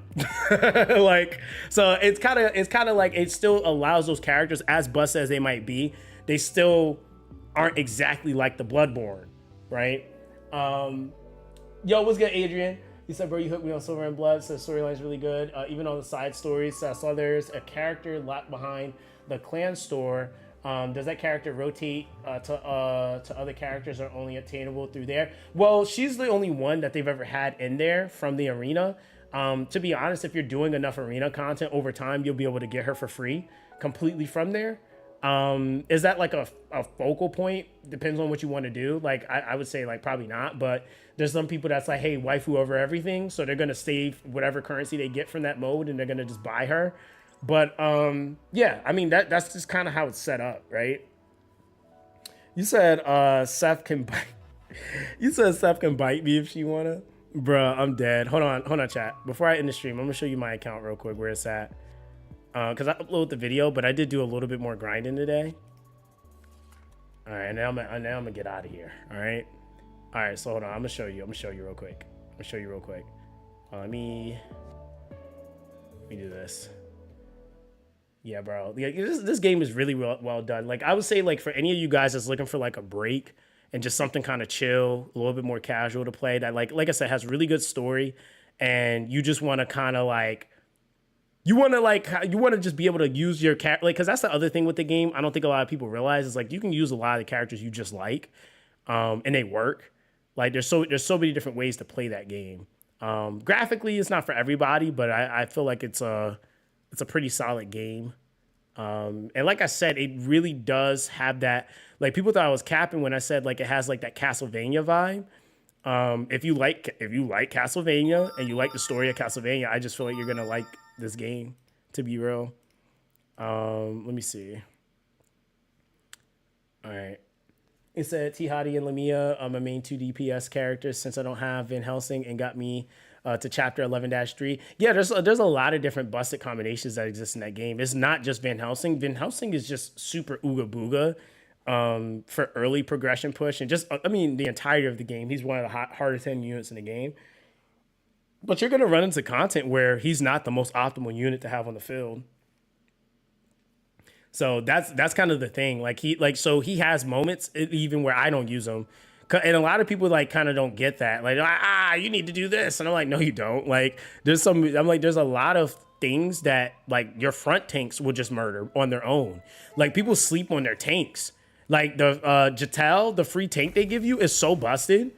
Like her and I got Ami, Transcendent Ami, bro. I'd be destroying this game with these two. And they're two tanks. Like that's like the crazier thing. They're literally two tanks. So I was surprised how immersive the world feels, even doing the voting meeting thing on decisions and how to run the castle is kind of cool. Oh yeah. That's the what is that called?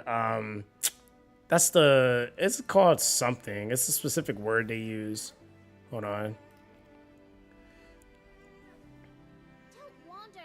It is called the console chamber. Yeah, that is kind of lit. They have that because it also gives you an opportunity, like if you're into the game, to like kind of learn the characters a little bit more. But yeah, like bro, my account, oh my god, like the number of like, just wait, like bro, these are bro, and this account is free to play, mind you. Okay, I got 2 copies of Adina earlier today, and 1 multi, and I was like, oh, it's lit because that's another healer. And she's actually really good. But yeah, bro, like this game is like, it's kind of cooking for me right now. I got my dupes pushing on some of my units. We get a free copy of Bell, I think tomorrow, day after. And then, yeah, the rest of it is just like building up characters. So I'm gonna be at that 200 mark, like pretty quick, based off my wish list. So the wish list is actually a really nice component to this game too. He said, damn, halfway done to breaking the 200 wall already. Bro, it's kind of luck though too, I will say. Like I got an extra copy of Lamia too. So yeah, I got like, man, I got all the characters that I kind of needed really for most stuff. And then like, let me see here. Like yeah, Van Helsing, I got him at about 6.5k power right now. But he's busted. Like this dude, like he got probably my strongest gear right now. Probably the most skill up investment. He said, when did you get a dupe? So Lamia, I got her today. I got another one today. Yeah, I got another one today.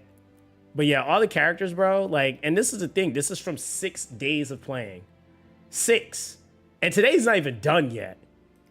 Today's not even done yet. So 6 days of playing. Yo, Nicole be going crazy. This was one of my first characters I got in CBT 1. So I kind of knew how to use this unit, but like still, she's busted. She's actually really good. She's a bleed unit.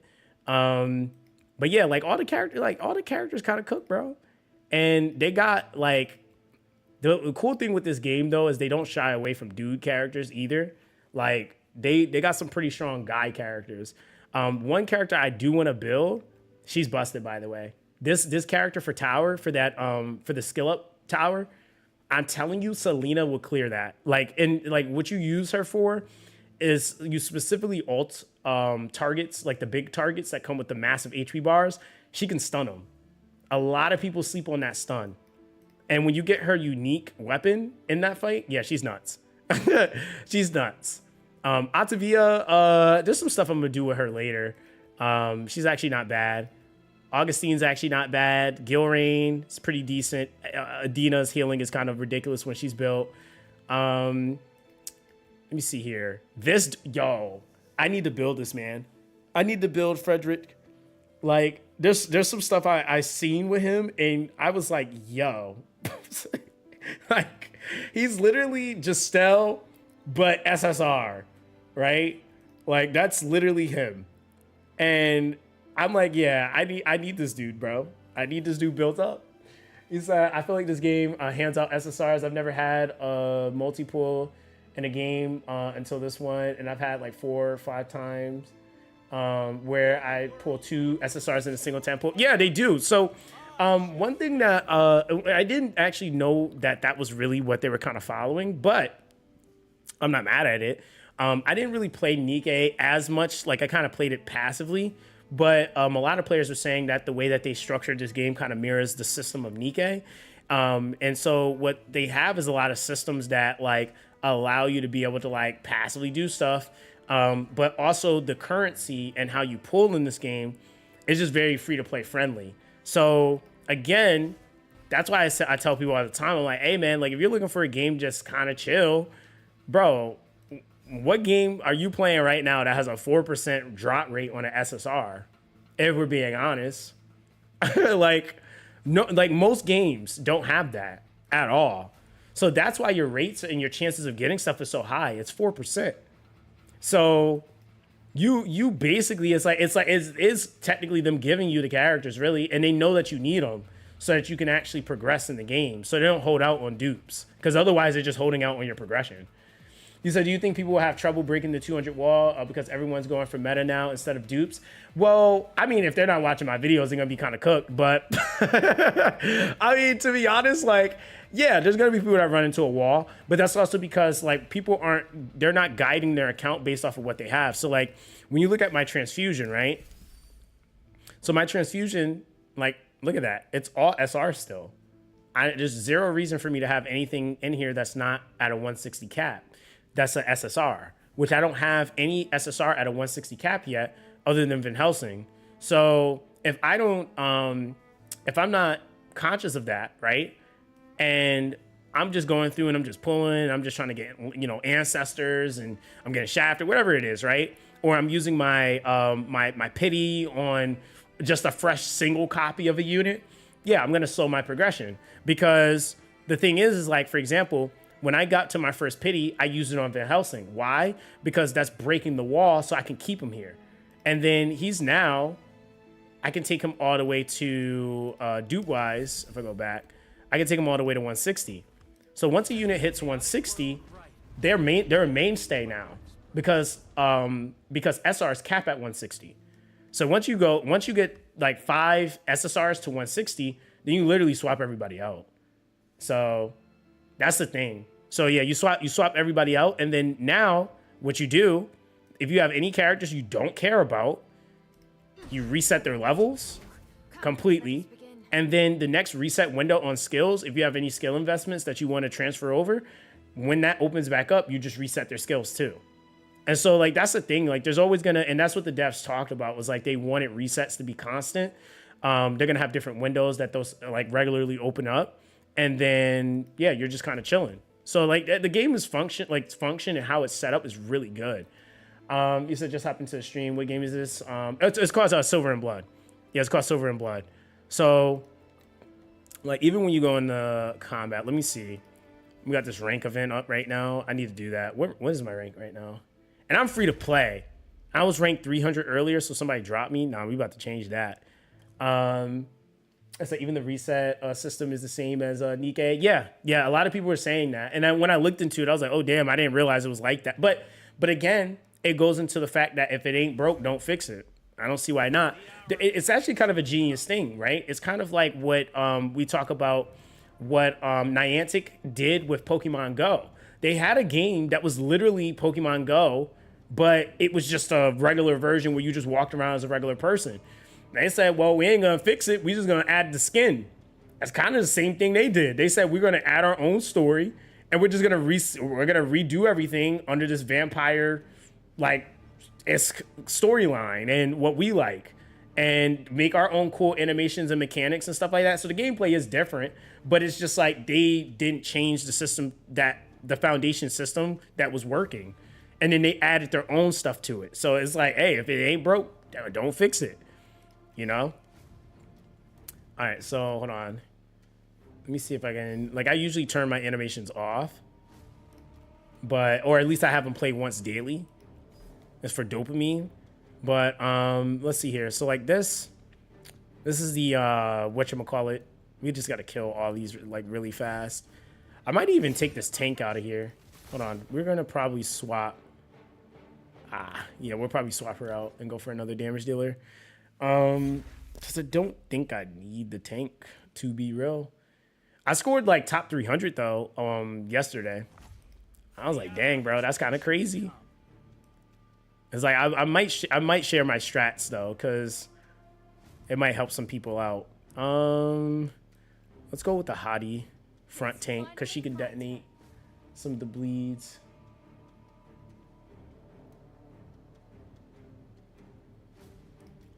All right, let's see. Bro, this does not play like Path of Exile.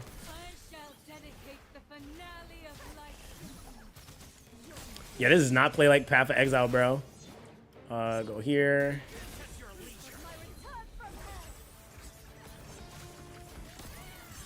I need to go Blood Moon phase.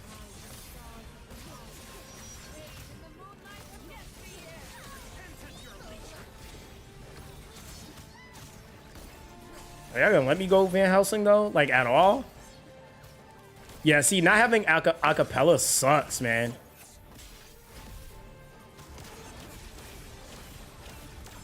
There's like so much happening right now.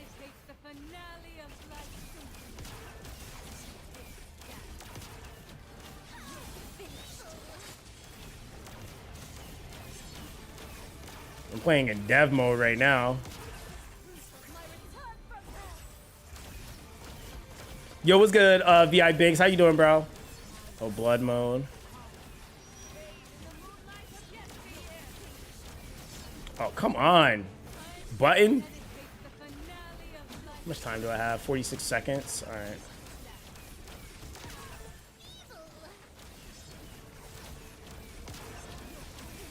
Yo, he's still shooting, yo. Yo, I think Van Helsing might have the longest ult in the game. There's zero reason for him to still be shooting. Are we gonna reset it?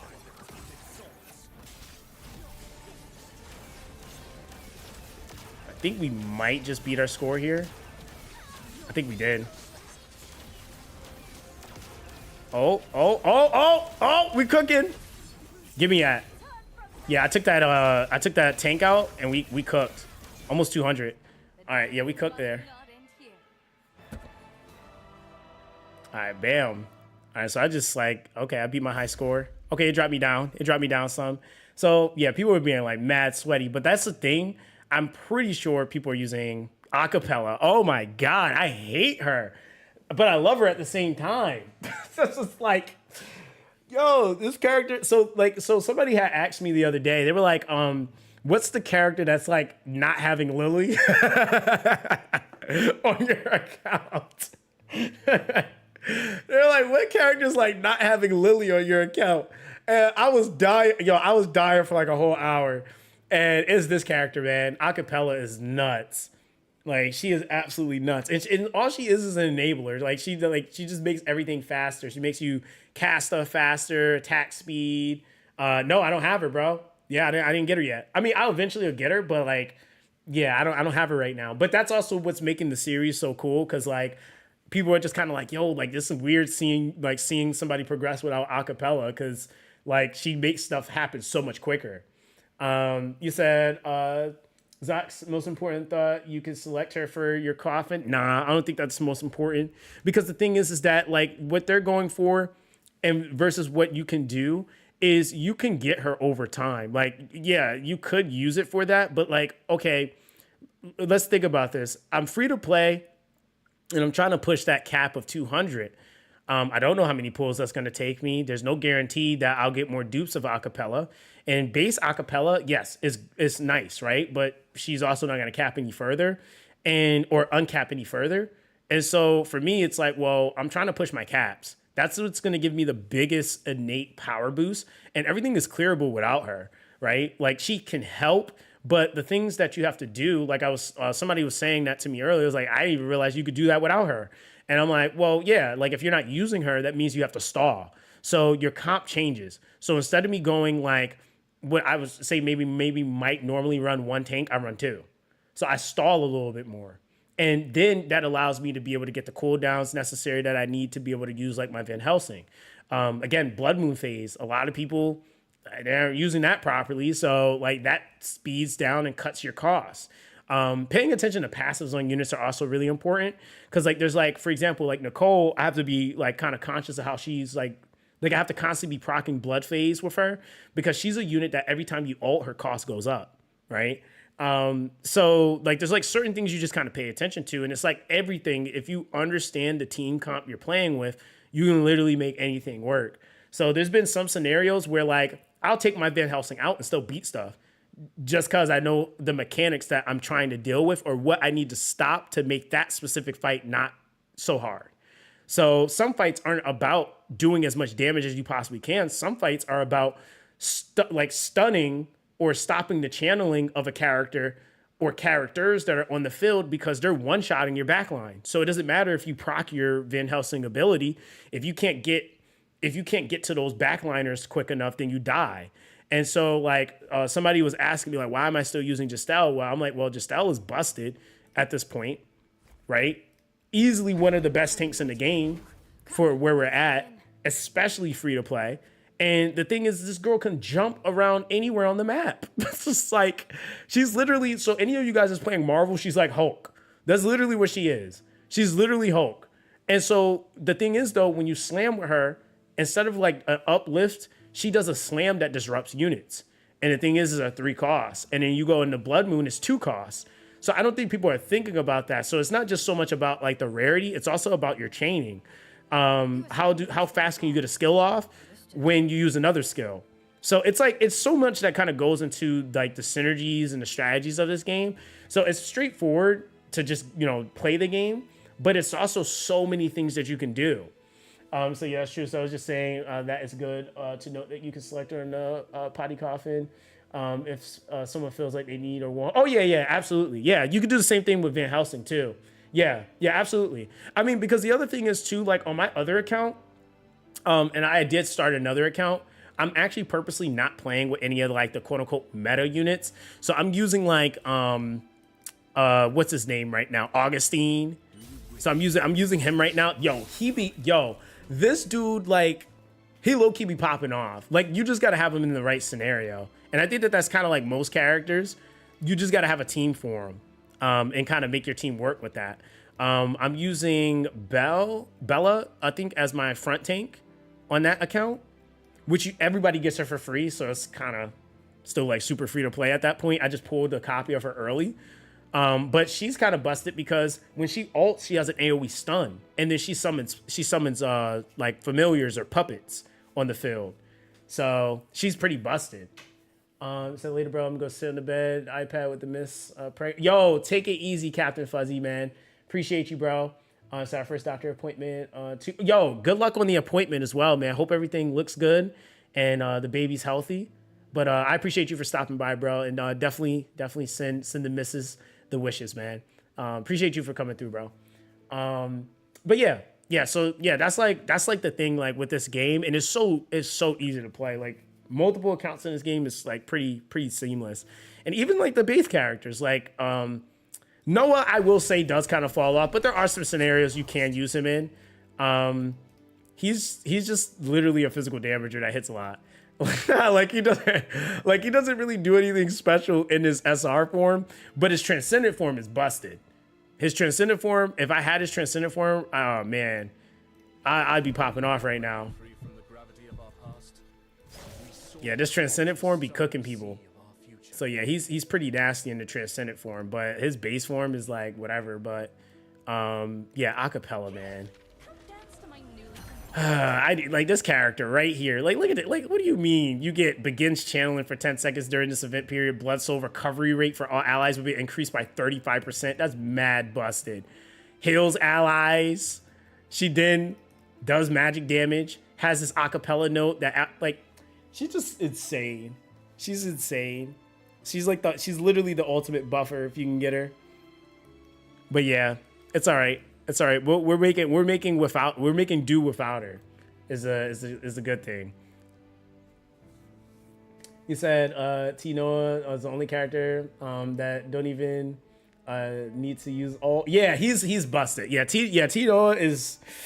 Yeah, he up there with Van Helsing. He's actually above Van Helsing actually.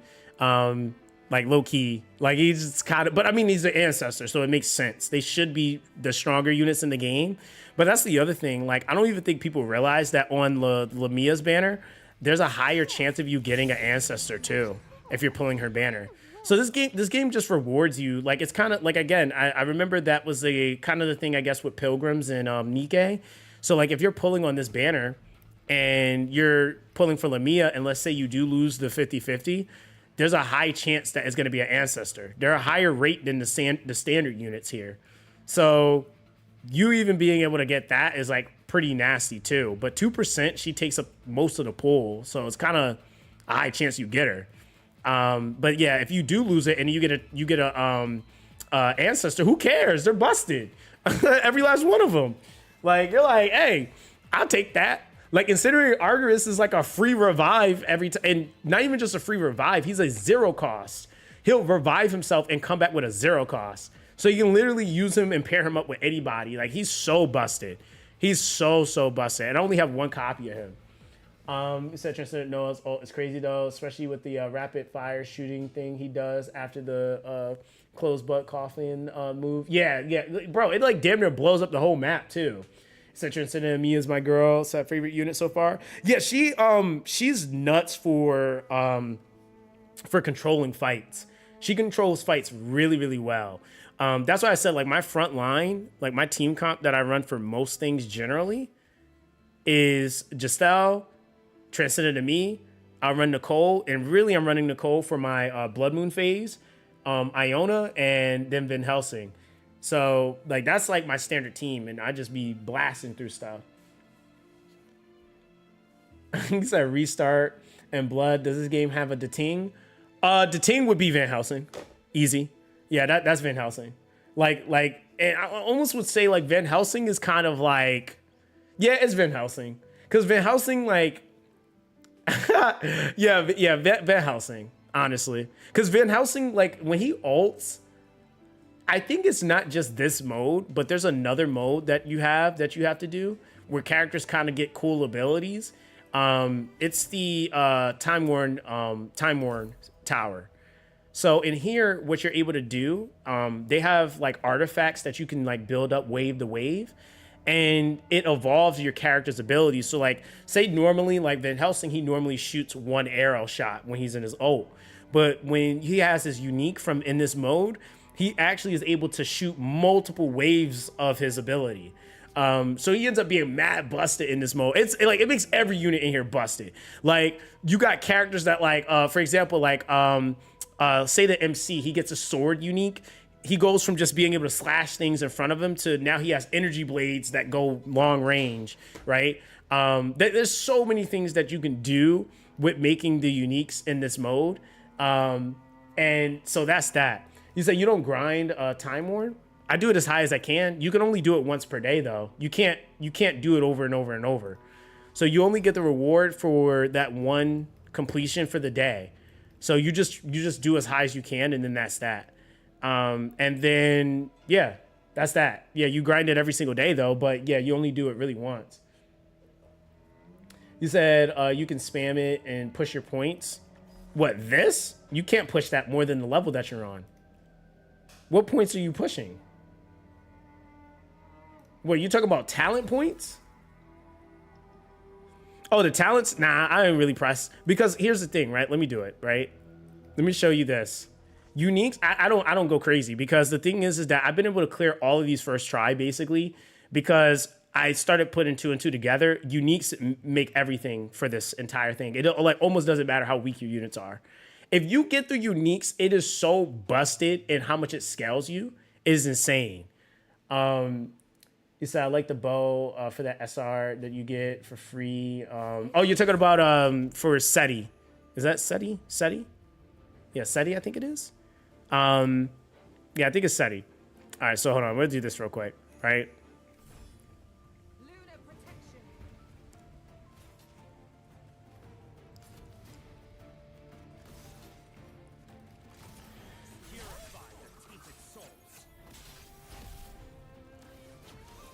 Yeah, so this man like literally shoots full screen for no reason. All right, let's see what it gave me. It gave me, oh, okay, it gave me his ult, so we'll take it first. I take whatever I get first, too. All right, let's see. Blood Soul Recovery, we need that. Return to fight. All right, do that. Blood Soul Recovery. This links, that's kind of rough. I'm gonna do this one. Now this girl, because stun adds all the way back there. He's definitely stunned.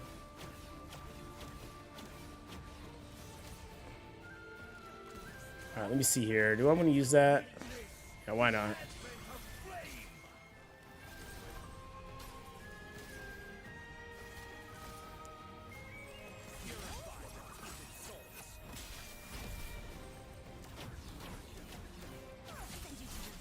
I might have to turn off the animations here, because you gotta ult way too much for that. Hold on. There we go. All right. Yeah, you gotta ult like every 2 seconds here.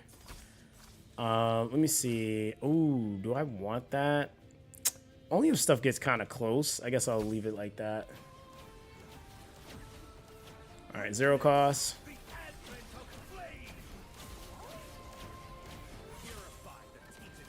All right, let me see. Do we have any big ones on the field? No, not really, but I'm gonna just blast them right here.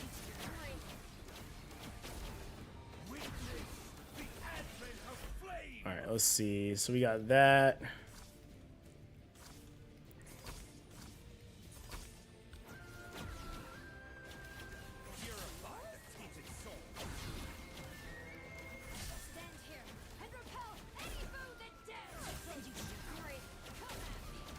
Yeah, having the blood soul generation is kind of like important. Bro, finally.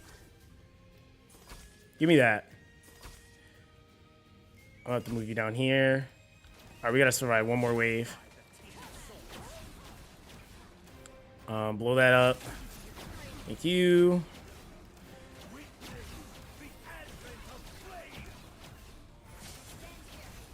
We got this stupid dude in front of us. I think we're gonna have some leaks. Or maybe not.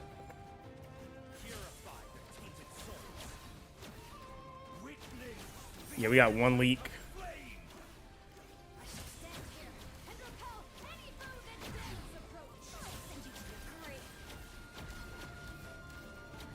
Bro, we gotta kill this guy.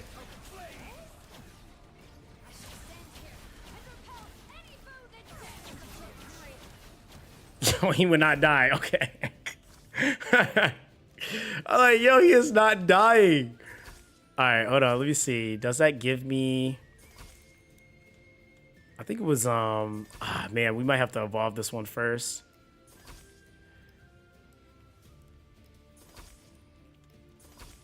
All right, so we don't have enough. Oh my God. Yo, we cannot kill this one right now.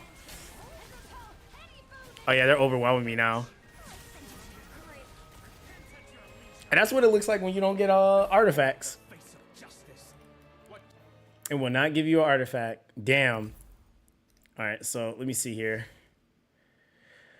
Let's see. I think I still cap at that, bro. I don't think you can like, you don't just get to just clear that. Oh, okay. So you're doing it for these missions. Okay, I see what you're doing. All right, so hold on. I'll go here again. He said, yeah, you're going for skill point farming. So you know if it's possible to click the ults with keyboard? Maybe if you keybind it, like maybe on MU, but I don't think there's anything built in game for it. They do have a PC client though, so I have to look on the PC client. I'm not on the PC client right now. Yeah, this mode, bruh. But it's crazy because if you get the right ult, bruh, GG. Give me, like, I'm telling you, if you get the right artifact in the beginning, it's a whole different fight. So I got Van Helsing's. Now, watch as soon as we evolve that. It's about to start doing stupid stuff. We can go for the explosion.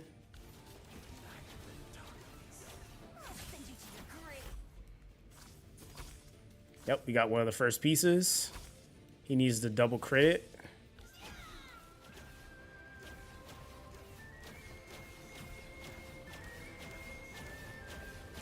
LD works if you want to use MU. Oh, that see, this is what I'm saying. This is RNG, bro. I already have his evolved. Now watch his arrows, bro. Watch his arrows. He's about to cook. Look at that. He's now he can shoot 3 just cuz.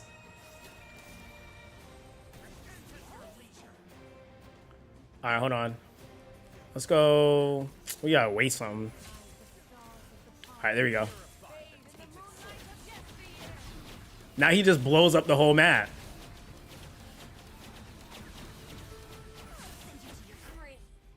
All right, so we're gonna go this one. We're gonna work on that one.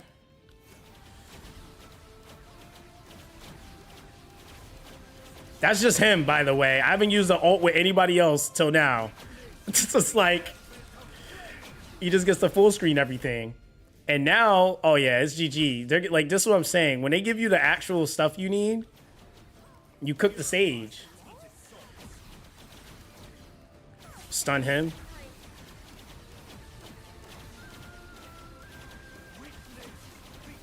I don't even think I'm gonna get overwhelmed here either.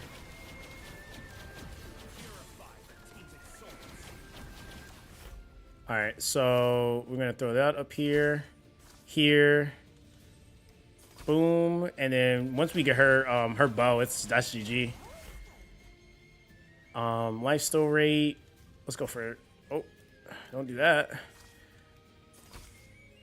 Don't need melee. We'll go life steal rate.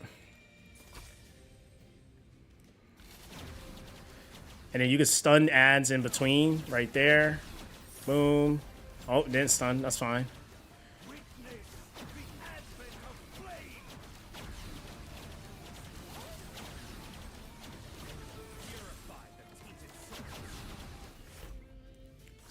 All right, I think that's the last one. There we go. So we got her bow evolved now. See, that's what I'm saying, bro. Like, it's like not even the same game anymore. Now, I think this, like, stuns and explodes now.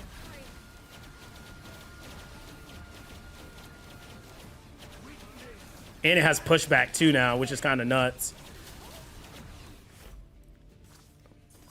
All right, we can do... Oh, wait, let me move these around now.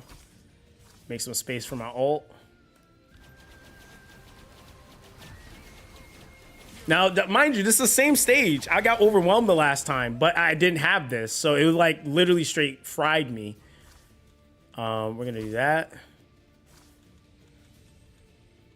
Go here.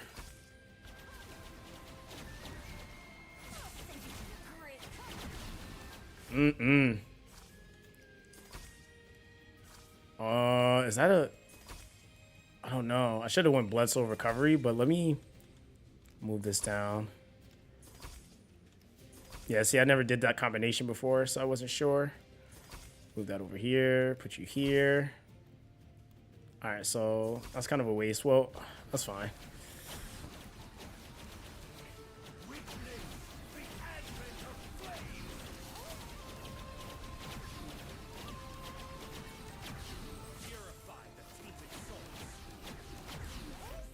I think it's all damage bonus here. Yep.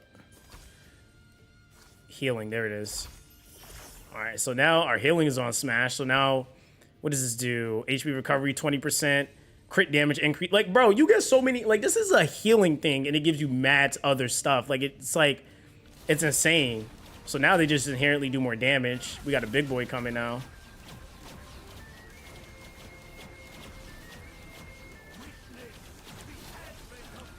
So yeah, I mean, that's just how it's kind of set up, though. These guys are massive.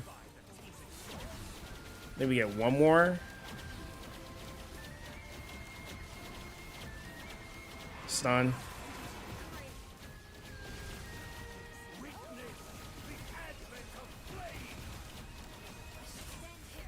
All right. Yeah, we at the end now, brother.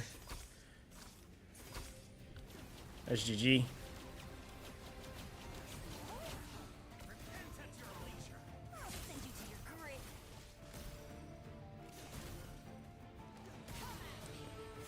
All right, there we go.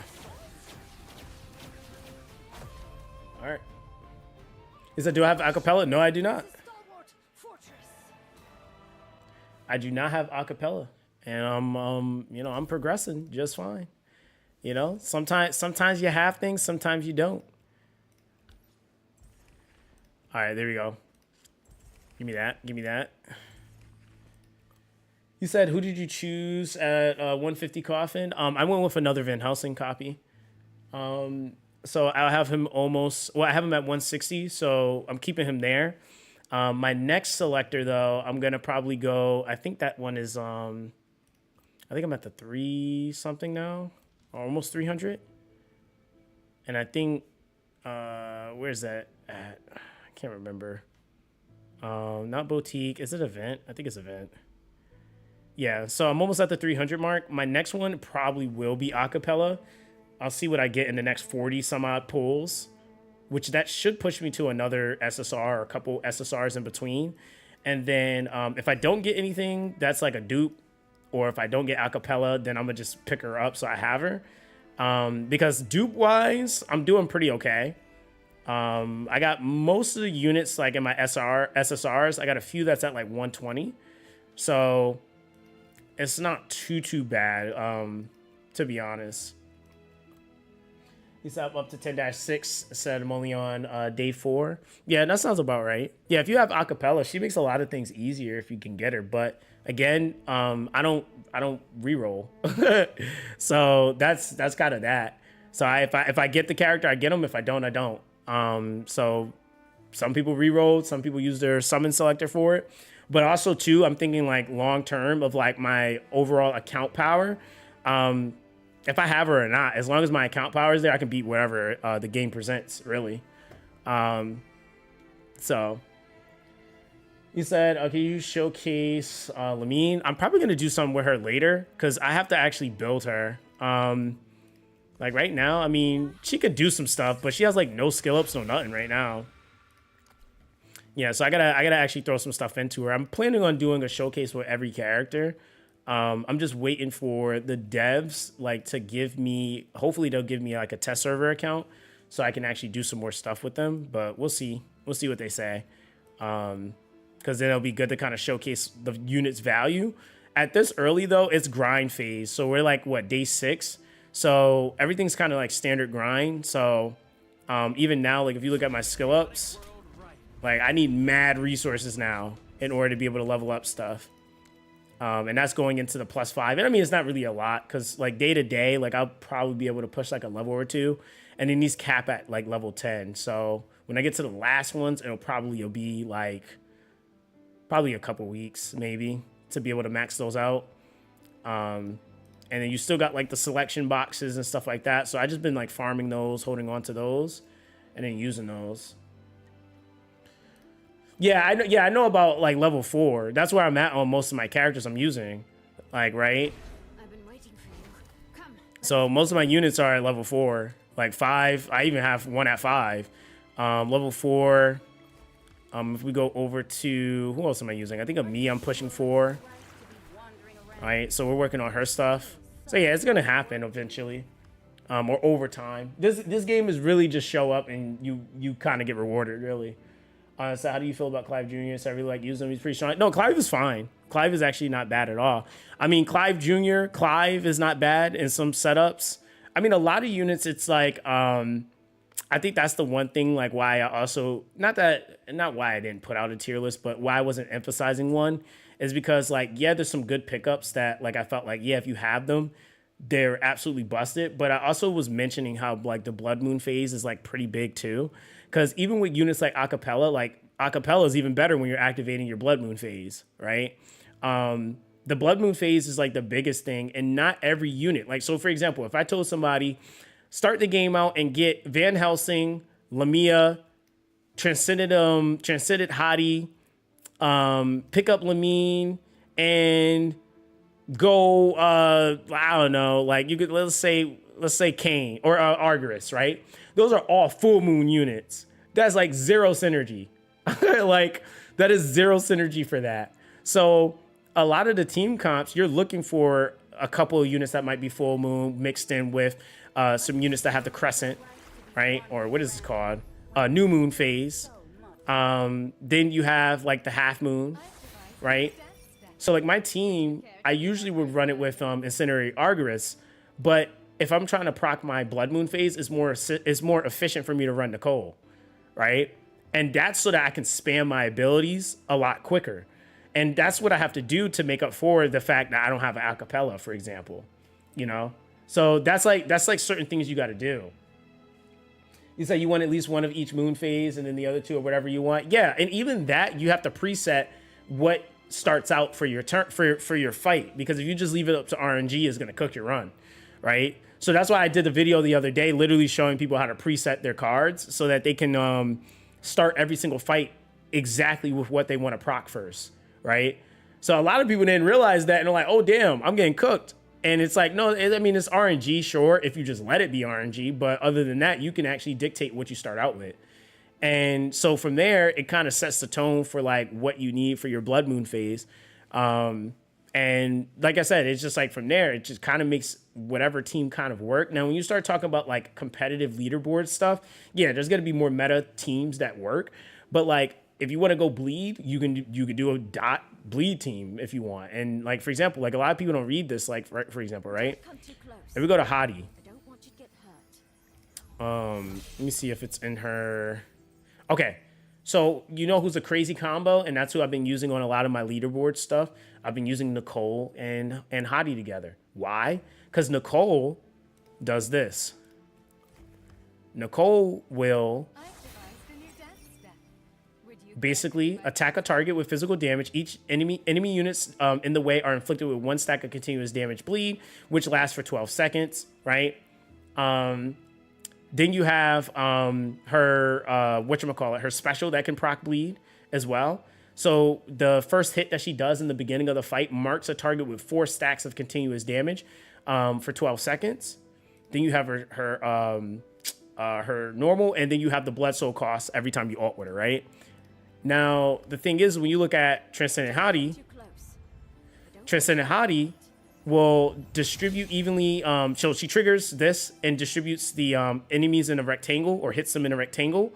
But she immediately triggers all continuous damage effects carried by enemies 2 times. Right?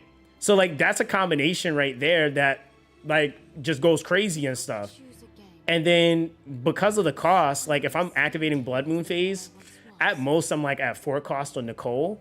And I think with her, she's at like 4 cost as well. And then like if I had an acapella on that team, oh my God, like that would be so dumb. Like it would be like instant almost casting with those 2. And it would just be like dot blowing up basically. It kind of almost like a Shadow Sania type scenario, really. But yeah, so then on top of that, if a target dies, all continuous damage effects on them have a 50% chance to transfer to the closest enemy. Like, so this is why I'm like, I'm putting those 2 together. So that's why I said, like, some of those pairings, if you look at the tier list, where's Nicole tiered at? Nicole's at the damn bottom, damn near. So like almost tier list. But Transcendent Hadi is much higher, but you're gonna not tier the enabler or the character that can help her do what she does to be an enabler.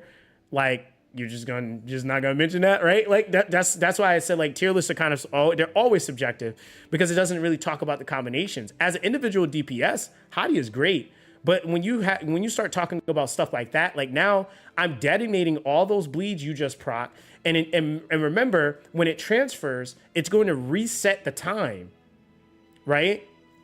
So if it lasts for 12 seconds, but I detonate it, and then it has a 50% chance to transfer, and it does transfer, it resets it. So if I just march you with 4, and then I transfer 4, and then it reset, like now I can build this back up, and then I'm hitting you again, or I'm reprocking bleeds, and I'm transferring them again. Like, so it's like stuff like that, right? Like now I kind of put you guys onto something, but that's what I've been doing, right? And that's just from just reading the characters' kits. Like, it's just like little strats like that exist. He said there's replacements for Nicole too. Actually, so one of the other ladies says, yeah, there are. Yeah, there are replacements. And that's the thing that like why I've been having so much fun with the game, because you just get to do Ooga Booga stuff. And there's so many ways to do Ooga Booga stuff. It's not just all cut and dry. Oh, this one team is the only team you can use. Again, I don't have acapella, but I can manipulate a lot of things to make stuff work. He said time to actually read. Oh boy. like, and that's the thing too, right? Like when you look at a lot of characters in the game are like that. Like, if you look at like, say for example, Etheria Restart, right? Etheria Restart isn't busted because he's a long-winded magic damage dealer. He's busted because this dude can do damage, but he can change his cost on his skill, and he has a revive. So it's his talent that makes him mad busted. When he dies, so he drains his HP, by the way, when he ults. Now, the thing is that he channels that for 10 seconds. So when he's losing HP, if he kills a target, he'll swap targets, right? But the thing with him though is that he's constantly increasing his magic damage every 2.5 seconds. And he can increase it up to 42% where I currently have it leveled, right? Now, the thing is that within his passive, Flames of Creation, it purifies all debuffs and fully restores HP. So it's his revive mechanic. And what it does is when he dies, he comes back with a 0 cost ability. So what it allows you to do is it allows you to be able to use him again, use his skill 3. It doesn't drain his HP, right? And then you can use that paired up with like another ability. So like you can go from like, oh, I'm getting clapped to now I got 2 active abilities happening at one time. So like there's like little things like that. Like some of these characters are like really busted. You said acapella is basically this game's Lily, but she's not LD. Yeah, and that's the crazy thing. Yeah, she's not an ancestor. She should be with the way her kit's set up. So yeah, there's a lot of units that are like that. I mean, shoot, even Lamia has some stuff too. Like, I don't think a lot of people realize this. When Blood Moon is active, this is why she's busted. Blood Moon is active, all allied units gain 25% life steal. Like, huh? Like, you existing? Now we all in Blood Moon phase? So if you're running a team comp with a Lamia and you're not going into Blood Moon phase, you're literally underusing her. Like, right? I probably need to make a video on this. It's probably be a good video. But yeah, like stuff like that is like, it's insane, right?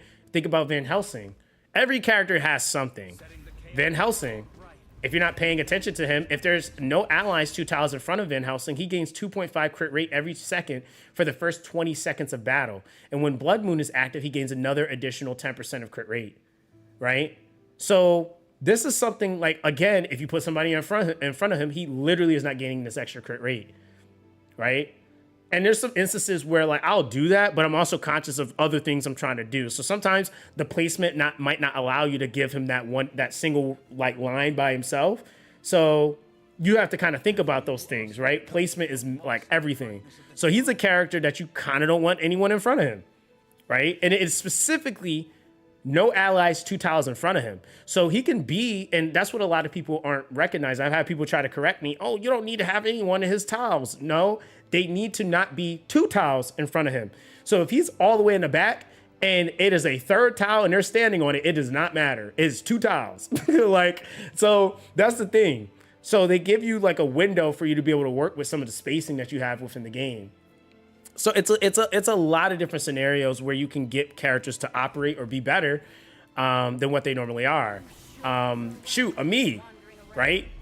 The more Land of Spirit she has out, the more magic damage that she reduces, that she takes, right? So when it's at a moderate, it's 30% magic damage taken down. Like, that's insane. Just from her being able to have more stacks on the Land of Spirit.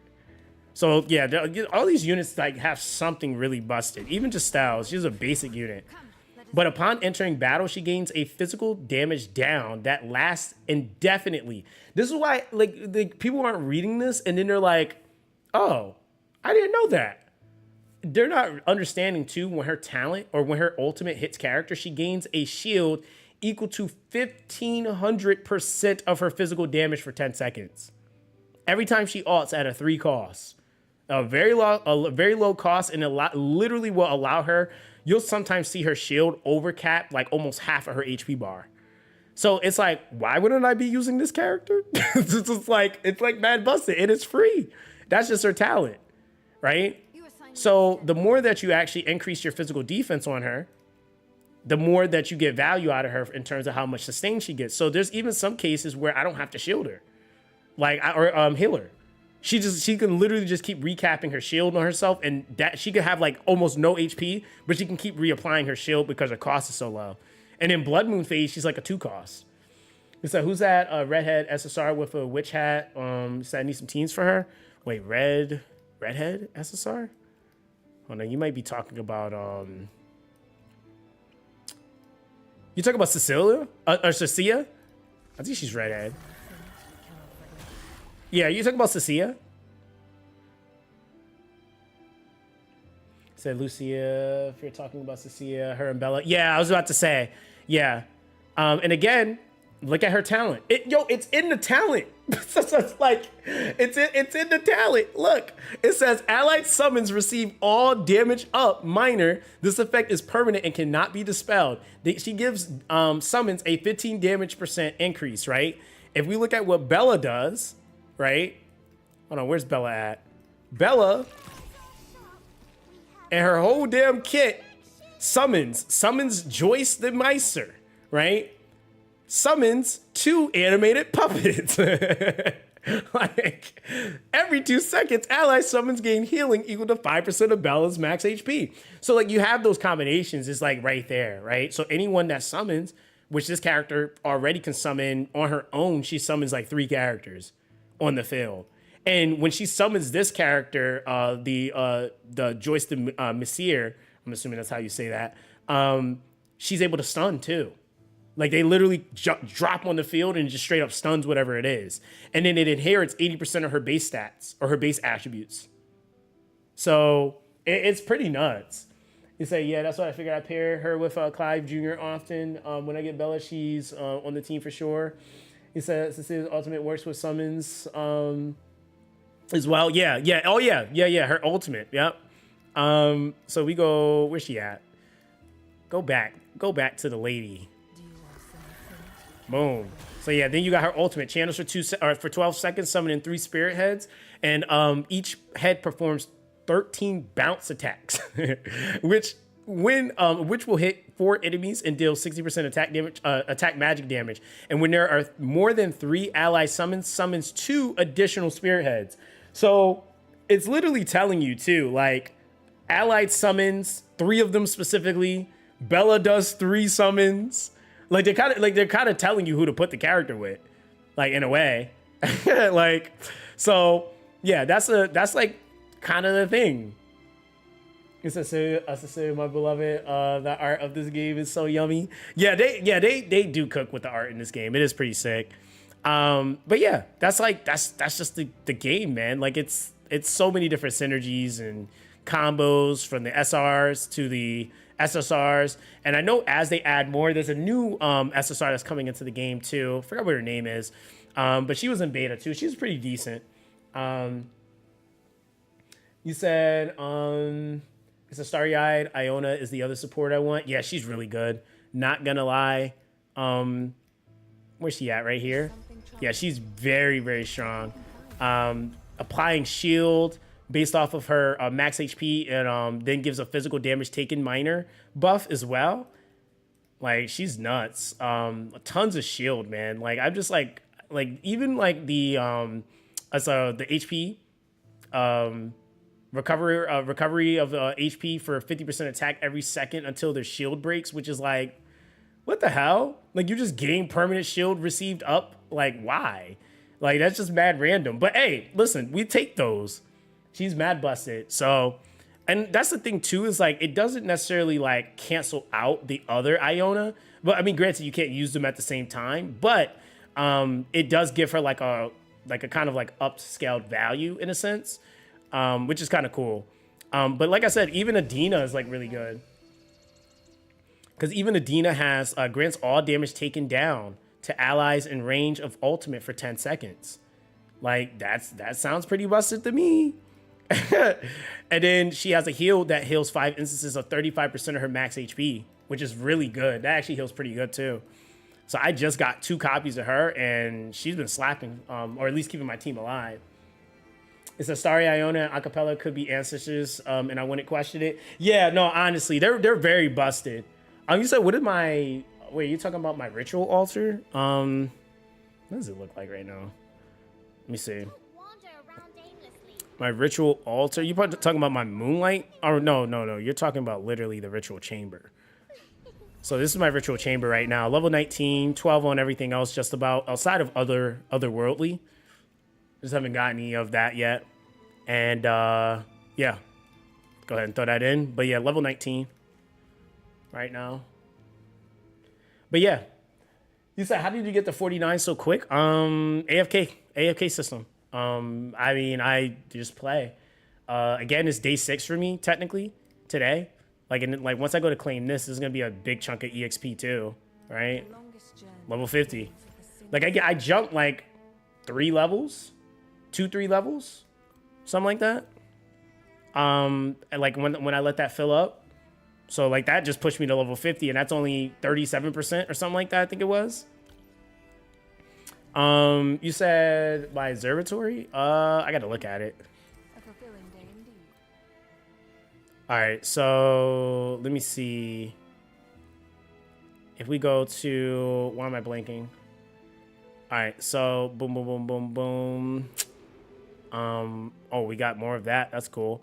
My observatory right now is right here. What is this, 8-2? I stopped here because it got expensive. I kind of stopped. But yeah, where I leveled it up to was the Tomb of the Fallen, the Armored Spirit, dropping the blackened smelting ores. I would say like I kind of was like, yeah, I'm gonna just push that. But yeah, I stopped there. I'm gonna probably put some more into this now because like leveling is gonna slow a little bit. I'm aware of East Solus. But I also balance out what I do day to day for my Solus. And I mean, you're not running into any real issues with leveling because everything's so expensive anyway. And the things I was looking at was like, okay, what do I need? Which you can go ahead and look ahead, right? So when you're looking at like, say, I think we have one more page after this one, right? We're on that last page. Divine drops, 5 more transfusion slots. Like we're on the last page. So in reality, what is it? I'm at 8 right now. Yeah, I have one more page after this one. So you're going to do it naturally over time anyway as you're leveling things, and you're not going to be power pushing levels every single day like we were in the beginning. Like you jump like from like say 0 to like 80 day 1, but now it's starting to be, you might get across the board, you might level your units up by 5 levels, right? Because like it's like progressively, for even the way the missions want you to do it, they want you to level everything at increments of 5. I'm not sure if you guys noticed that, but everything is always in increments of 5. So like whenever you get to a mission, you'll get hard stuck if you just try to power push one unit. They'll say, oh, you don't have like level 5 units to level 95. So that's what you need to do. So I level everything according to that. And then now the next thing, and it's just going to take time, even if I had the Solus, which is going to take me even longer to get this because it doesn't build up nearly as fast unless like you're getting like event stuff, is the breakthrough for going to level 101. I need 2,000, right? 2,000 of the divine blood drops, but I got to do this for 5 characters, right? And now it's also costing an obscene amount of pure blood essence. So it takes time. Like, it takes time, bro. That's why I said, like, you're going to get to a point where it's like, all right, am I just going to wait and like, okay, do I wait till I get the right amount of Solus to still not have this for the divine blood drops? Or do I put that into something that's going to actually passively increase my overall accumulation of resources? That's why I have more resources than some people too. Because even in this, it's increasing your pure blood essence by 10%, or your like for example, we go in here, right? Oh, wrong one. If you go in observatory, right? So if you're reading these, like pure blood essence being increased by 20% from the Moonlight Tribute, that's increasing the accumulation of it 20%. So when you hit that 100 percentile, you get close to it, you're getting 20% more pure blood essence. So if I'm thinking about the sacrifice there, it's like, okay, I put 400,000 Solus into that, but I'm also increasing the return on the pure blood essence there. And then the very next thing is I get 10% more Solus from my Moonlight Tribute. So like, there's like, those things is what I'm kind of looking at. It's like, how can I increase my overall accumulation regularly? So it ends up averaging out. So it's like, okay, yeah, I spent that, but now I'm making 10% more back. So it's like little things like that. And those things are the things that like free to play need to do. Cause like, yeah, you can try to save stuff and hoard, but you're like not doing it as efficiently as you could. If you have the resources on hand to just level it. He said I need to do one more unit so I can level freely past 100. So yeah, make sure to get that 20% boost. Yeah, that's what I'm about to do. Because the other thing is too, is the game, that's why I said the resource yield in this game is like kind of nuts, because they did a really solid job at making sure that as you play day to day, they give you the currency to kind of make stuff happen, right? But because you're increasing, and that's the other reason why I'm doing it, as I'm increasing my level, I'm clearing more stages, I'm increasing the level of my AFK Moon Tribute. It's also increasing how much I get from each like bag of time resources. So now I get, what is that, 125K? You said, are you free to play? Yes, 100% free to play, right? This account is 100% free to play. Hold on, let me show you. Where's this shop at? That's why I said, like, I'm in like the top 500 doing stuff right now, and it's just because it's just like just how my process of elimination is. Maybe it's kind of like business background a little bit, but like, yeah, I just be looking at stuff. I'm like, okay, does that make sense? What is going to give me a more like a better return investment yield, stuff like that. Let me see here. I know there's some shows your first purchase, and I still have it. Where the heck is it? I think it's in the boutique. Yeah, it's just like the first top up reward. I think it's in the boutique. Now my game all lagging. It's like, hey. Let me see here. Is it limited offers? Oh, my game is doing weird stuff. All right. Thank you. Nope, it's not that. Nope, it's not that. Is it in the event tab? Oh, you said it's in the event tab? Okay, hold on. All right, hold on. Oh, there it is. Yeah, so top up rewards. Let's see. Yeah, so top up rewards. Yeah, it's still here, right? So, yeah. Like, I haven't spent anything in the game, and it's 100% free to play, and I'm like not competing with the top wells, right? Like the top wells are like they're kind of a little bit further, right? Like they're like, some of them are pretty strong, especially the dudes from Eden. But for a free to play account, it's respectable, and I'm still progressing day to day. So I don't feel like I need to do what they're doing. Like right now, they got like level one. They had like 100 and something units. Like yesterday or day before, like they were pushing kind of hard. But yeah, it's respectable for free to play progression. And it's like, as long as you make proper investment choices, you literally see progression every day, which is the cool thing, I feel like. So even now, I know like with these bags, I'm going to go ahead and use these, right? Because I know like tonight I'm going to go to sleep. I'm not going to touch those yet because there's no point. Not until I increase my daily consumption that I need. But yeah, I'm going to use that. And we get these also from dailies. And I'm going to buy that extra pure blood essence because I need an obscene amount of it now. So I'm going to go ahead and get that 20%. Because that 20% is going to add up as I'm sleeping, you know? So it's like little stuff like that. So like now I know I'm not leveling anything else today. It's like there's no reason for me to. All my units are at like a baseline of 100. So that's 400,000. And I still am left with like 200,000. I'm cool with that. So we're going to go ahead and get that extra 20K or 20%. And then we move on to the next one. And then that's the 10% more Solus. And the very last one is level 5 on missions, which if we get that, that's going to start increasing how much resources we get from our dispatches. So it's like everything is like, it's a give and take cost. Like, but once you pay it, you don't ever have to pay it again. I think that's the thing that some players aren't looking at either. Is like, once you pay that, you don't ever have to pay it again. And now you have that currency increase. So now when I go to sleep, I'm going to be seeing 20% more on whatever this normally gives me, which is cool. So how much does that cost, Mr. Streamer? You're talking about that? That was 400,000 specifically. So dude, I just downloaded this game. It's like an anime. So did you catch the Castlevania Netflix series on the Summon? Wait, you're talking about like what was the name of that Castlevania?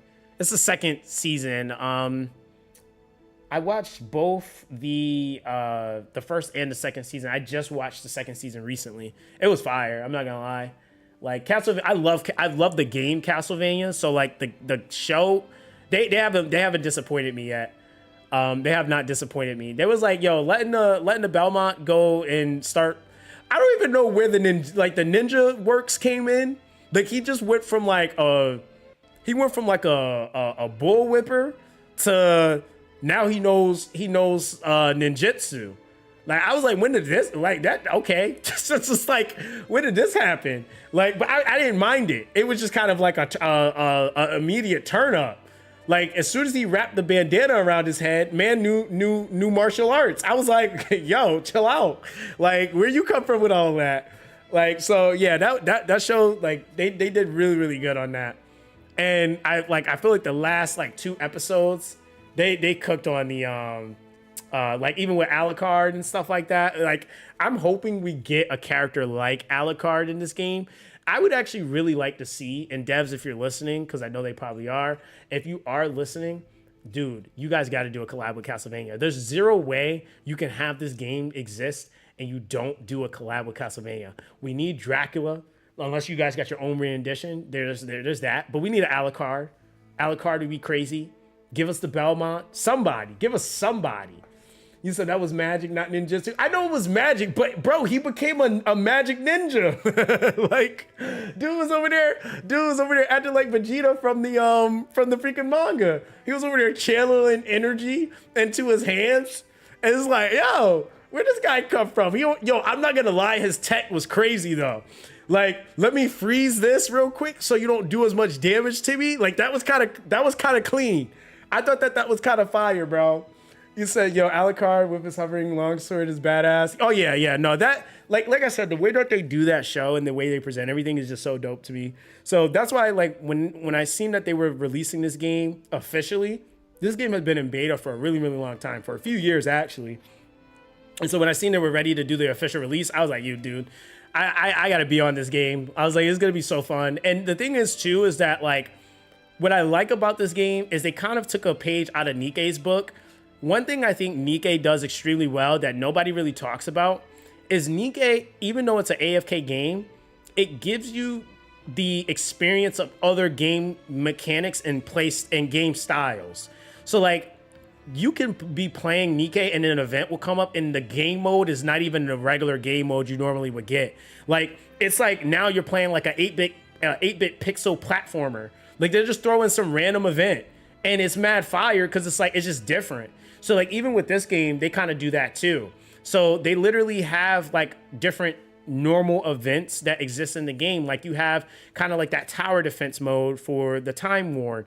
But then when you go and you do the Dutchman's Revenge, the Dutchman's Revenge becomes a strategic RPG where you're moving panel to panel and you're kind of like not trying to get caught, right? Like you're trying to, and then you're also like doing timed, not even timed, but strategic uses of skills. And if you don't use your skills right, then you got to start the whole thing over.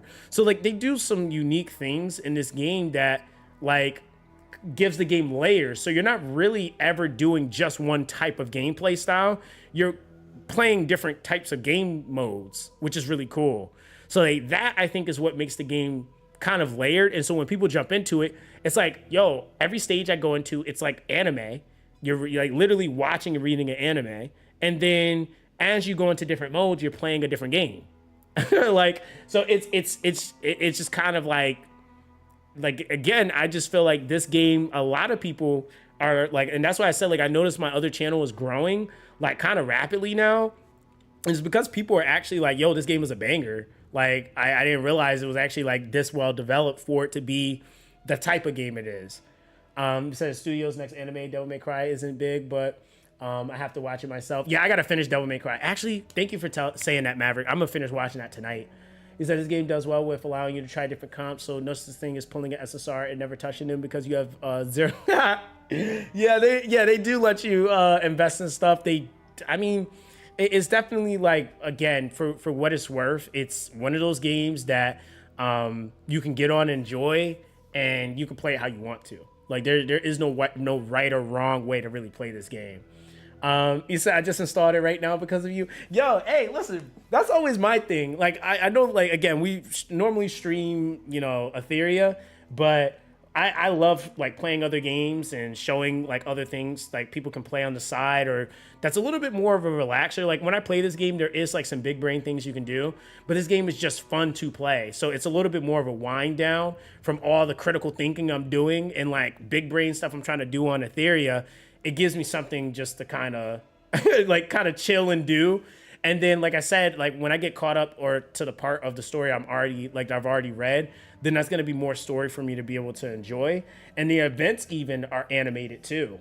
A lot of the game is voice acted as well. So they did really good. I mean, honestly. You said we definitely need a collab for Silver and Blood. So has anyone here checked out the Swallow Star anime? Is life-changing. The story and combat is next level. So I shared it in the Discord. I'm gonna check it out, Val. I'm gonna see what you're talking about, bro. But yeah, you said big brain. You said the big brain about this game isn't the gear grind. It's the team composition. Oh yeah, team composition matters the most. It's gonna be your skill up investments. Did you invest in that? Synergies, Blood Moon phase. That's really it, right? Like certain fights, like some units that are busted aren't optimal for those fights. So hey, you ain't using them in there.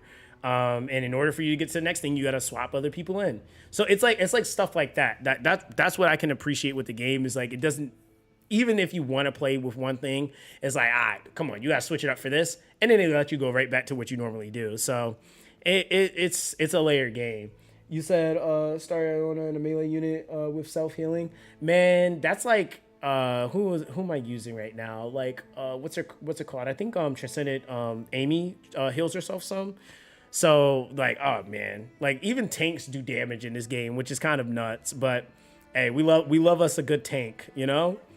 But all right, guys, I'm a dip. I got some stuff I got to take care of, and I got some other videos I gotta actually upload tonight. You said you said what do you farm in the Twilight Path? It's the Far Side of the Moon event. Wait, you said Far Side of the Moon. You said Twilight Path. Oh. I talked about this so I'm telling you guys, if you have not, on my other channel, watch that series. I did a whole beginner progression series where I'm just kind of going through the game. That series is going to help you out so much because I actually cover everything I do daily, right? So that is including the event. I actually did mention this in one of the videos, probably day 4 or 5. But what you want to actually be farming here, and it's because it's the scarcest resource that you need to break the limit at this point in the progression, is going to be the very last stage, right? Or any stage that drops blood chalices, because this is going to give you divine blood drops. It does not matter what you do. This is the lowest drop in everything. Like this right here, you want to get as much of this as you possibly can, because even for you to break that wall from say 100 to I think 110, you need 5,000 of the divine blood drops. But the thing is that when you look at like how much you accumulate on like regularly, it does not give you nearly as much in comparison to like pure blood essence. You get way more soulless even in the ratio margin. This is the go-to, at least until you break that point. Then if you already broke the point on your 5 characters, you swap over to the other resources. Once you get close to the next breaking point, you start farming this again. But again, this is the first resource or first event. I'm pretty sure there's gonna probably be more to this event too, because it lasts for 2 weeks, right? And this is only the first week, and I'm already a nightmare, which is the last part. I think there's going to be a damage scoring or like a competitive portion to this event as well that comes up. So that's something else that we'll have to keep an eye out for. He said, I need excessive amounts of gold. Yeah, I mean, if you need gold, go gold, right? But for the most part, most players, like again, realistically, in like terms of how much gold you're going to spend regularly, kind of all depends on what you really have pure blood essence wise. I would say like most of your day typically goes straight to characters, and then whatever else you have excess goes into your observatory. And then from there, everything else is still going to be the accumulation of the divine blood drops. Divine blood drops is still the lowest drop, which realistically, even the AFK system, the Moon Tribute still gives you more soulless than it does divine blood drops. So like right now, I got 51 of these, right? So if I hit that gives me 1,500. So I can actually break that limit on all 5 of my units right now. So now I'm swapping back over to Solus. So that's what I was doing. So it just depends on what you need. You farm up that enough to where you hit that next uncap, then you go back to the next thing. So yeah, I mean, it's really that. I mean, the rewards kind of vary based off of like really what you might have team comp even, I would say. So like for me without an acapella, there's some people that might be a little bit further than me, but you know, it's just kind of whatever you need. So yeah, that's like, yeah, because if you could progress further, you can do more stages, which is going to give you more pure blood essence, and beating some of those major nodes gives you more divine blood drops. But if you're not beating those, then you need to get more divine blood drop, right? So it just really depends on what you need. So yeah, that's kind of that. But all right, guys, we'll be back tomorrow streaming. We'll be streaming for the update for Etheria. Probably gonna have another daily video for the last day for the 7-day login. And then from there, I'll probably do like shorter videos, just kind of covering certain things throughout the day for at least the next 7 days. And then I'll probably cut that series from the 14-day mark, and then it'll be 30 days. And I'll just upload my regular videos. You said there's an Etheria update. It's going to be happening at Reset, Bell. It's going to be nerfing some of the dungeons in the game. So that's what the update's for. You say you're still playing Marvel? Yes, we're going to be streaming it tomorrow, Big Sweet. So I'm going to play a little bit more tonight, and then yeah, we'll get on Marvel tomorrow, because I know what's his name, Captain America's about to come out. It's a shared swallowed star in the Discord for a season. All right, bet. I'm gonna check it out, Val, as soon as I get off stream. But all right, guys, I appreciate you guys. All of you guys, man, take it easy. Make sure you guys stay safe, stay healthy, and I'll catch you guys later. All right, guys? Peace.